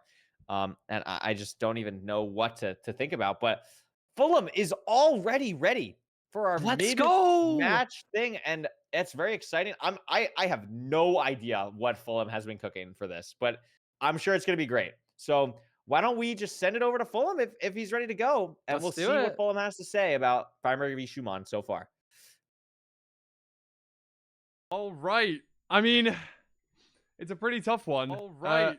I mean, I don't like hearing myself twice. I apologize if you guys got any echo there. Yeah, that was a very interesting first 2 seeds. Let's just let's just lock back in with Seed 1 there. I know it feels like it was a long time ago. Let's just think about to this ruined portal, right? Let's just think back to this ruined portal and let's look at exactly what happened here. We're checking for our buried treasures in the meanwhile, and Shimon kind of notices a little spike while looking away from the chest. And of course, we notice that we do get a spike and we see a full shipwreck. Now, on average, this is going to provide you with a good amount of iron, a good amount of food. However, in this exact situation, as you guys saw, it contained one singular iron ingot and like 10 rotten flesh at most and one stew. This was an awful shipwreck, and I'm not going to lie, that's kind of unlucky for Shimon. Because assuming we had a little bit extra, let's say we had, I don't know, let's say 2 iron ingots, we could have made shears and used the trees surrounding to get some extra blocks to go into the nether with. And that's pretty nice. Given the fact that we do, however, have 64 ingots, 64 nuggets, that has the potential of, this gives you that 7 ingots already. So I don't personally know if going for the shipwreck is ever the right play. I don't know what Shimon would have been happy seeing in this shipwreck. Like, would 5 iron be good? Would 3 iron be good? Would 10 iron be good? Like, I don't know what the level of iron Shimon would have needed to actually make up the time that it took to get to this shipwreck chest. Because, of course, as we notice down here, it is fully buried. Looking down here, having to mine some stone in the meanwhile, and not making the pickaxe beforehand is going to be a long time for Feinberg to wait to see that Shimon enter the nether achievement. Moving on, we do notice that Feinberg was set on fire midway through his Bastion route here, and we're just going to explain exactly why that is, because I know that the commentators missed it. We hear a big, loud gas shot. These piglins are blocking him. Fireball comes in from the left, sets him and 2 piglins on fire, which is a little bit of a problem, but in fact doesn't matter a whole load. Feinberg's able to deal with this pretty well. Obviously has the notch as his only and main food source. After he only gets 19 obby, Feinberg does head down to the bottom of treasure here, is happy enough to break spawner, but doesn't need to, solely for the fact that he, in fact, does have the location of the fortress, and rather than grabbing gold from the middle, instead looks at the outside chest and grabs the obsidian that is spotted. Really heads up play here. And with the pearl hang, there's no need for him to do any more trading. Instead, heads straight out to the fortress, which he knows where that is. On the other hand, Shimon was unable to find the fort ahead of time, instead having to go to the bottom to break spawner to pyrite. That is a pretty big issue. However, even after pyrating, he didn't actually need to use the spawner that he located on his pie, because Shimon forced the strays, which I absolutely love. And let's have a little look down here. Once he increases his render from 2 up to 5, look at the sheer number of strays over here. 1, 2, 3, 4, 5, 6, 7, 8, 9, 10, 11 strays on screen, all in this quadrant up here. Insane stray rates over here for Shimon. Sadly, the blaze rod rates were awful. Notice he only has 2, and after killing all 11 of these, actually, I believe he may have missed this one and this one, or at least 9. He only had 5 rods, so we had some pretty terrible rates at this point in time. Moving on from this clip, Feinberg was able to take the lead that he had substantially gained, hit the 1 in 8 0 cycle, played it very well, and was able to take the seed down even after using a few more explosives than his fellow runners may have done. Smartly avoiding the fire there, and after eating is able to pearl down and not mess anything up in the meanwhile. 1 HP, but is able to finish off the seed fantastically well. In the second seed, we have to deploy Pats for Shimon after this Desert Temple. It goes this way sometimes. I've been victim of this exact situation before. Place the TNT, mine it all up, but unfortunately, this one Even though he's got it hovered over and it is insta-mine, this block here was never broken. This sadly did not break. So if we flick around there, sadly the TNT did not break, meaning that Elo Plumber 4444 sadly did meet his demise to another TNT. So losing what, around about 30 seconds in this overworld. But notice something here that I think really impacts, shows the mental or the fortitude or potentially just the style of play of Shimon here. No more than 25 seconds into a seed, right? Let's have a look, right? In this top right corner, 28 seconds into the seed, we take this death. Only 30 seconds behind, right? 30 seconds behind in a ranked seed. Notice where the mouse movement goes. Respawn. Insta pause. Insta move right. Insta move right. I want to see if I can pause it on the exact frame. Oh, we can't. Okay. I'm pausing it on the exact frame. There it is. Instantly, that mouse moves from the middle of the screen to here. What does this button say? Guys, any clues? Any clues as to what this button usually says that isn't just grayed out in playoffs specifically? That might have wait, when you understand me, you might understand life, guys.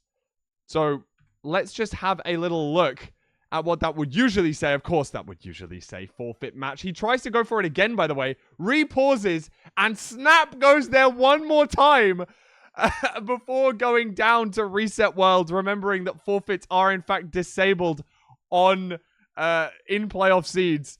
After 2 attempts of forfeiting, realizes, oh wait, I should probably reset this rather than forfeit, because it's not even an option. Sadly, after that, Shimon's disadvantage wasn't squandered by Feinberg. Even after trying to lose a rod here, does lose 1 rod to the Abyss, he was still able to take a lead, albeit very diminished towards the end. Maybe having a 40-second advantage in the overworld down to more of a 20-second advantage in the fortress. However, the terrain nav was very good from Feinberg, able to see out the second seed in style with a 1 cycle. Had enough time to. And this clip is special because of one reason and one reason alone, which is why I think that a 3-2 is going to come for Shimon. Now, notice here, not only does he get the skull, instantly picks it up, instantly puts it on. Now, that is the sign of a fortuitous runner on its way. Here we go. Skull equipped. That is the luck. The luck has arrived. I believe that Shimon is going to win these next 3 seeds. The reverse sweep is going to income solely because of the Wither Skeleton skull equip in seed number 2. Little F5 to show it off, show off the drip to the rest of chat. I love that. I love that. And of course, Feinberg is able to 1 cycle and show off a little bit of BM in the final seed, getting the notch apple jump in Parkour Civilization. Parkour Civ in 2025, by the way. That was out in 2023. Come on, we can move on from that now. It is time to head back into seed 3. Feinberg is 2-0 up, only needs 1 more seed to take it home. Can Shimon pull off the reverse sweep? Let's find out. I'm going to send you guys back to Curry and Rekrap for potentially their last commentary seed of the day. So show love to them in this next one. Thank you guys for being here. We will see you very shortly. Wow. Beautiful analysis, Fulham. I think you did a good job of showing these players, like, what these players do, like who they are, as like their play style. I'm very excited for this last match. I think this was really, really entertaining to watch so far. And I think both players have a great mindset going into everything. And I think to showcase that, we were a little bit confused on the Desert Temple pick, right? We were like, what the heck is going on with all these seed bands and these picks and everything? Well, we have insider information to show you. We have insider information. This is the chat from Feinberg and Shimon.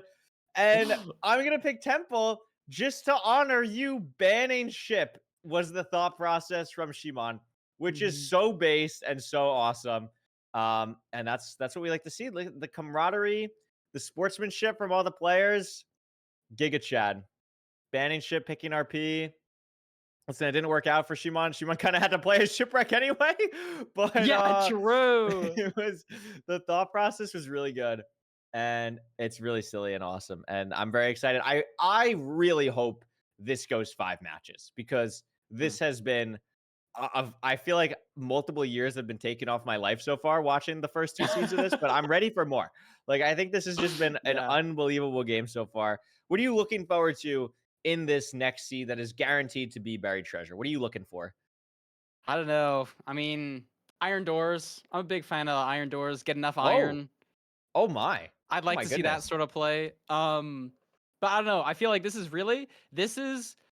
match is like this is where Shimon really has to step up. You know, it's his last. It could be his last match. If he doesn't win this, he's out. Like this is his time. This is the turning point for him. If we're writing a story about Shimon and what happened here, this is getting near the climax.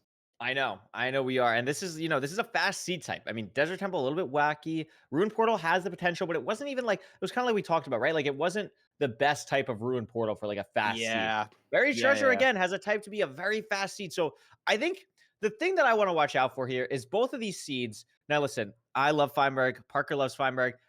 I'm pretty sure these first 2 seeds are the 2 seeds so far that haven't been sub 10. And I think that's kind of maybe the line that we want to look for. So if we see a sub 10 in the next seed, I think this 10-minute mark, that's what we want to be looking for. If it's looking like a sub 10 pacer, maybe that's what gets Shimon back on the board. If it's looking like more of a slow seed with a little bit of awkwardness, maybe that's what gets Feinberg to finish up this round. So we can see both players getting it pretty instantly. And an unfortunate BT, I would say 5 COD, no TNT. That's tough. TNT, no Iron Doors, but you know what? You get shears, you get full tools. You're sitting all right.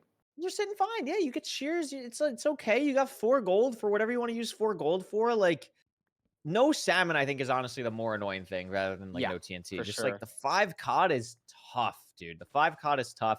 Both players getting a bunch of leaves, about the same level. Haven't seen anything yet on like a ravine or anything. And something that I find really interesting just about Shimon's gameplay that I've noticed a lot is Shimon just likes to throw out like literally anything that Shimon doesn't need and immediately finds his ravine that Feinberg doesn't see. And that's time makeup. He's going to be in first. That's a massive time makeup here. Really quick on these mechanics. I think so. By a lot. By like a lot. I mean, this is a massive thing, but messes up the portal a little bit. Fixes it, thank gosh. And we're going to be entering here quicker than Feinberg by about, I would say, 6-7 seconds. Insta-Bastion, and this is looking like a pacer right now. Clutch here. Love that play. Oh my god. Okay, we're chilling. So everything's fine. Yeah, he's fine. Really nice way to recover that. And really nice way of handling the pigs here. Has a little bit of weirdness where like the pigs are aggroed by the bottom blocks, which can be kind of annoying, but has so much gold to kind of play with here because of having the extra in the beginning. Getting up here, feel like very, very quickly, like a little bit just all over the place, but still gets up here fairly quickly. Feinberg also now up here. The thing we got to watch out for, though, is how much food are these going to do? Yeah, Feinberg drops his pickaxe twice! Fine! Feinberg drops his pickaxe twice. That's not optimal. No fort. That's not optimal. You don't want to see that. Okay. I mean, now I know Fine is a big fan of playing quadrants, right? And metagaming the seed, almost never breaking spawner. Even though we've seen him do that, that was mainly because he needed the obby. Do you think he gets an advantage here over Shimon? Do you think Shimon is also as comfortable metagaming the quadrants as Fine is? I mean, Shimon is really, like, I can see here just with the wide macro and stuff, like, Shimon is really trying hard to force this fort play. And I think we'll probably go regardless. I think a lot of, like, the top level stuff now is just, like, people just really don't like breaking the spawner and will just send quadrants. So I would be pretty surprised if I don't see Shimon doing that, just because of how fast they like to play in general overall. But again, maybe we just don't get enough obby. Like, that just might be the thing again. We'll have to see. Oh, he's doing the item elevator. A lot elevator. of gold, though. Yeah, item elevator's up. We have 7 obby only. Gonna be grabbing this backup block because it's almost certain that we'll need it. I'm just gonna have to spend time killing this pig that hits him twice. Yikes.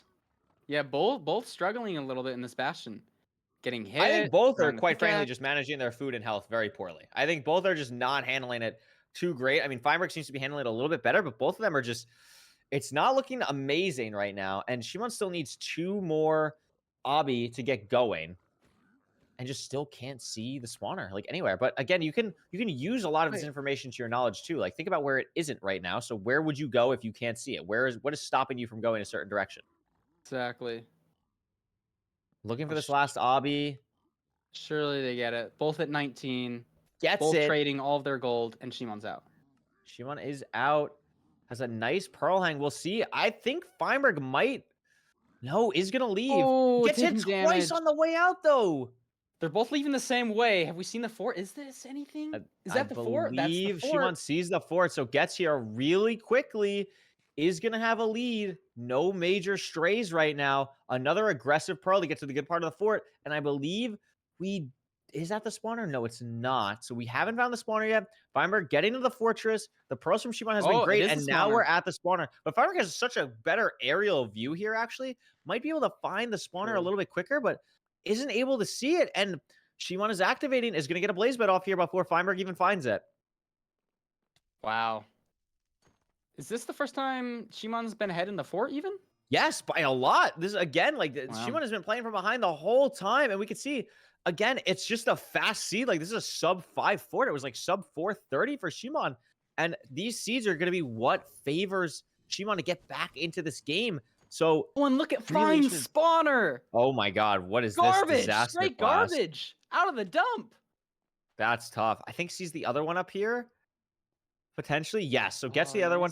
Does at least get like the activation on that first one, but I think it's just too little too late. Like Shimon just has a massive lead right now, and the spawns are going crazy. Already has 5 rods, and the blazes right here. Just needs 1 more. Gets it. Is going to try and kill this one for a 7th rod. Is going to try and kill for the 7th rod in general, which I think might be a little bit of a misplay, but it does end up paying off. Now just doesn't have to worry about rods at all. Picking up eyes, whatever. If this is ocean, you don't have to think about it, which I think honestly actually is the right play. Like I actually like going for that in this situation, especially when you are ahead. And it's just gonna like not have to worry about this eye. Like just gonna be heading back behind the tree. Just gonna measure. What is it? It's 3 digits. I just can't tell. I can't tell. But I know I can tell it's 3 digits. I know so the it's struggle. decently close. I don't know why we picked up the eye though. We went to pick up the eye anyway. Endermite. Oh my goodness. Resets. Okay.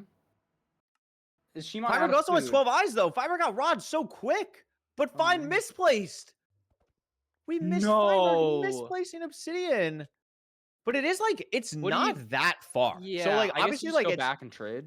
No. I think like he's gonna go overworld. But like I think it's just still too little, too late. I mean he has to, right? Like there's just no way you don't. I guess so. Yeah. You can't go back and like trade. 2,000 or anything crazy. No, it's like I think 900.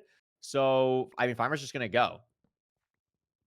I mean this terrain in the Nether isn't like phenomenal, but again, it's just like it just doesn't really matter. Like Feinberg obviously will back to his portal. Wait. No, I think he's trying to get to the direction, maybe. Is he gonna go back? I don't know if I agree with this. Like, I mean, you have so lower many treasure. Pearls, like you have lower treasure. Maybe it's back towards the treasure. Food. There's a hog. It's an awkward situation. I think he's spending just too much time regardless, just hesitating right now. He's got to commit to something. And that's what we're missing.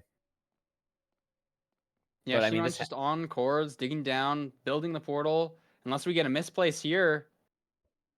Not looking great for the Feinberg fans. Feinberg is going to head back to the Bastion. Oh, did he pearl hang to cords? Yeah, pearl hung. Shimon has a phenomenal spike, though, and the portal's literally right there. So, assuming we avoid disaster, Shimon is going to get a mid-8 time on this seed with a nice 0. Let's see what the end looks like. It's caged. It's 56. A little bit of hesitation, though. That might be a little bit weird. Should still be out. It's back. Do you push this if you're Shimon? Oh, I feel like his playstyle he is, but like that's scary. Side setup. Yeah, you he's chilling. He's just so far ahead of Fein. I mean, I guess he knows Fein could enter the stronghold at any moment, so that's a little scary. He doesn't know the lead he has, but I mean, Feinberg, it's not that much of a lead. I mean, this Fein already out? Oh my gosh! Yeah, Fein got the obby. It actually paying off quite well. I mean, this is a difficult 0. I mean, this would be what a way for Feinberg to close this out. I mean, one of his biggest struggles in the journey of him getting back into ranked has been the 0 cycles, but it is something he takes a lot of pride in now.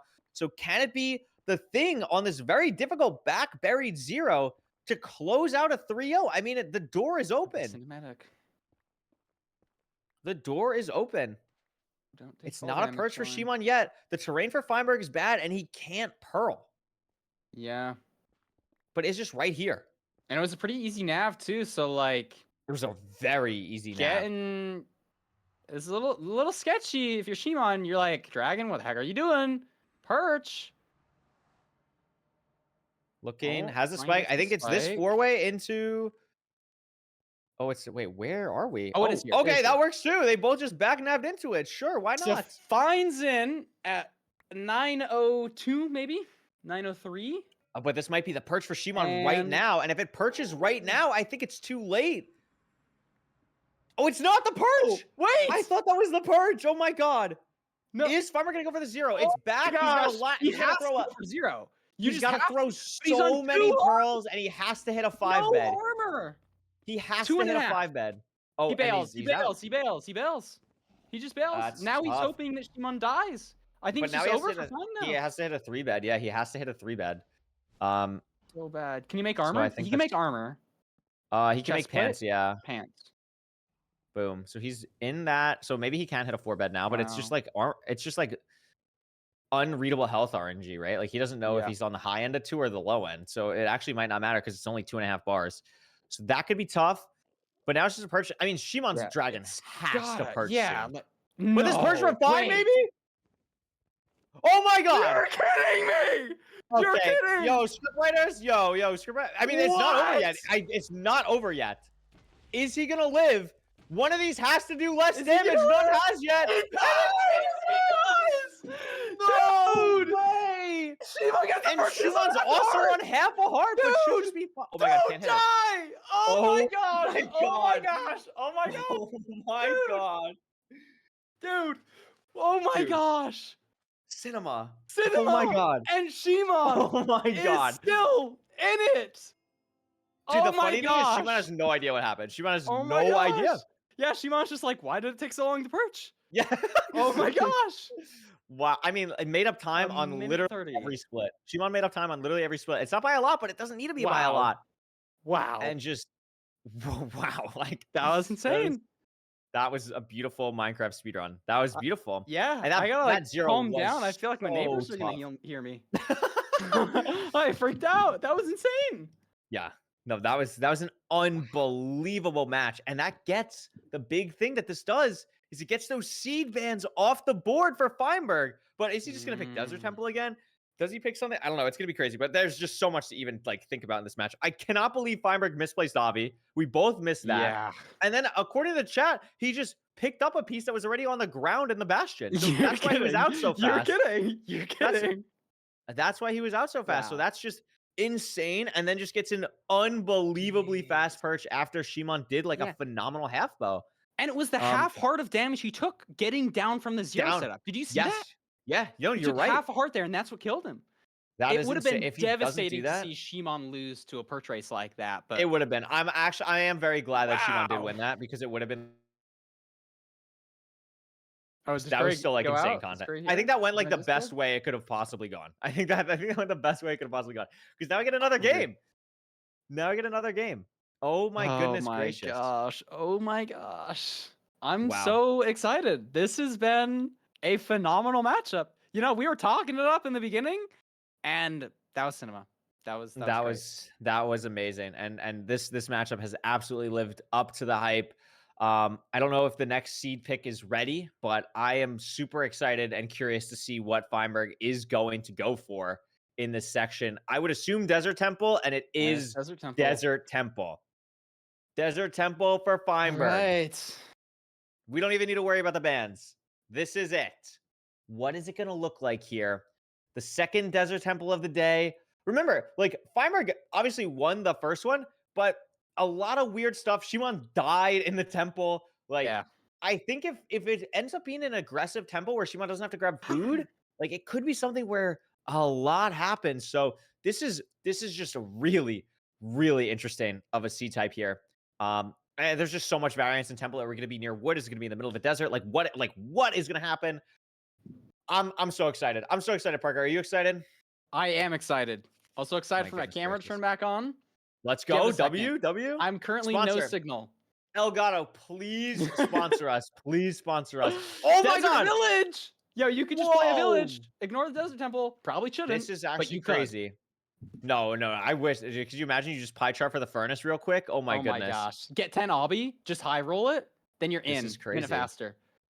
I mean, Is Fine. What's the delay here? Is Fine actually ahead? I by this think much? Feinberg is just actually ahead by that much. I don't see. Oh, I see the Oh, timer. it's like 2 or 3 no, seconds. It's like 2 or 3 seconds. Yeah. Okay. So it's like a little. All right. So Curry's gone. Bye, Curry. We see a Oh, difference I'm in the way gone? that they blow up. Or Oh, maybe nice. it's me. I don't know.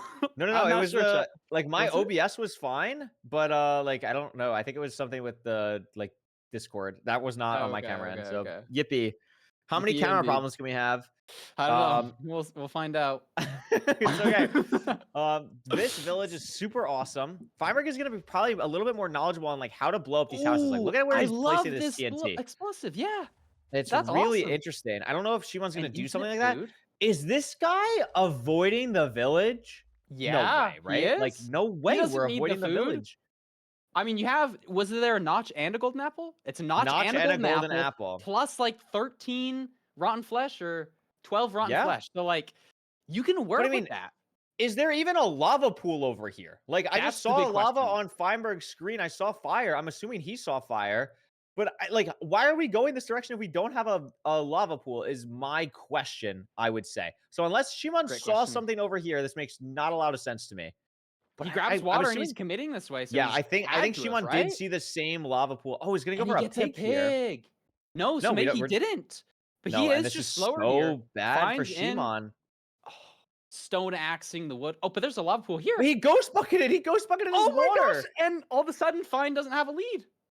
That's just a massive time. That's like a 20-second time loss for Feinberg. Yeah, that could be the throw of the match. That's like that is not an insignificant like tiny little thing. Like that is actually insane time loss there. Oh, oh my god. god. I thought he lost his water again. Oh my I thought god. He did too. Wow. Jesus. Feinberg is going through it on this portal. I'm gonna be honest. Like I don't know what is happening, but it's okay. It's okay to mess up a portal that we've done for 4 years. It's totally fine. This terrain is a little bit interesting as well to this bastion, but yeah, curious to see what bastion it even is. It looks like maybe I could not tell you. I don't know. Actually, there was a rampart. There was Blackstone. I want to say bridge, but I'm not sure at all. I wanted to say housing, but I have no clue. It looks like a housing. Yeah, it is housing. Double triple housing. Okay. Where is Shimon going? Okay. We're I guess there's terrain here, so he can walk in and safe loot. So it's like yeah, no, this not is good. a terrible This is good. play. No. Just doesn't. I do feel like it doesn't fit the play style they've been going for in the rest of their things. But yeah, I think it is just a good play. Feinberg entering from a much better area though. Look at where Feinberg's entering from. Yeah. Oh, can just reach it from here. Then he has gold armor. Doesn't need to worry about it. Really nice. I mean, Shimon's just out. Going down. Yeah. Looking great right now. Feinberg slower on looting these chests a little bit. Is going to play it safe. Oh my god, so much obsidian in all of these chests. So now it's a question of where do you leave the bastion? Who's going to make the better decision there? Because you don't need to go up. You don't need to think about getting 10 or 20 obsidian from like the center chest or anything like that. Yeah. You're absolutely right. That is going to be a massive decider. And if you're right in them seeing the fort, I missed it. That's massive. I don't know if Feinberg saw it because they did enter from like 2 completely different places. So maybe one person saw it, maybe one person didn't. And that could be a big terrain decision on where to leave here. Mm-hmm. And this is nice really too, because crazy. you don't even need to check the other double or the double chest at the bottom. You could spend that time pre-crafting your bed, maybe make an iron axe because you have a stone axe. And if you have enough pigs, then it's just going to work out that you're going to be out even faster. Yeah, and that's the thing. Like, we might see some really quick leaves here because that's the thing. Like, we don't even need a pre-crafted bed. We got 5 TNT, so it's just about like, do we want iron axe? Like, do we want the iron axe? Like, we have so many blocks. The pearls seem like a little bit slow here, and Shimon's managing inventory incredibly well, and still has, everything they really need. The pearls are slow though. Oh, 2 pearl trees up here, and Shimon's out. I love that pearl. There. That's awesome. Love that. That was a great pearl. Doesn't have an iron axe though. Fine, got the iron axe. And doesn't have that much food to be doing a pearl like that. I guess like it's probably fine. Like the gapple and the notch are just so nice, but like these are some aggressive pearls we're seeing. I really like this one on the top there too. And there. No, this is really cool stuff. And Did I'm they assuming eat their Shimon knot? did see the fort. They're not. Or was this Feinberg not? is also out. Shimon's How's ahead Fine by, leading? like, I would say probably 20 seconds here. Shimon basically entered the fort at 5 minutes, if you want an idea of Yep. how far behind Feinberg is right now. That's massive. And Shimon's just There I go here. again. Oh, I'll there be you go back. again. I'm No, just it's a okay. voice Oh floating my in God, the Shimon. ether. Jesus. Don't We're scare having us trouble like that. building a straight line upward. It's okay. It happens. It's okay. We're getting there. We're here. And now it's good. They're both out of spawner. Both Blaze don't know betting if- at the same time. Or Blaze TNT. Well, here's the thing. I think this might have been a bit of an overcook from Shimon, because Shimon tried to pearl to this like other spawner, but the pearl was so bad. So they were just like 30 blocks below. And now Feinberg just like is only committing to this one spawner. So has a lot more time to like get set up and organize and everything and like actually Blaze bet it. Where now Feinberg is actually ahead on rods, even though Shimon entered earlier. Which is crazy. Just like that pearl and that decision. Yeah, I mean that is maybe are they at huge. different spawners right now? So maybe slightly different stronghold terrain, or are they at the same spawner? No, they're at the same spawner now. They're at the same spawner. So this is actually crazy. And again, like the inventory management right now for Shimon is kind of all over the place. Feinberg still only has 2 rods, but will probably get a little bit more of a lead here. Now the thing is, this play, like Feinberg is going to see that Shimon is portaling out, and Feinberg is probably going to think that Shimon's like ready to go because Shimon was here first. So maybe that pressures Feinberg a little bit, even though actually Feinberg is in the lead and just doesn't realize it. True. That's a great point. Getting even more gold picks with Fine. He has like 6 now. Yeah, this is some really, really great work from Feinberg. 35 Just bread. organize everything. And Shimon's just Yeah, like single thing. getting food now. Loses a little bit of time. Breaking. It's so close. It's close. Wait, because it's so close. Oh my god. Wow. This Surely play is he gets great. us off. Feinberg also knows how to do this, so this should be pretty standard. Is gonna go for the TNT. Oh, yo, that's and an it's AA play. Wait, this is an really AA play, like and it's just that. gonna throw items through. Has to do it does it way more cleanly. Very cool. Yeah, one was like a knowledge way to do it. The other is just like mechanics. Like it's way harder to do the lava bucket than the It's TNT. way harder to do the lava bucket for people not But if aware. you just It's have the way harder. TNT, that's so nice. It is really nice. And Shimon still needs 2 more rods. Oh, 2 more rods. And Feinberg's here. But here's the blaze spawn. And Feinberg took a little bit of time, like getting the exact chords, gets the portal now. But if Shimon has the rods, if this pearl's good and is able to get here, Shimon's only gonna be like 5-10 seconds behind. You gotta go, Shimon. Crazy close. Looking for the spike for Oh my Feinberg. gosh. Taking a little bit of time. Really slow on this preemptive. Has the spike That's it. going. But Shimon just has the portal ready to go. But it finds the actual portal that matters. It's just too little too late, I think. Like, Well, I here's just the thing don't know though. if you can recover. Shimon has all the eyes crafted and stuff, and Feinberg messed up that thing. This is like, Wait, I is think he it going- could be still in 0 variation, but I don't know if Shimon is going the right way. Yeah, I think he's going the wrong way. I think Shimon went the wrong Oh, way, no. and that might be it. I mean, we saw. Feinberg can't go for the 0. What is he going? Wait, what? Why Feinberg not? couldn't get the 0 off. Wait, wasn't it front tower? Am I It was tripping? front tower cage. I think Wait. it was definitely doable for Shimon. Shimon Shimon is- needs this. He's just in the wrong part of the. Shimon is so stronghold. lost in this stronghold. Feinberg had such a clean, immediate spike, and Shimon is just nowhere to be found right now. Shimon needs to go backwards and just keeps going deeper. Yeah. He thought about it for a second. You could see his cursor. He opened the hidden room and then just decided not to go for it. And that's where he It's- needs to be right now. Feinberg messed up the pearl clip, which is why he couldn't go for the 0, according to chat. Oh. This is where he needs to go, I believe. There Wow. it is. Has to hunger reset, though. Oh my gosh. Is Will Fine gonna Feinberg get a just get snap another here? crazy... That looks like a good perch. It's a It does snap. perch. It's a snap. It's over. Wow. Even if Shimon hits the craziest 0 of his life, It it's doesn't just... matter. Wow. That's going to be it for Feinberg. Going to close out the Feinberg game. is not washed. He's in it. Feinberg is not washed. Oh my goodness. No way you're exploding. Okay. This guy's out of And control. a sub 10 while Shimon was going for his side setup. Wow. Wow. That is crazy. Feinberg Wow. played the fortress split so much better and was able to get all the time back there. And that nav, I mean, if Shimon just hits the insta nav, I think it's winnable, honestly. Yeah, from you're from right. Shimon there. Just a Totally. really, really crazy set of circumstances, really throughout this game entirely, for Feinberg to finish it off in 3-1 fashion. I mean, that was the game of the tournament so far. That was absolutely incredible. And thankfully, we will have an interview with this Feinberg guy. We'll have an interview with this Feinberg guy. He's in the waiting room right now. He's Oh in my the waiting gosh. room. He's so waiting. I mean, this was just incredible. I can't wait to hear about his thought process on a lot of these things, what he kind of knows what has happened, what he doesn't know what has happened. Just gonna be really insane to see. But I mean, these splits again, like Shimon had this game until the fortress, and then just had a really, really tough Pearl situation that kind of costed everything until the Nav also just kind of nailed the coffin in. Yeah, Really crazy. it set of was like the circumstances. door was open until that nav. Like he was Yeah. zeroing, and like if he hits that and he's in 20, Yeah, it was 30 definitely seconds gettable too. sooner, he wins. Yeah, absolutely insane. Absolutely insane stuff there. I'm ready to hop into the interview portion. I don't know how that specifically worked last time, but I'm so ready. I'm Hello, ready. Feinberg. Oh, you Congratulations. dragged Hello. me. Does Oliver have a scene for a webcam? Let's see. Oh, Or is maybe. did I Oh, break- I whoa, broke whoa, everything. whoa. I You broke can be everything. part of I my should- webcam. Sorry, I forgot. I'm sorry.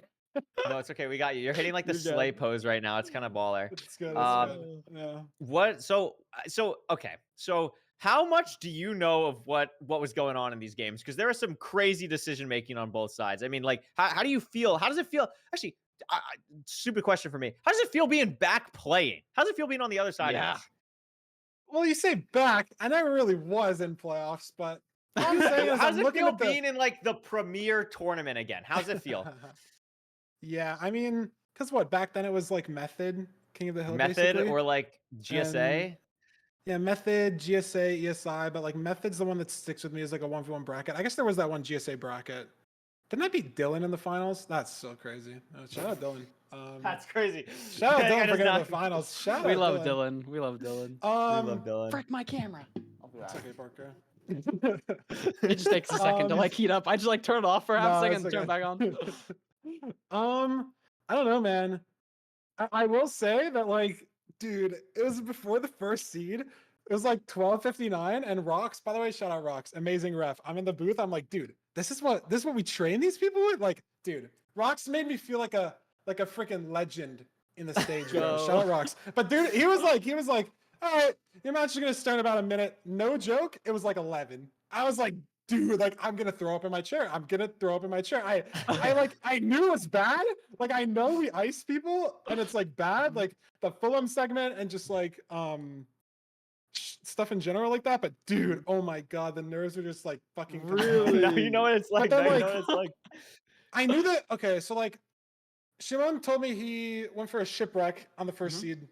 Yes. I didn't even look at that ass. Like, okay, I think I looked like on the very, very close water, like close left, like in the little inlet, and I Okay, saw yeah. nothing, and I just gave up entirely. It was I close didn't, left like- in that inlet, by the way. It which was. is I'm funny. blind. Yeah. GG. Well, I just like I didn't see it at all, and in my head I was like, what could have happened? Like I thought I have this fear because I crashed like once 3 weeks ago or something where like it disconnected me from ranked, Oh. but not my Wi-Fi. So as soon as like we're 30, like I start mining the tree and he doesn't have Acquire Hub where I'm like, is my internet gone? Like, did I crash? I'm like, what possibly Yeah. happened? Like, there's no way he could have like died, but obviously he just got rolled on the on the The shipwreck shipwreck. play. Like It I was think it's insane. correct, but he said there was 1 iron and then One iron and no food. It was like one round Yeah, flesh. like a couple round flesh. Oh, it was a full wreck terrible. too. Yeah, Yeah, no, full that's wreck. That's just unlucky then. But like then you know that you can kind of play safe, even though we were in the stronghold at the same time. And it's so scary in those situations when it's like a cold spike, or like Yeah. when you just don't have the spike because part of it is like, did I just like stand in the wrong spot of the 5-way and like I barely didn't pick it up and like it's just RNG. But even then, like if it's cold, I don't know. It'd be a cool thing to look at. I don't really know if there could be anything conclusive, but like if it's fully cold, like what the best way to go is, like off starter. Because we know that like before preemptive, you would always send mid because like stats were like a majority of the time or like statistically significant, it was like more often mid than anything else. So if you had no idea and it was like a 5-way, 5 rooms, you would go mid.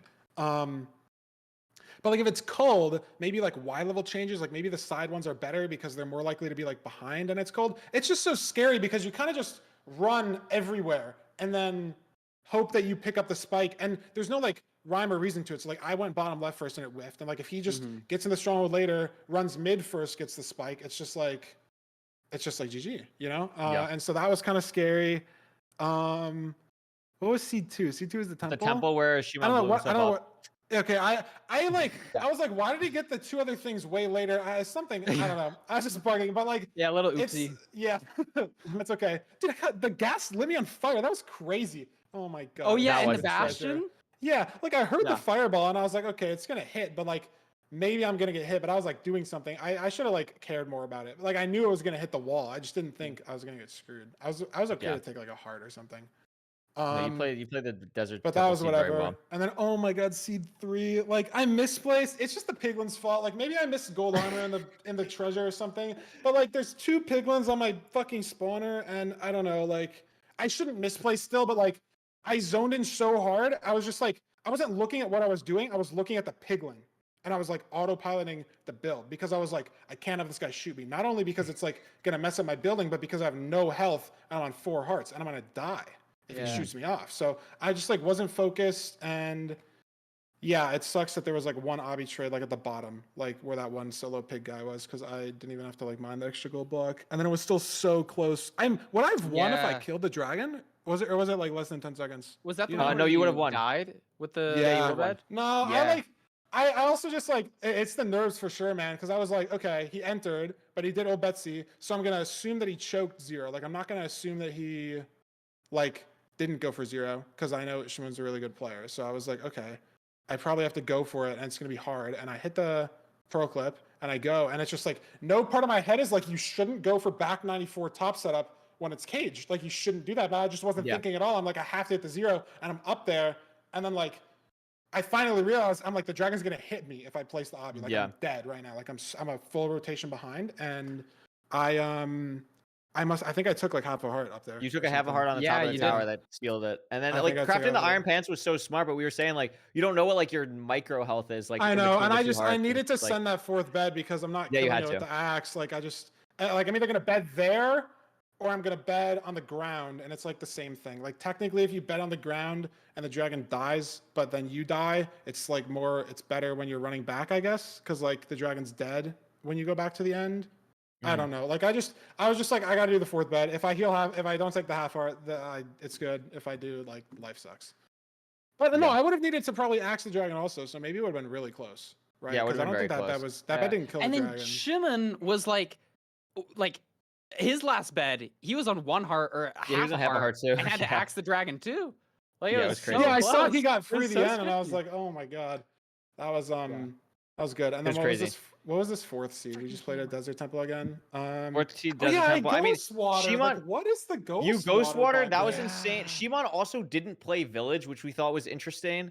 And then no, I think I had the best overworld. Right? Like I was so happy. I'm like, I'm gapping, and then I get there and I pick up a lava bucket. Like it was a really good route. The main Mhm. thing was like Shimon just played like I think played the Bastion slightly better, and then like got to the fort and like was ahead of you and everything. But then they had a really bad pearl to the second fortress, and or the second spawner, and that's where you made up all your time. They spent like 20 seconds building back up.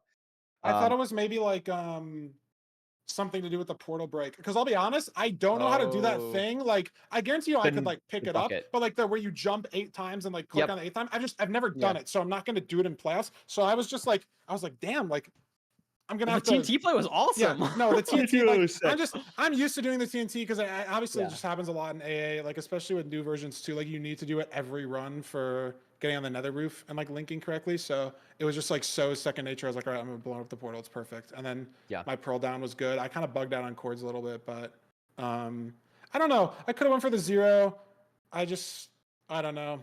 I'm bad, and I'm like I get nervous, and I just like I didn't want to mess it up. I don't know. It was definitely a hard 0, but like if I'm in the like a practice map, or like if I'm playing casual to practice, or even just in ranked, like I probably go for it. But I also was thinking like, okay, I'm in the end before he's in the stronghold. Half bow's gonna win most of the time. So like in my head, the odds that I win off half bow is better than the odds that I actually successfully hit the 0 because I'm just like not confident under Yeah. like pressure and that. Yeah, Because once that's you're in the valid. end, it sinks in. It's like, okay, I'm gonna win. Like if I hit this, like I win. Like it's over. I win. If I lose, I have to do a whole nother seed and like something BS can happen. Like I can ghost bucket again. It's just like the game's so mental. Like after I ghost watered, like I literally you have to like tell yourself like, okay, it's not over. But like sometimes even just losing 20 seconds to the overworld, like we see so many seeds every season where it's like the nether to like end enter split is like within a second or two, and so it's all dependent on like someone went the wrong way in the overworld or like someone did like 10 seconds wrong in the overworld and then they lose. So it's just like that gets in my head. I'm like, dude, okay, like if he plays perfect, I lost. Like I could just have lost, and then you have to like talk yourself out of that mindset and like focus on playing the rest of the seed. And I think I just did that well enough, I guess. I mean, obviously, Yeah. he had to make mistakes too, but I think capitalized the on, big thing was yeah. like just the nav was really difficult for Shimon there, and I think like you just had like the insta spike, and I think he had it as well, but just like went a different direction. He could like, have maybe like, went fully check it. mid and then right. Yeah, he or went mid. something. He went I got mid I for a got an while. insta spike right, and then I saw there was a hidden room, so I just figured it had to be there. Yep. And that play honestly won you the Yeah. game because I think if you both have the same nav split, I think if he hits the 0, he He has beats 0 and your it's like perch. faster. Yeah. I think your nav there was a great play. It won you the game, and it just worked out. You played really well. I think you played consistently. You played to your strengths, and it was cool to watch you. It was a very, very fun set of matches. Like definitely Really fun. Yeah. definitely the set of the day so far. Like that was awesome. That's good. Um, Danny Boy's gonna top that though. I believe in Danny Boy. Let's go, Danny Danny. boy. Yeah, Danny that's the Danny. next. That's a good transition. So next up, me and Parker are leaving. We're gonna say bye. You're gonna get Feinberg and Nerdy Bye. back, and we're gonna watch Venfi versus Danny Boy. Yep. All right. Venfi versus Danny Boy. Venfi first time player versus Danny, every ranked season player. We've already seen how that goes so far with Automat versus Eric, and that was Eric winning. So does Venfi take it this time? Does Danny come back for the ranked playoff veterans? We'll have to see. It was nice being here. I appreciate you, chat. And we'll see you probably tomorrow. Yippee. Thanks for Have having fun us. with Nerdy and Bye, Feinberg. guys. See you tomorrow. Have fun in the Enjoy next the last match. match. Bye. Bye bye.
Welcome back, Nerdy. It's good to be back. It's good to be back on this side of the broadcast, I will say. Yes. It's good to be back on this side of the broadcast. But it's nice to be on both. It's nice to be on both. That was, yeah. That was that was an exciting there. That was It was good. good. We had to make it. We had to make sure that there was some back and forth. We couldn't give you an easy victory. Obviously. Yeah, But, 3 notch apples and 4 seeds it's impressive. Honestly, it's really impressive. Every seed that could have had a notch in the overworld, there was a notch in the overworld. It's good stuff. But yeah, I mean, no, it was honestly cool watching Parker and Craig commentate the first game, and then obviously playing. Like, it was 2 things I've never watched playoffs before because I've always been in the booth, and I've never played, so it was very cool. And now we have a beautiful match for the end of the day. Nerdy Venfi versus Danny Boy. As Craig was saying, Venfi, first time playoff participant. Danny has played in every playoffs. Is this going to be the season where Danny can get into grand finals? He's got to make it through Venfi first. It's definitely going to be, hopefully, it'll be not I'm hoping for not a 3-0. That's what I'm hoping for. Obviously with the previous match that was similar to this, we had a 3-0 victor. But I guess I will say, for maybe the unexpected player, arguably, right? The player who doesn't come from the regular qualification, but instead comes from the qualifier, the LCQ. And yeah, so I think this is definitely going to be a good match. Hopefully we'll see some good Minecraft played. Yeah, I mean, Danny, again, you said LCQ, so a little bit more warmed up and has the playoff experience under his belt. Chris said, why do I wear my headphones so far back? I need to dude, I just do this. I don't know when I started doing this. Look at, they're not straight up. This feels so weird to me. It feels like they're going to fall off the front of my headset. I wear them like this on purpose, on the back. Am I stupid? I don't know. It's not even to avoid the dent or anything. I just this feels wrong. I don't know, it feels wrong, even though it's straight up and it makes sense with the spatial audio. I do it angled. I think I'm stupid. I don't know. I think I'm stupid. I don't think you're stupid. It's personal preference. It's personal preference. I think if it fits, then it's fine. I think that's all that matters, Yeah. So I do that. Let's go to the player cards. See what we're talking with, and it's Danny's card first. Beautiful. 7:37 best rank time. That's something me and Danny share in common, Nerdy. Very little fun fact there. 7:37 best rank time. Yeah. I got a better 7:37 yesterday. It was it was a good motivator for playoffs. I lost 3 games in a row twice yesterday on stream, and then I won the last couple, and it was a 7:37. Wow. Is that a ranked average time 11:07. Look how many games Danny's played though. Look at that. 1,400. I think Venfi's got so many too. I always queue into Venfi when I play. I mean, maybe it's a time slot thing, obviously, but I mean, it's a lot of dedication from Danny. I know he did streaming every day to try to hit rank 1, grind a month or 2 back, and just actually stuck to it. Played ranked every day. That consistency, and he's back in playoffs, so it paid off on the hardest season we've had so far. Absolutely. Here we have Venfi here, 758, 1145 average. So, obviously losing a few more games, but I mean, that's only 5 games, but maybe that's telling. Maybe we're going to see a 2 to 3 game here. That is technically a best of 5, arguably right there. 51% win rate, very solid. But maybe a little bit worse there than Danny. So, not too bad. I'm excited to see our seed stats, but overall, both these runners, very strong contenders. Yeah, the 2 things I will mention here is the ranked average time significantly greater, but we will get to look at the seed stats to get some more detailed info on that. But the other thing was, it was Niski tournament 2nd place. That was actually, it was the last major tournament, I guess. I think it was after midseason, like the last major tournament that's happened that hasn't been a playoffs. And Venfi got 2nd. There were 40 very good runners in there, Loki, Hax, Doog, Silver, everybody, and Venfi got 2nd to Vstrid in the Niski tourney, beating out, Loki, Hax, Silver, Doog, Danny. Wow. Basically every top runner participated. Maybe everybody in playoffs participated in the Niski tourney also. I'd have to cross-check the list, but Venfi getting 2nd there, maybe a good nerve calmer or confidence booster for playoffs. But here's the seed stats, Nerdy. What do you think? Yeah, I mean, I'm just looking here. I mean, I'm very curious about the Desert Temples because 50% to me, 12 over average. I'm wondering if that's like 2 games. That's what I'm wondering there. But other than that, I feel like very strong difference here between each runner. You can see. I expect, for example, Danny maybe to ban villages. You see that difference there. 4% advantage towards towards Venfi. Of course, there's a lot of variables here at play. There's a lot of things that could go. But if you just purely look at these numbers here, I think Danny is going to favor Desert Temple or Shipwreck, whereas Venfi is going to prefer something like a village, or I guess everything else is lower. So I don't know, maybe something like a Buried Treasure where they're pretty comparable. Yeah, I mean, win rates are pretty even, like for both players. Like Village favors Venfi pretty significantly. Temple favors Danny, like you said. Other three pretty close, but average time is something I'm looking at here, and Danny's got a faster average time on every seed. Yeah. Over a minute on Villages, even though he has a worse win rate. Almost a minute on Rune Portal. Almost a minute on BT. 13 seconds Shipwreck, 30-second Desert Temple, but that's faster average on all 5 seed types. I mean, he did have a pretty significant faster average overall, but that's what speaks to me. Maybe Danny, just faster player in general. But again, the averages are over 1,000 games plus for both players, and that is all of Season 6 data. That's matches that go back 5 months ago. The amount that these players could have improved in the last 5 months could have improved by a full minute on their average. So Absolutely. Who knows exactly how accurate these are. And it really only comes down to these 5 seeds, right? Doesn't matter what your elo is, doesn't matter what your seeding is. If you lose 3 seeds, you're out of playoffs. That's all it comes down to. And yeah, I suppose we are switching now over to the seed selection. Picking a Buried Treasure, I think, is not a bad choice. Obviously, just sort of get yourself kind of, I don't know, I feel like get yourself situated. You have a nice amount of food. You have a nice amount of pace on the seed.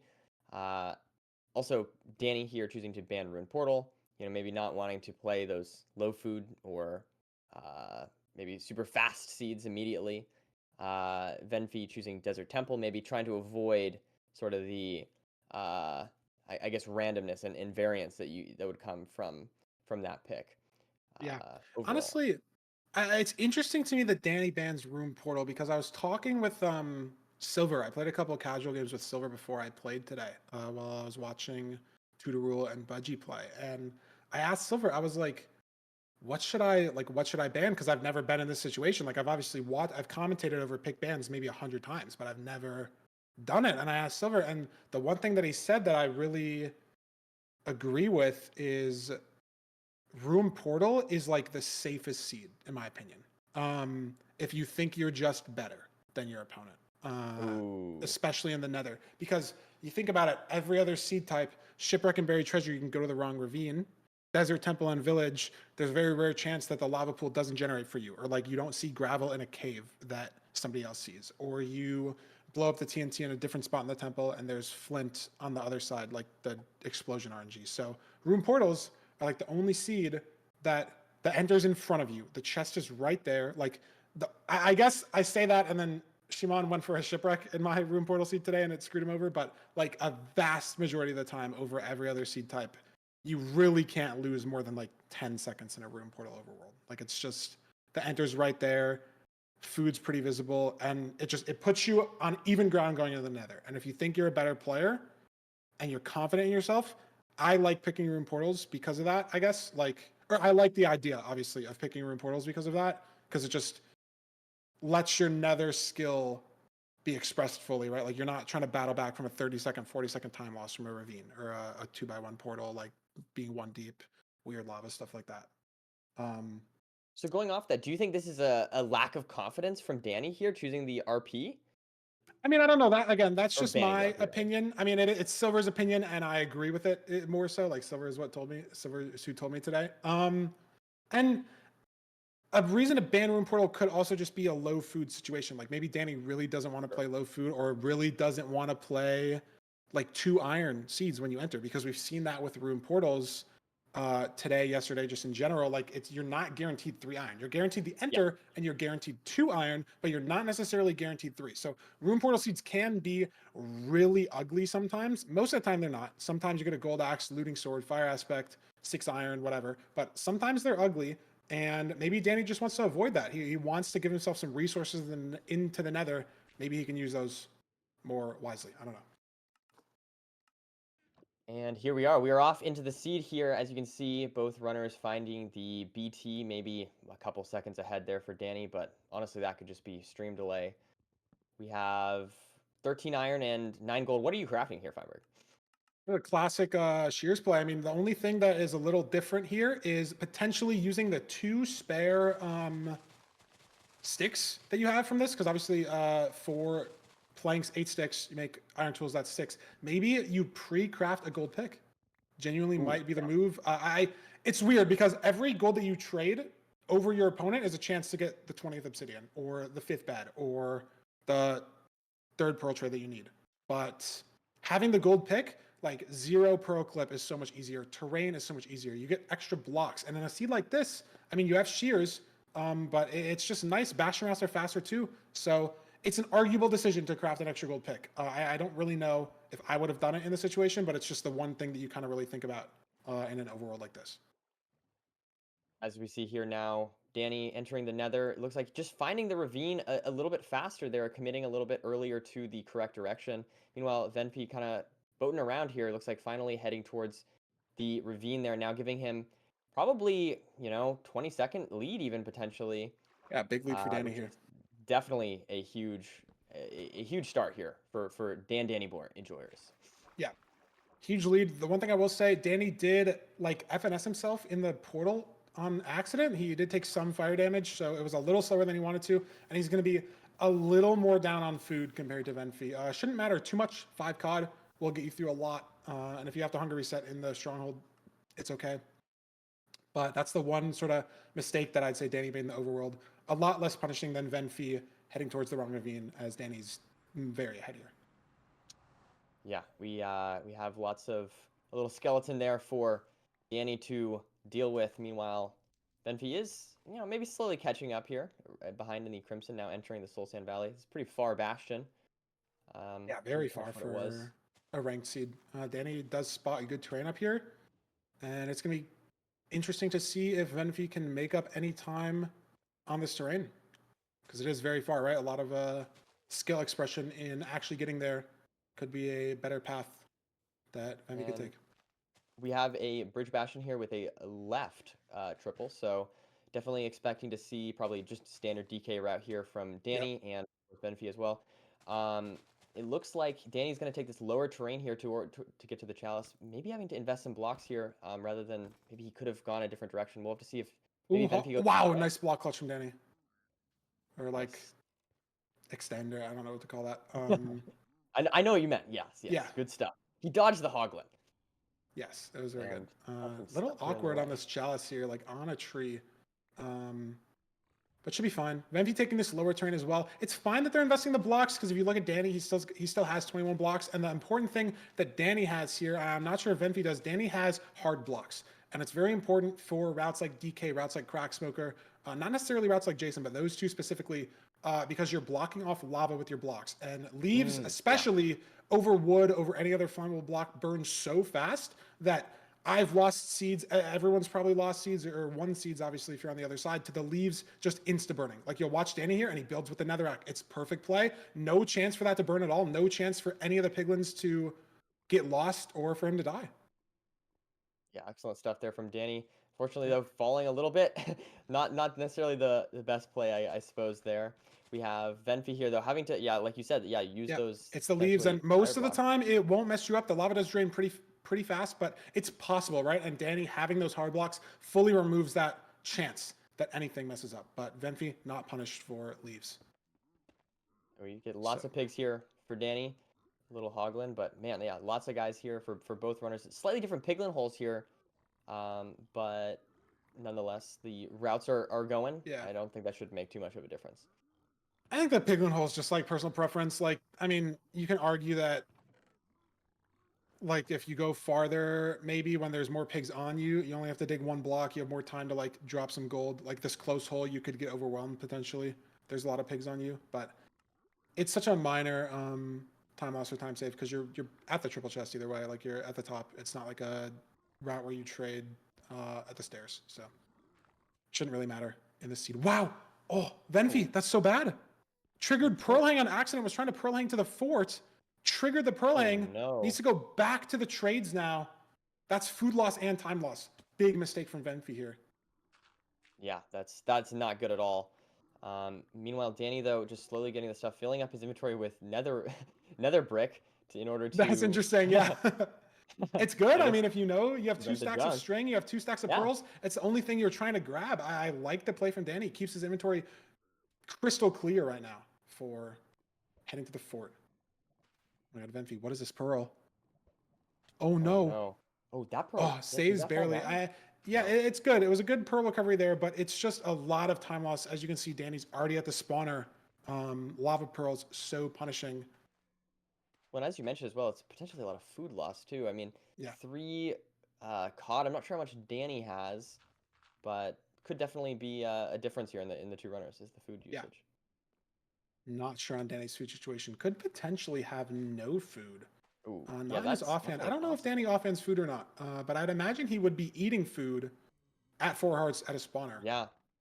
So might be out on At least food, on which the hot again bar. it's okay, right? Like you can hunger reset in overworlds with pretty fast speed most of the time. Yeah, he's got no food. Huh, interesting. I guess just the hoglin or whatnot. Yeah. I don't know. Life Meanwhile, happens. crafting up all the beds here for Danny. Probably going to see a hunger reset from him pretty soon is my guess. Yep. We Has the have pre-craft. Good stuff. lots of rods for both runners here. The rates don't seem too bad. As we now have Danny blinding into an Ocean. It's annoying for hunger reset. So it's a little more work than normal, but there's a pretty good setup we'll see Danny implement here. You break the portal with a bucket. I think we're gonna first see him pearl up. Maybe the rod broke. And wow, Yeah, he's not hunger resetting. That's interesting. 4 hearts. I mean, it's 1,000 on the Ninbot, maybe. Okay, anchor. Okay, There we okay. go. It's interesting though. Wait, did he But I say stop? potentially like the play. Like how many explosives does he have? Right, like you're burning 1 for the anchor. Obviously, again, if you use a bed in the overworld, you can just break it and pick it back up. But you place that anchor there. We don't have a diamond pick to remine the anchor, so that's an explosive gone for Danny for his 0. But if he knows he has enough most of the time anyways, I don't exactly know how many explosives he has, but it's faster to hunger reset like that. Like the ocean one is very involved, would have definitely lost him 10 seconds for sure. So good play from sure. Danny there. Let's see if Venfi. I break. Ooh, Venfi. Yeah, no hunger reset. Has food. No hunger reset. Slightly different. You get an island, so maybe a little easier. Mm. But nonetheless, choosing to hunger reset, I guess maybe in the stronghold or maybe in the nether too it's is fine. another option. Danny is gone. Heading 2 chords. Venfi might need 1 more spawner cycle. Yeah, they do. As Danny's There we on the go. chords. Danny seems to be right there. Gonna No start shovel placing on the down bar. No shovel on the bar. It's an interesting thing that happens a lot of the time in endgames. It's something that a lot of runners recently have put a lot of time into thinking about. What's your hotbar looking like? There's like 12 things that could be useful, and a lot of runners put the shovel off the bar, and that's a very rare situation where it's actually a time loss, right? Gravel Right.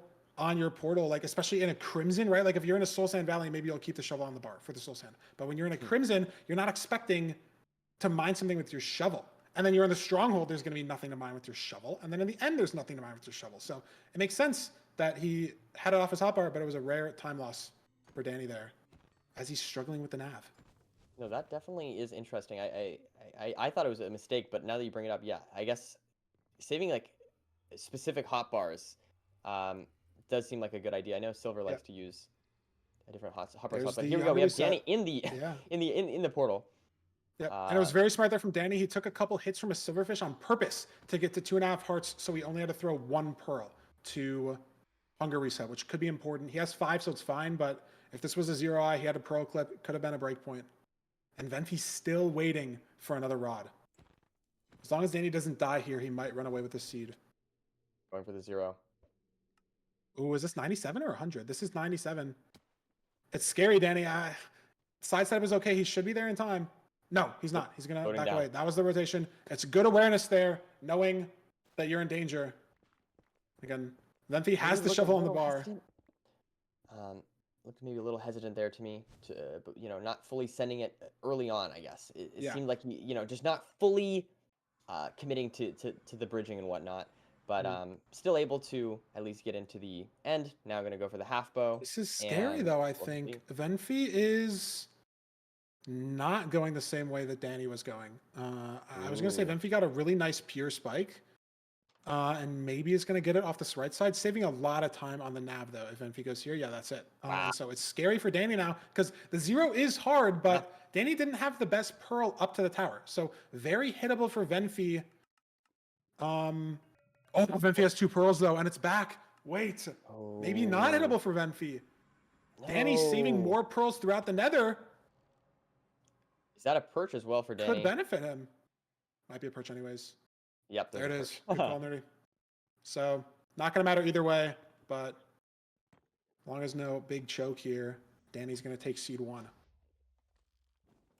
And the 4-bed, he He manages does to clean hit 4-bed. it. And yeah, and like a 11, 20-ish time. I mean, very solid. Maybe some mistakes here and there from both runners, but overall, very close match. And yeah, I'm excited to see where we go from here. No, I mean, it was a great match. Very interesting that Venthy was out of pearls heading into the end. I wonder...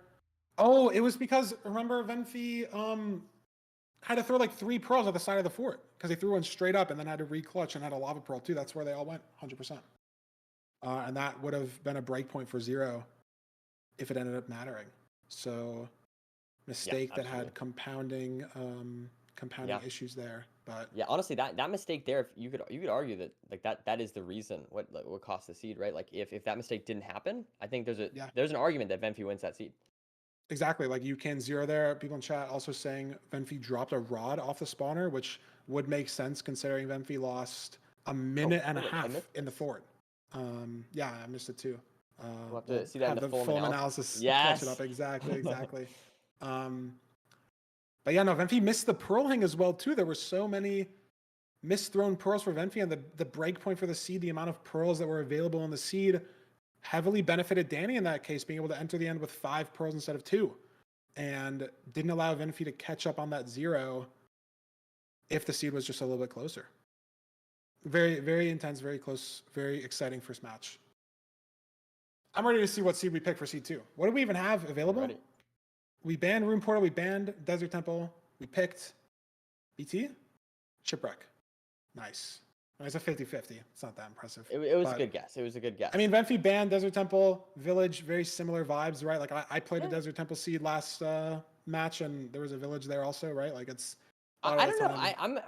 I'm gonna say that that surprises me a little bit. I feel like the last seed we saw finding the magma ravine, that was like a big diff between the 2 runners, and like if I were Venthy, I'd be kind of annoyed about that. But I guess you have to play both either way, so maybe it's just kind of getting this one out of the way. But I don't know. Personally, I feel like I was expecting the village.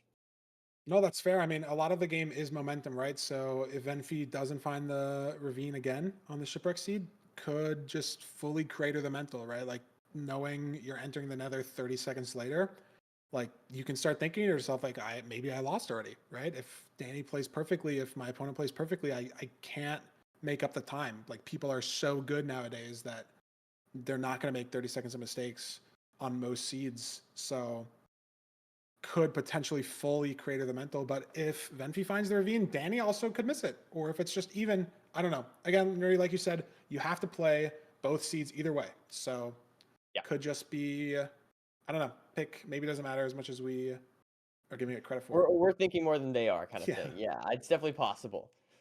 Wow, there's no spike for the shipwreck, but both runners find it. Good start to the seed. Just a little bit in the distance here. So I guess both runners do choose to swim out to it rather than, crafting the wood first. Just close enough that you can commit to that. And also, I'm curious. Do you think they're going to punch a tree, or do you think they're going to punch the tree in the shipwreck? What are your thoughts here, Feinberg? You always go back to the island. Always go back. Okay. Always go back. I mean, there are very rare seeds where like you get 8 iron and then you can't make shears.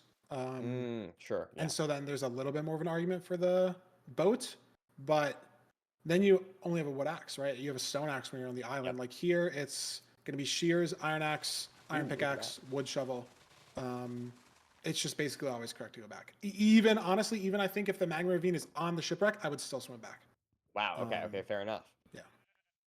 And take a look at this. We get some shears coming out from Venfi, able to shear the sheep actually to get some early wool. I love to see that kind of heads up play there. No, it's a good play. And the only thing I will mention is the sheep is sheared earlier than Danny. Danny gets an eat though right there. He's up to 6. One. Yeah. I was gonna say Venfi sheared the sheep earlier, so potentially has more time for the sheep to eat again and regrow. But Danny never punished. 6 wool from 2 shears. Did you get another one? And he had gray sheep, so unless it was 3, it doesn't matter. But it could have been 3. I don't know. Wow. This is good though. Fantastic. Both the runners going the same direction. I like this. No variance, maybe. There's a Well, maybe some variance. I mean, unironically though, I mean, if the Bastion is pace locked by specifically explosives, I mean, that is a genuine, pretty large advantage. Yeah, no, for Danny. an extra bed there, like, and that's why the shears are so good, and hitting the sheep is just the correct play. Yeah. This is so interesting. Danny, Venfi's doing it in the same spot. This is really dank. See the stone in front there. So Venfi's committing to a different spot. Maybe choke the portal, but it's interesting. The other thing I was going to talk about, even if this didn't happen, is Danny didn't make a shovel. He didn't make a wood shovel. He punched 3 gravel. He's going to craft a stone shovel now to grind the gravel. I have no idea if this play is correct or not. I've never seen this done before. But he opts to not make the wood shovel at all. You're guaranteed cobble in the portal just due to how the generation works. And he's opting to craft a stone shovel there and grind it in the portal. I've just never seen it before. Interesting. Yeah, it does seem like it maybe lost him a little time in that instance, but yeah. Regardless, both runners in the nether now. We have a treasure bastion here. So probably just going to see the standard treasure route from both runners. Danny's got super high terrain here, though. I don't really think it's going to matter. Maybe it is. Danny's going on the roof of this bastion. Venfi on the ground. Places have warp fungus to distract the hoglin to take no damage. That was beautiful. Wow, nice. And it's so interesting, these different routes here. Venfi got the pearl chest there. There was no obby, so it honestly doesn't matter too much. And Danny's now ahead again. From being behind on the enter to ahead. Yep. And I don't think we've seen the fort. Sometimes it's kind of hard to tell. I was looking for it, but I don't immediately see it. So we might have to break lower the spawner, or we'll have to see. Maybe just playing quadrants from these runners. We'll have to wait and find out. But meanwhile, the runners throwing the gold. It looks like Venfi maybe a couple seconds behind here. Not too bad whatsoever, though. Yeah, it's so interesting to watch treasure played nowadays. There's been we're kind of running out of things to optimize in the game at a high level. Like there's preemptive's been kind of figured out. Like a lot of the macro, I should say, has been figured out. So there's a lot of time spent into micro, and especially in treasure, you're mining so many blocks. There's so many blocks that are dropping that you can pick up sometimes in weird situations. So there's a lot of potential really micro optimizations, like things that save half a second in the order that you mine the blocks. And so in this match, I mean, if you're really curious as a viewer, can watch how both runners mine the blocks, see if there's any differences. And I'd be even curious to see more like how Dougal handles it, or Loki, or Hax, or those runners, Manji, right, or top 4 handle that treasure routing, because it is a very newly developing tech or like way to play. I don't know how to explain it. I don't know the word. It's not really like a strat. Maybe it is. I don't know. There's a first bed crafted there for Danny, potentially for a blaze bed. We've got lots of string there. So string's not actually relevant in this seed. Lots of pearls. It's lots of 3 stacks of string. Oh my god. Yeah. not even Inventory remotely. Yeah. And let's see here. Is Danny gonna break spawner? No. He's just going. No pearling. Yeah, no pearl hang. Where'd that pearl land? Wow, lava. That's unlucky. Potentially a lot of time loss. It's so interesting, right? Danny does. Okay, it's possible he saw this. I feel like I might have seen this on one of their screens. I mean, but look at this. Venfi's going to the right. The other way? Maybe. Look, they pearl out to the right, and this is more diagonal right. The fort's backwards left here. Again, I mean, there could be 2 forts. Yeah, There's not only one. Maybe I'm making it up. Maybe it's just nether fog. I mean, or Danny saw it and I saw it Venfi this way, didn't. but Venfi's But committing I this thought way I saw too. it on Venfi's screen. That was the weird thing. Like when It's he was possible. doing, I don't know. Is that a different fort though? Venfi aggressively pearling this way. Yeah, there's a different fort for Venfi. We're gonna Wow. have different strongholds on this seed. Wow. That is First surprising. season 6 playoffs, different fort situation. And it could be decided by just which stronghold is better or which blind is Yeah, better. I mean, that's always exactly. a possibility with these different stronghold seeds. But regardless, I will Oh my say God, I'm a Danny's little scary. scared here. He's I'm good. scared for Venfi on 2 hearts here. Yeah, I know.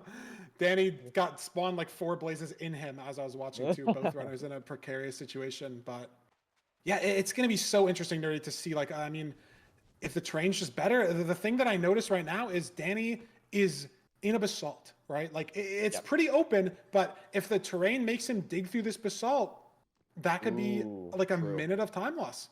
And there's no gold picks for Danny, right? Like he's got an iron pick. We have pearls to pearl crawl, but even if it's just like 3 or 4 pearls instead of 1, that's so much time save. Absolutely, yeah. We'll have to see how it shakes up. Well, yeah, I think this is going to really tell us some good info here as Danny gets out into a taiga, or maybe this is just an extreme hills actually. Extreme Hills, wow, that's how you know Neri's OG. Extreme Hills. Is that what they're called anymore? Good. I'm sorry. No, they changed the names. I think in 1.7 or 1.8, one of the two. I don't know. Yeah. What are they called now? No, it used to be called Mesa and Mesa Plateau, and now in the game it's called Badlands and Badlands Plateau, and it used to be called Extreme Hills. Now it's called Mountains and Wooded Mountains. Huh, I didn't know that. All right. And well, okay, in 116 it's called that. In 118 plus, it's called Windswept Hills, Windswept Forest, Windswept Gravelly Hills. Yeah, I don't know. They're crazy with it. Changed in 1.13. That makes more apparently. sense. I was gonna say because, yeah. Yeah, no, I didn't know exactly what version they changed it in. Anyways, different terrain, but look, it feels like Venfi's building to cords already, and again, Danny's digging through basalt here. So Danny hits his fort first. Exactly that you prophesied. Exactly this, what I Feinberg. prophesied. Yeah, the exact situation. And this is not good for Danny whatsoever. But Nerdy, they're different strongholds. They're different strongholds. They're different spikes. Oh, different no. nav. Venfi doesn't have a pure spike yet and has to hunger reset in the starter. Danny has 2 pork chops still. But Danny gets no pure spike either. Oh, he does. There. Is he going to get the better still no stronghold? spike. It may be. Oh, he doesn't see it yet. He's really committing down here. This is very committal from Danny just because it takes 3 staircases to run back up here. Let's see. But Venfi still has no idea and hasn't hunger resetted. Crafted the bed, but decided against it. Go left, Danny. This was your spike. Oh, there it is. Yeah. Yes, there it is for Danny. Not there for Venfi. So unless there for Venfi as well, but Danny's ahead in with more than enough time to spare here. If he hits the 0, it's over. It's all up to this. Can Danny oh my hit God, the it's 0? 103. Does he push top setup? He pearls for a time save. Risky decision here. But it looks like it's paying off as that is a great first bed. Wow. Second bed, not nearly as good. 2 hearts is scaring me a little bit, but I think he's okay. He's got to get a pork chop eat in here, maybe. And it's scary too. The dragon's flying at him. He's dead. No, he kills himself. That is Venfi. absolutely Oh, brutal. but Venfi's not dead is the problem. Danny's dragon's dead, but Venfi's not dead with explosives. That is so sad. That's so weird. I think Danny just needed one more block to block off that anchor. It must have done literally maybe... Wait, what is happening for Venfi right now? Why is the dragon doing that? There you go. That's just Venfi's so setting up brutal. ground zero here. But yeah, I mean, you have all that wool, right? And it looks like, I guess, yeah, maybe he could have, like you said, he could have either eaten the pork chop or added the extra block it's so rough to get the pork chop on there, and it's also just so hard to think about that saving block. And because it's top 103, you have to build that setup so fast. Like even hotkeying to the anchors to place them instead of just spamming crying is so mechanical and could have made him not miss it. So it's just an unfortunate series of events that caused Danny to die after killing the dragon. But Venfi is on half a heart. Oh no! Oh my like God! I figured this was maybe a problem. Venfi is gonna not do the bed at the end here, but oh my God! It's the same thing once again. And keep in mind, Danny's dragon's dead. Yeah. So if exactly. he gets back, he's in Basalt is the problem. He has to go through Basalt to get to the fort and maybe over Lava Lake. Oh no. But the I don't dragon's think dead. Venfi doesn't have the food to heal, right? No. So Venfi needs to 2-cycle and get every crystal down and potentially even a 3-cycle. And any fall damage, any use dragon's breath. explosives. Yeah. Or like Can't use anything, an explosive. No, can't. Like can't take any damage from any explosives at least. Not at all. And still 1 crystal up. The dragon maybe is in 3-cycle territory, but Venfi could probably still bow it to get it to 2-cycle territory. But that's a lot of time. This is some concerning stuff. Yeah, can't get hit by any dragon's breath either. This is really bad for both runners is the thing here. I think I'm favoring Danny, but I just don't know how long, I don't know how far he has to go. I don't know how easy his terrain is, right? He's made it back to the fort, found some upper terrain, has 24 blocks to build with, wooden slabs here. Gets by with a skeleton though, but he's okay. Any of these stray blazes though could end Danny's life. And there's still a crystal up for Venfi. Who knew? The snap, but the crystal needs to get down. It doesn't matter at all to get damage here. And it's, oh my god, wait, this is so scary. Venfi shot the dragon, so the height could be misaligned here. If Venfi goes into the fountain, they could die. There it is. There it is. There it is. There it is. And they're exactly what the ball is back in Danny's court here. He just has to get back to the portal. Get back to the end. Through this basalt. Does he remember where his digging was? I don't know if he does. He could craft. No, he doesn't. Look at this. He's gonna bow break to get 3 planks to make a pickaxe because he doesn't remember where he dug, and he needs a pickaxe to get there. It's absolute cinema for game 4 here. Absolute cinema. I think the right play here is to mine. He should have been mining the blackstone. He could have made a stone. Oh my god, to make a stone. Faster. Well, you need to make a wood pick anyways. But yeah, he could have mined blackstone for stone pick.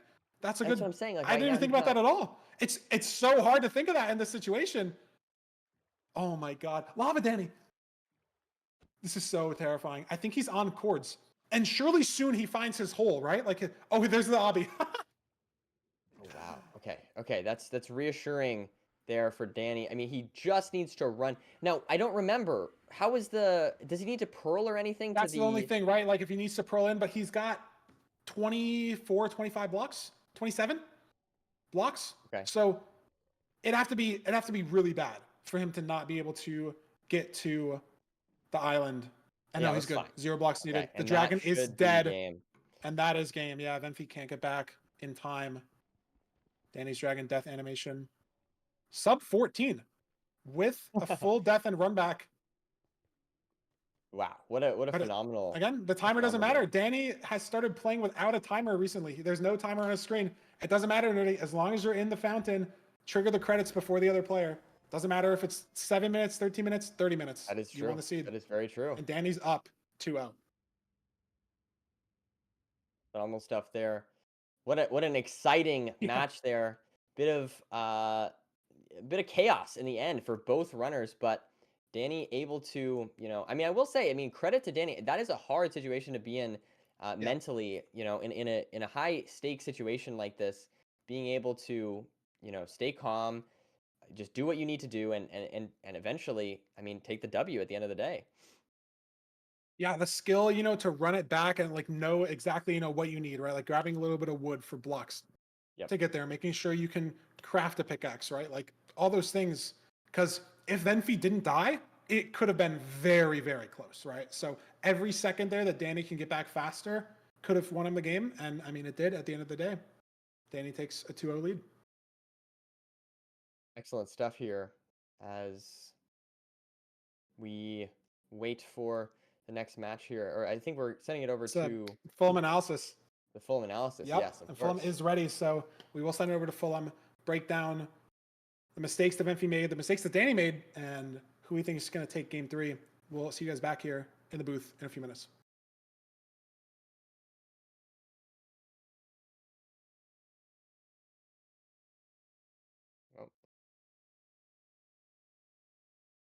Surely? I guess we're here Surely? still. Hey. No, it'll work. That's okay. It's good actually. Oh, seat splits, sure. Never threw it over those. Very similar, but also entering the end at 8 minutes. Yeah, game ending at finishing 13. But we'll yeah. see. We'll see what There's a little Fulham, we'll bit see of what something Fulham has else to in say. there. We'll see what Fulham has to say. I'll leave it at that when it gets over to Fulham. Okay. I'll leave it at that when it gets over. Dude, I thought I broke it. I thought that was my fault. I'm sorry if I did anything wrong. I think that we just had like a different different direction of scenes lined up possibly by Big Boss behind the scenes. Anyway, it is Venfi versus Danny Boy, our final match of the day, and let's go through this first seed. Let's go through. Right. Okay, so I was clipping some very minuscule as some micro parts.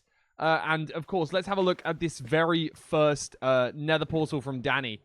Let's notice that Danny, I think, has made 2 mistakes in 2 nether portal builds so far. Possibly nerves are showing on the side of Danny here. Makes a clean nether portal, but then decides to right-click the lava in the portal, setting himself on fire, using a lot of hearts and -1 COD for the rest of the run, which doesn't end up costing him massively, but it does mean that he has to hunger reset later on in the nether. I just wanted to try and do a callback to earlier when this happened. Going down from 6 COD down to 5 COD actually caused him to have to hunger reset using an anchor, meaning he burned 1 explosive for the 0 cycle. Eventually not actually mattering, but it could have made a lot of difference from something so early on, something seemingly so minuscule can transpire to actually become huge by the end of the run. He ended up putting himself out, but was down 4 hearts at that point in time, and ended up using a COD, obviously, to heal that back up. Was a little bit of a problem. Just a very early, small, minute mistake, but it could have led to worse. Now, I grabbed my pizza, I grabbed my dinner during this, so I did miss this failed pearl hang by Irelia, but thank you for everyone who told me about the clip. The pearl hang did not land, but Venfi was able to successfully turn the pearl hang into like a double distance pearl hang. However, as we noticed by the end of the run, Venfi in fact only had 2 pearls when entering the end. So, again, maybe that missed pearl could have led to having 3 pearls, maybe reaching the back dragon, possibly going for a 0 cycle. Again, we're worrying about the perch, we're worrying about things that are all different, but these small details, these small mistakes have actually added up to make quite a lot of difference for these runners. Venfi could have actually possibly hit the 0 if it wasn't for that double distance pearl hang. Alongside this, which is Venfi's rod being thrown off the side here after killing that blaze there. Obviously, notice that it was... it looked like it might have just survived by falling on the ledge, but it did fall down into the lava down here.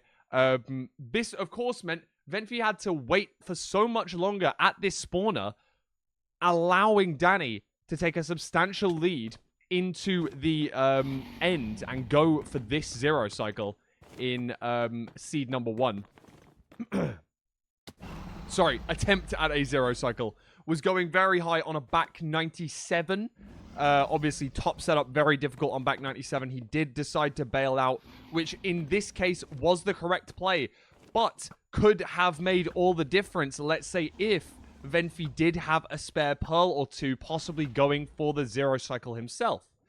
Now, let's talk about the second seed after Danny did end up completing that seed and taking the victory. We did notice that Danny went for a stone shovel in this. The commentators already picked it up. But again, a tiny little fumble at the bottom of this portal, having to go and repair it, taking a little bit of extra time while Venfi chose a different spot after noticing it was bad. But the stone shovel play with the 3 gravel, I don't know if this is correct. I don't know if this is optimal. There's definitely a line whereby, I don't know, if it's, let's say, like 11 plus gravel, this is definitely correct. But if it's less than 11, then it's better to make a wood shovel. I'm not sure exactly what that line is, but I think that there was just around about enough here where Danny's had to mine 3 on the surface, as well as probably around about 8 here, which makes me feel like this play was pretty reasonable. And of course, the further it goes, of course, I think it's like a Poisson distribution, so the further that this goes, the more beneficial making that stone shovel would be if you get the flint later and later and later. So this is almost anti-high rolling. Danny is going for the fact that possibly that the flint is going to take longer, and playing around that, trying to play a tiny bit safer here. Just again, a very minute detail which ended up not making the absolute most amount of difference.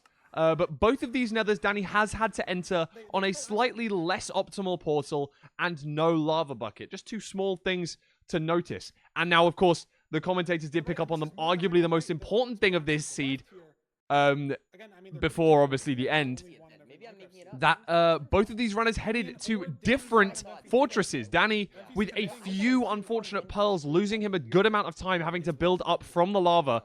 But while Venfi headed to a completely different fortress, and Danny went to a basalt much closer to the portal.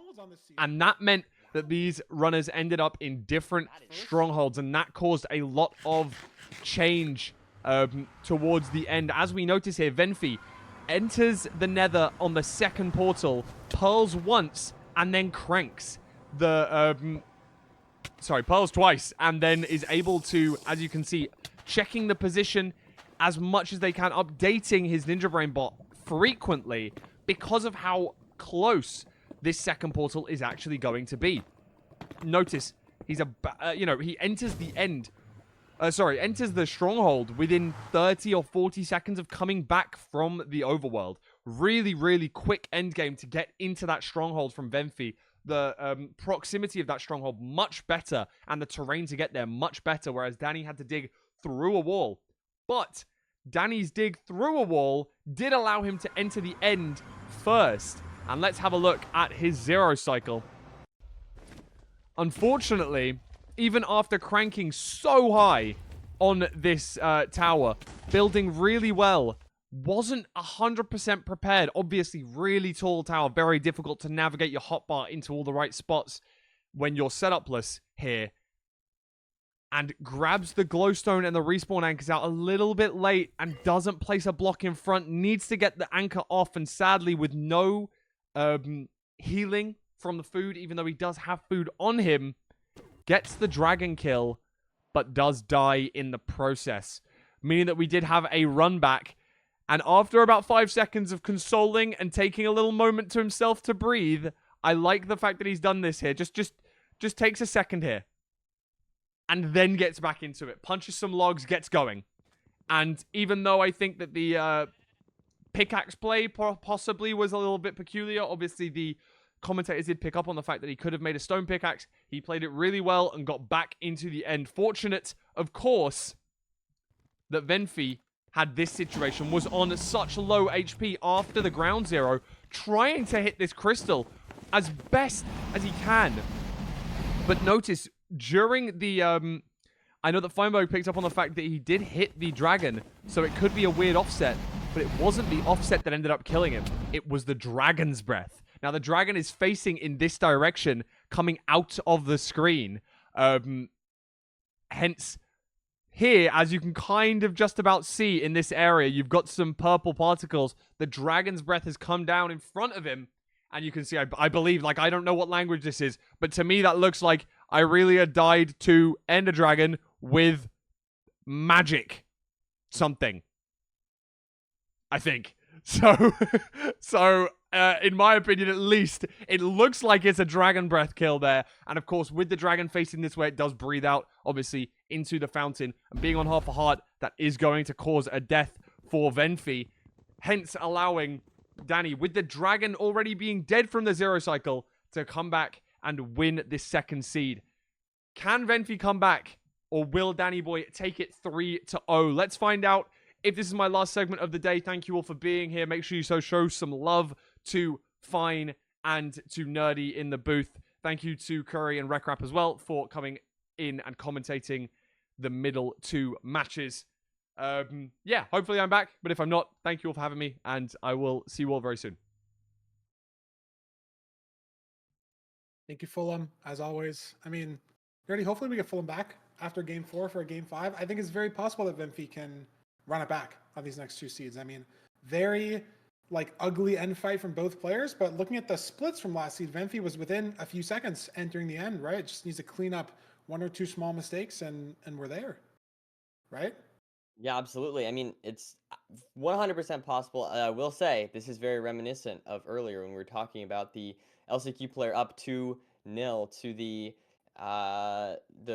standard qualification player, and Yeah. unfortunately, we know how that ended. So, will this be a repeat of that, or will we go and see more seeds? We'll have to find out.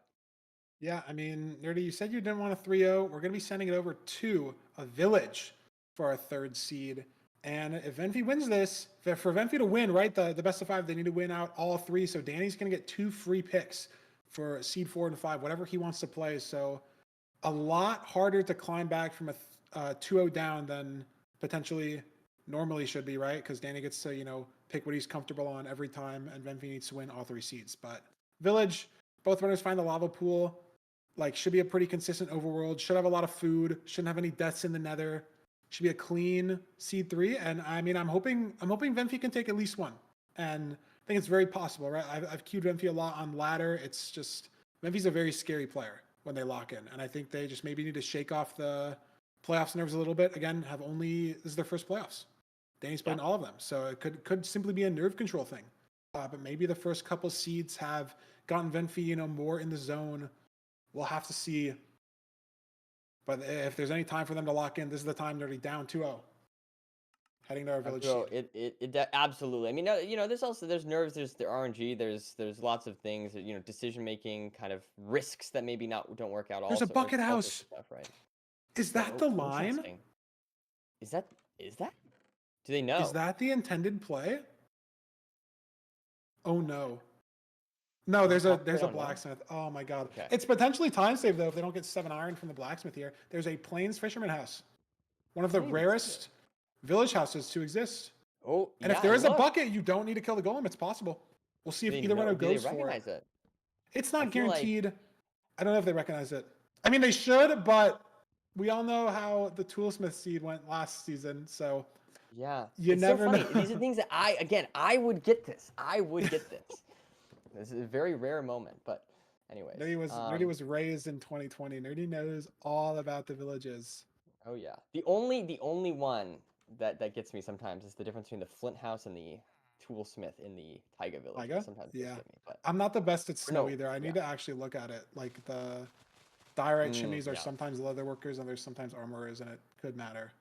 But anyways. They both commit to the shear play, which I think is honestly fine, because if you make the shears and you get the bucket, you still need 1 extra iron for a light, so it's maybe fine. I don't know if that's what they were thinking about in this situation. Like, I don't know if either of them know there's a bucket house there. Danny gets Flint. Where did Danny have gravel? Yeah, it looks like Danny did not. Oh, Venfi just ran past the chest. That's just right there. At least check it. It's okay. If you lose the seed by 1 second, it doesn't have anything, and then they would have been. They just knew it was bad. That's what happened. We have Bucket coming out here for Venfi now, grabbing the water. Danny getting a little bit extra food. I know he has at least a lot of carrots, so yeah, he did get a full farm land farm. What do you call those? Crop station? Crop bed? I don't know. Crop bed? There's got to be like an actual correct farming term. I think that's right. I think that's good. Crop bed, maybe? I have no idea. I just have no idea. We're at the lava pool. And I mean, I like the golden carrot play better, right? It's just, such a high quality food. I mean, these runners do have pork chop though. Both have 6. That is also a very high quality food. So probably not going to be a problem for either runner. And yeah, it looks like Venfi now entering a little bit behind Danny with maybe a little worse food actually. What a nether. Wait, Fort visible on the left. Oh no, it did look like a room portal. It really did, honestly. I was gonna say that too. That one gold block on the outside of housing, I honestly thought it was a room portal also. I was gonna say, you gotta go for it. Maybe it has looting, you never know, but there's a lot of obsidian there. 17 in 1 chest. Wow, that is dude, maybe you don't even check the other triple and he's not. Why do it, you know? I mean, 17 is, you're basically guaranteed to get. That's the main reason, right? I mean, the only thing I'm thinking of is are there arrows in the other single? But look, Venfi's checking the double here. Yes. There are. Wow, they put leaves over the chest, but they could still open it. I've never seen that before. That's funny. Yeah. Oh, I forgot They about that. accidentally placed a block over the chest, but it's leaves. Oh, Danny. Oh, gets in the Danny safe hole. trying to, yeah, Scary. able to dig down here now. He's switching it to hard as he digs out this little piglin hole. Meanwhile, Venfi getting the backup blocks here and some of these extra pigs. It's just so safe to be on hard here against the piglins. You're never going to get hit. As long as you remember to switch back to easy. And it's going to be like the same time loss menuing no matter when you do it. So might as well do it as soon as you get all the pigs down. But Danny might still be on hard. We'll see. No, back to easy. There we go. Good awareness. And Danny just trying to get some extra. Obby, I guess, is able to get up to 28 now. So listen, if he misplaces Obby like someone else that I'm familiar with, I don't then, know what you're talking about. Then I'm just saying, it gives him the opportunity to do that, and it would be fine. I don't know what you're talking about. I don't know if I've done that. Yeah. I don't. My bad. Couldn't have been me. But anyways, we are on the fort now, and we are going to look for the blaze spawner, and Danny does manage to find it. Oh my goodness, that is entirely. This is not the spawner you want to find. Just leave. He's gonna try to kill this one blaze though. I mean, it is spawners do try on their very first spawn attempt to spawn mobs every tick. When they do spawn. That is not how it works after every spawn other than the first, but the very first spawn, every tick once you load it, it will try to spawn a mob. If it fails, it'll try again the next tick. So you'll always get one blaze there eventually. It's also tech used in AA sometimes. You make like a 2x2 hole for a cave spider in the daytime and it'll spawn there eventually. So you're guaranteed at least one blaze there. And I mean, it's one rod. It could be weird if it messes up like the spawner cycles between both runners if Venfi doesn't hit that spawner at all, which he doesn't. Ooh, almost messed up the blaze bed. But yeah, not that big of a deal, but that's why there's a blaze there, even though there's lava everywhere. Able to get the blaze bed, even possibly getting rid of even more. I think, I know Danny's tree didn't fully explode, but maybe he just placed it slightly differently. Looks like Danny does have plenty of beds if he wants to go for any kind of zero of his choosing. Do we have iron bars for ground zero? I didn't is see the any. Question. I mean, we did see Venfi go for it, and it was successful up until the point of him having no health. But like the actual damage and the execution on the ground zero was good, and it would have won Venfi the seed over Danny waiting for. Well, Danny died, I guess. But like, it was a very nice backup. So no iron bars could matter, but I don't know if Venfi has iron bars. And it does look to me. No, I was just gonna say. Wait, I thought he misplaced Obby. I don't know why. But okay. Venfi does have iron bars. 31 extra Obby. Oh, it gets caved. That's annoying. A little bit of time loss that Venfi cannot afford to take right now. Line in the eye. Let's see. Oh, yeah, Danny doesn't have iron bars. Oh my god, Venfi has to mine sand to get back in the portal. So yeah, if ground zero is Venfi has bars. Venfi has bars. It's a potential win condition for Venfi. Saved iron nuggets, or could have been a nerdy. Could have been iron from that other triple that Danny didn't check. Could very well be iron ingots from there. I have no idea. I bet you that's exactly what it is. Yeah. But it might not matter, right? Danny, pretty ahead here. Venfi still needs to wait for some rods. Very easily could matter, but it might not.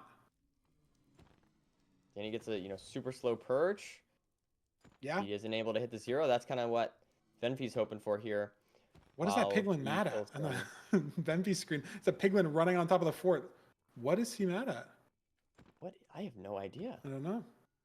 Venfi still needs more blazes. Has some strays here. 3 strays. But Danny's in the stronghold, like you said. Yeah. And now going to look for a spike here. I didn't catch if he got one or not, but looks like it might be ocean exposed, so he might just... Yeah, is he going to go up here? Just finds it regardless. Doesn't need a hunger reset. Has food. This could be the series. Very zeroable here as well. Not caged, so as long as Danny hits the zero, he will be moving on to tomorrow. Can he do it? It's 94. It's a very clean 99 setup. He should have Looks half really a good there rotation from to Danny spare. so far. Yeah, and he's got so Ooh, a many little beds. As long late as the for him. KB's good. Wow, Ooh. that almost broke the bed, but he's good. Yeah, I was a little scared the dragon got low, but Yeah, it I is mean, as okay. long It as he looks doesn't get hit by solid. the dragon and die, which he shouldn't. Good height on the dragon. Excellent That's a stuff. quick 3-0, Nerdy. Unfortunately, not Wow. what you were looking Yeah. for out of this series, but Well, Danny showed he's here to play. He's been in 6 yeah. playoffs for a reason, and we're going to be seeing him in round 2 tomorrow. And that is excellent stuff there from Danny. I mean, just very consistent play throughout. Even in the 1 seed where he did mess up, he was still able to, Run it back, yeah. do what he can. Do what he can. Yeah, exactly. And Mhm. so good stuff from Danny. And I mean, well played to Venfi too. Just playing, pretty solid overall. But Danny was able to take the win, and yeah, I'm looking forward to tomorrow. Yeah, gonna have some crazy matches tomorrow, Nerdy. 3/4 of the winners from today were from the LCQ. Wow. Let's start over to the bracket and see if those are all filled out. Again, we do have the round 2 players picking their opponents, and that's not something that's going to be happening live because people sometimes aren't here, and it just gets awkward sometimes. So we're just going to avoid that entirely. Once the bracket is ready for us in OBS, there it is. So yeah, 3 LCQ winners. Moving on to round 2. And It's someone my else. fault. It's my Someone fault. else too. Yeah, there's Yeah. one other individual in there. I don't know. Yeah, but again, like I said, the round 2 bracket is not filled out because Ral is going to get his choice to pick between Feinberg, Danny, Tudo, or Eric to play tomorrow.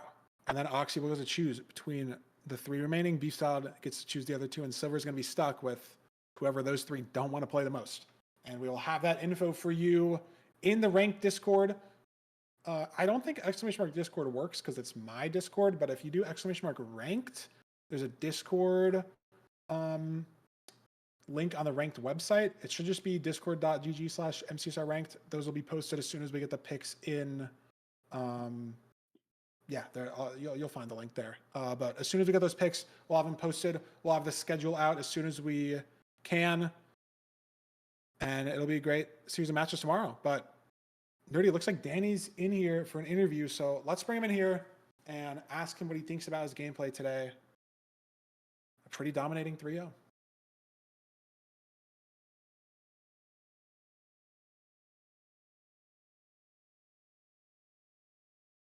Getting it set up for the interview, just a second.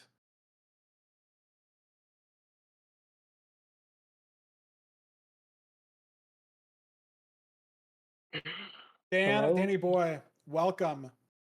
How you feeling? Hi. Hello. Okay. If we ignore every single terrible mistake I did, I think I played well. Nice. Yeah. That's good. No, that's a good way to look at it. That last seed was such a good mental buff though. Like aside from like 10 million betting back 94, I feel like I played that like so well. It just like I don't know, there was just like a gap. Such a large gap for like I didn't think I don't know. I didn't think that seed was like that hard at the end. I don't know.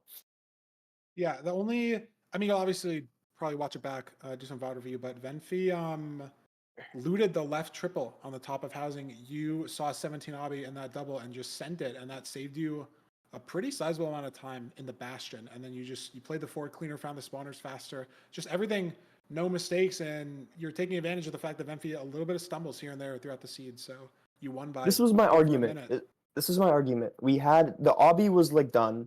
I had a bed for Blaze bed. So it's like -1 bed I needed. And I think there was some change of gold in one of the chests, I think. So there was like 5 or something. And I was like, okay, like I can spend the next 15 seconds looting the other rampart, or I can go down and like most of the time this hits. You know what I mean? Like Yeah. And even if it doesn't hit, then I have to like maybe hit a 5 bed or just play 1 fire res, you know what I mean? Which is like fine most of the time. I don't know. I was just playing odds because like I didn't want to, and also like I'm ahead too, so even if I mess up 1 seed, then it's like kind of fine too. I don't know. It felt like an okay decision, but I think if I was playing, I don't know. I think I loot both triples if it was the first seed. Actually, Okay, interesting. Wow. I don't know. The Danny, only thing how I did will you? say is, sorry, there you go. No, I was gonna say, Danny, I'm curious because one thing we were talking about is, both runners in the seed 2 made some mistakes in the end, specifically. Um, I'm just well, curious. I, I'm just curious. How did you like? What mentally? How were you able to, I guess, bounce back after you took the death after taking okay, the draft? so I looked at people in HGG talking about Fulham's analysis or whatever, saying that I took a pause, like a mental pause break or something. I smashed my hand against the desk after I like multiple times after I Okay. after That's I not my bad. like I messed up that 0 because that 0 shouldn't have killed me if I was like one step below. You know what I mean? Like it was because I was one block too high, and I was like, I'm stupid, I'm stupid, I'm stupid. And then as I was running back, my hand hurt like crazy. It was like on fire, and I was like thinking I need to just go because like Venfi probably felt pressured that that I like entered end first and they needed to hit. You know what I mean? They probably felt like some pressure. So I was like, there's a chance they mess it up, and then they did mess it up, so it was fine.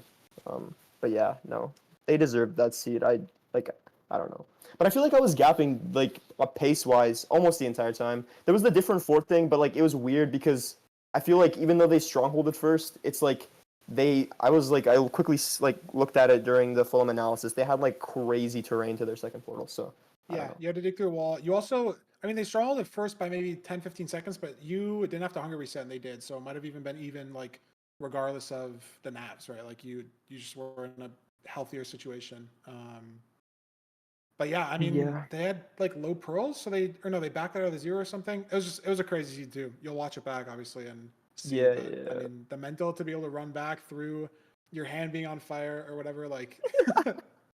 No, honestly, it kind of helped. Pretty crazy. Like, I don't promote What? I don't promote hurting yourself like during during a ranked match, but like it kind of like locked me back in. I was like, hey, like we need to get going because it's not over yet. You know what I mean? Like it's not over till it's over. Type stuff. You know Who what I let him mean? cook? Can I Who let swear? him cook? Yeah, you can swear, Danny. It's fine. Okay. Type shit, bro. It's Okay. Okay. No, I okay, mean, that's good, you Danny. locked in. You're gonna be playing tomorrow, and you and I both gonna have to wait and see what the picks are gonna look like and who's gonna play who. I don't care who That's picks me, bro. I don't freaking care. Okay, I'm gonna fucking win, dude. I'm gonna fucking win. Oh. That last seed buffed my mental. I felt like I was on fire, dude. Dude. Okay, if we ignore the fucking 10 million bed back 94, it was clean. It was a clean run. I'm ready, bro. I'm freaking ready. I'm glad That's you're good, ready, Danny. The game's Congrats all on the win mental. today. I'm glad I can't play you tomorrow. So I wish I could play you, bro. I'd freaking destroy you. Whoa, I'm kidding. whoa, whoa. See you in finals, Whoa. Feinberg. yeah, we'll get there. We'll definitely get there. Yeah, we will get there, Danny. Okay, is this it? Are we done? Yeah. No, I don't have any other questions. That's it. Oh, how do you feel about Oliver not including all your accomplishments on the player Dude. card? On the the fourth one? Yeah, you didn't Oh put yeah, the Danny, fourth do you one have a there. pitch for chat here? What do you think about that? I said in all caps, I need a tech internship as my fourth you go. accomplishment. I was trying to do a little bit of self-advertisement, you know. If any recruiters are in chat, like, hey, He won't. He I'm will Daniel. not smash your keyboard. Promise Okay. I am a lot promise. more Yeah. He will composed not do in the that. workplace. I promise. Yeah. I promise.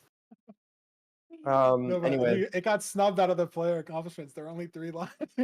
So glad you get to Wow, speak I out cannot believe he did that. I cannot believe he did that. Wow.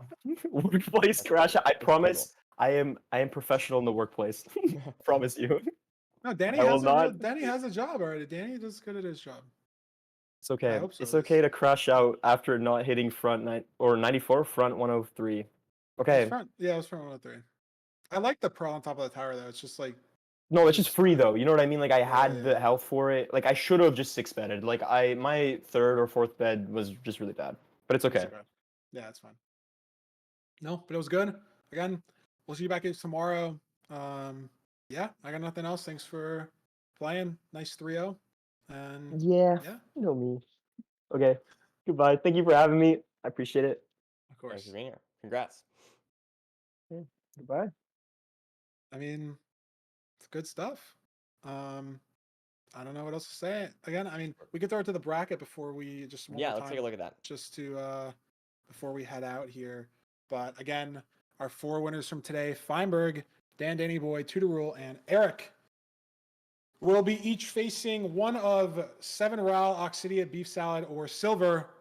And again, those 4 runners will get to pick who they want to play, but it's asynchronous this time. I think a couple of them are at work, like Oxy might be at work. Silver might be taking a nap. Like, who knows? We're all over the place here, maybe. Yeah. But we are going to have that info out, that schedule out as soon as we can. Should be potentially on the MCSR ranked Twitter, if not 100% for sure in the playoff info channel in our Discord. So if you're not there and you want the updates, join the MCSR ranked Discord.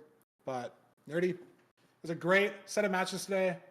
I had fun. I had fun playing. I had fun commentating. I had fun watching. I did all 3. It was crazy. Triple threat, True. or whatever you say. It was good.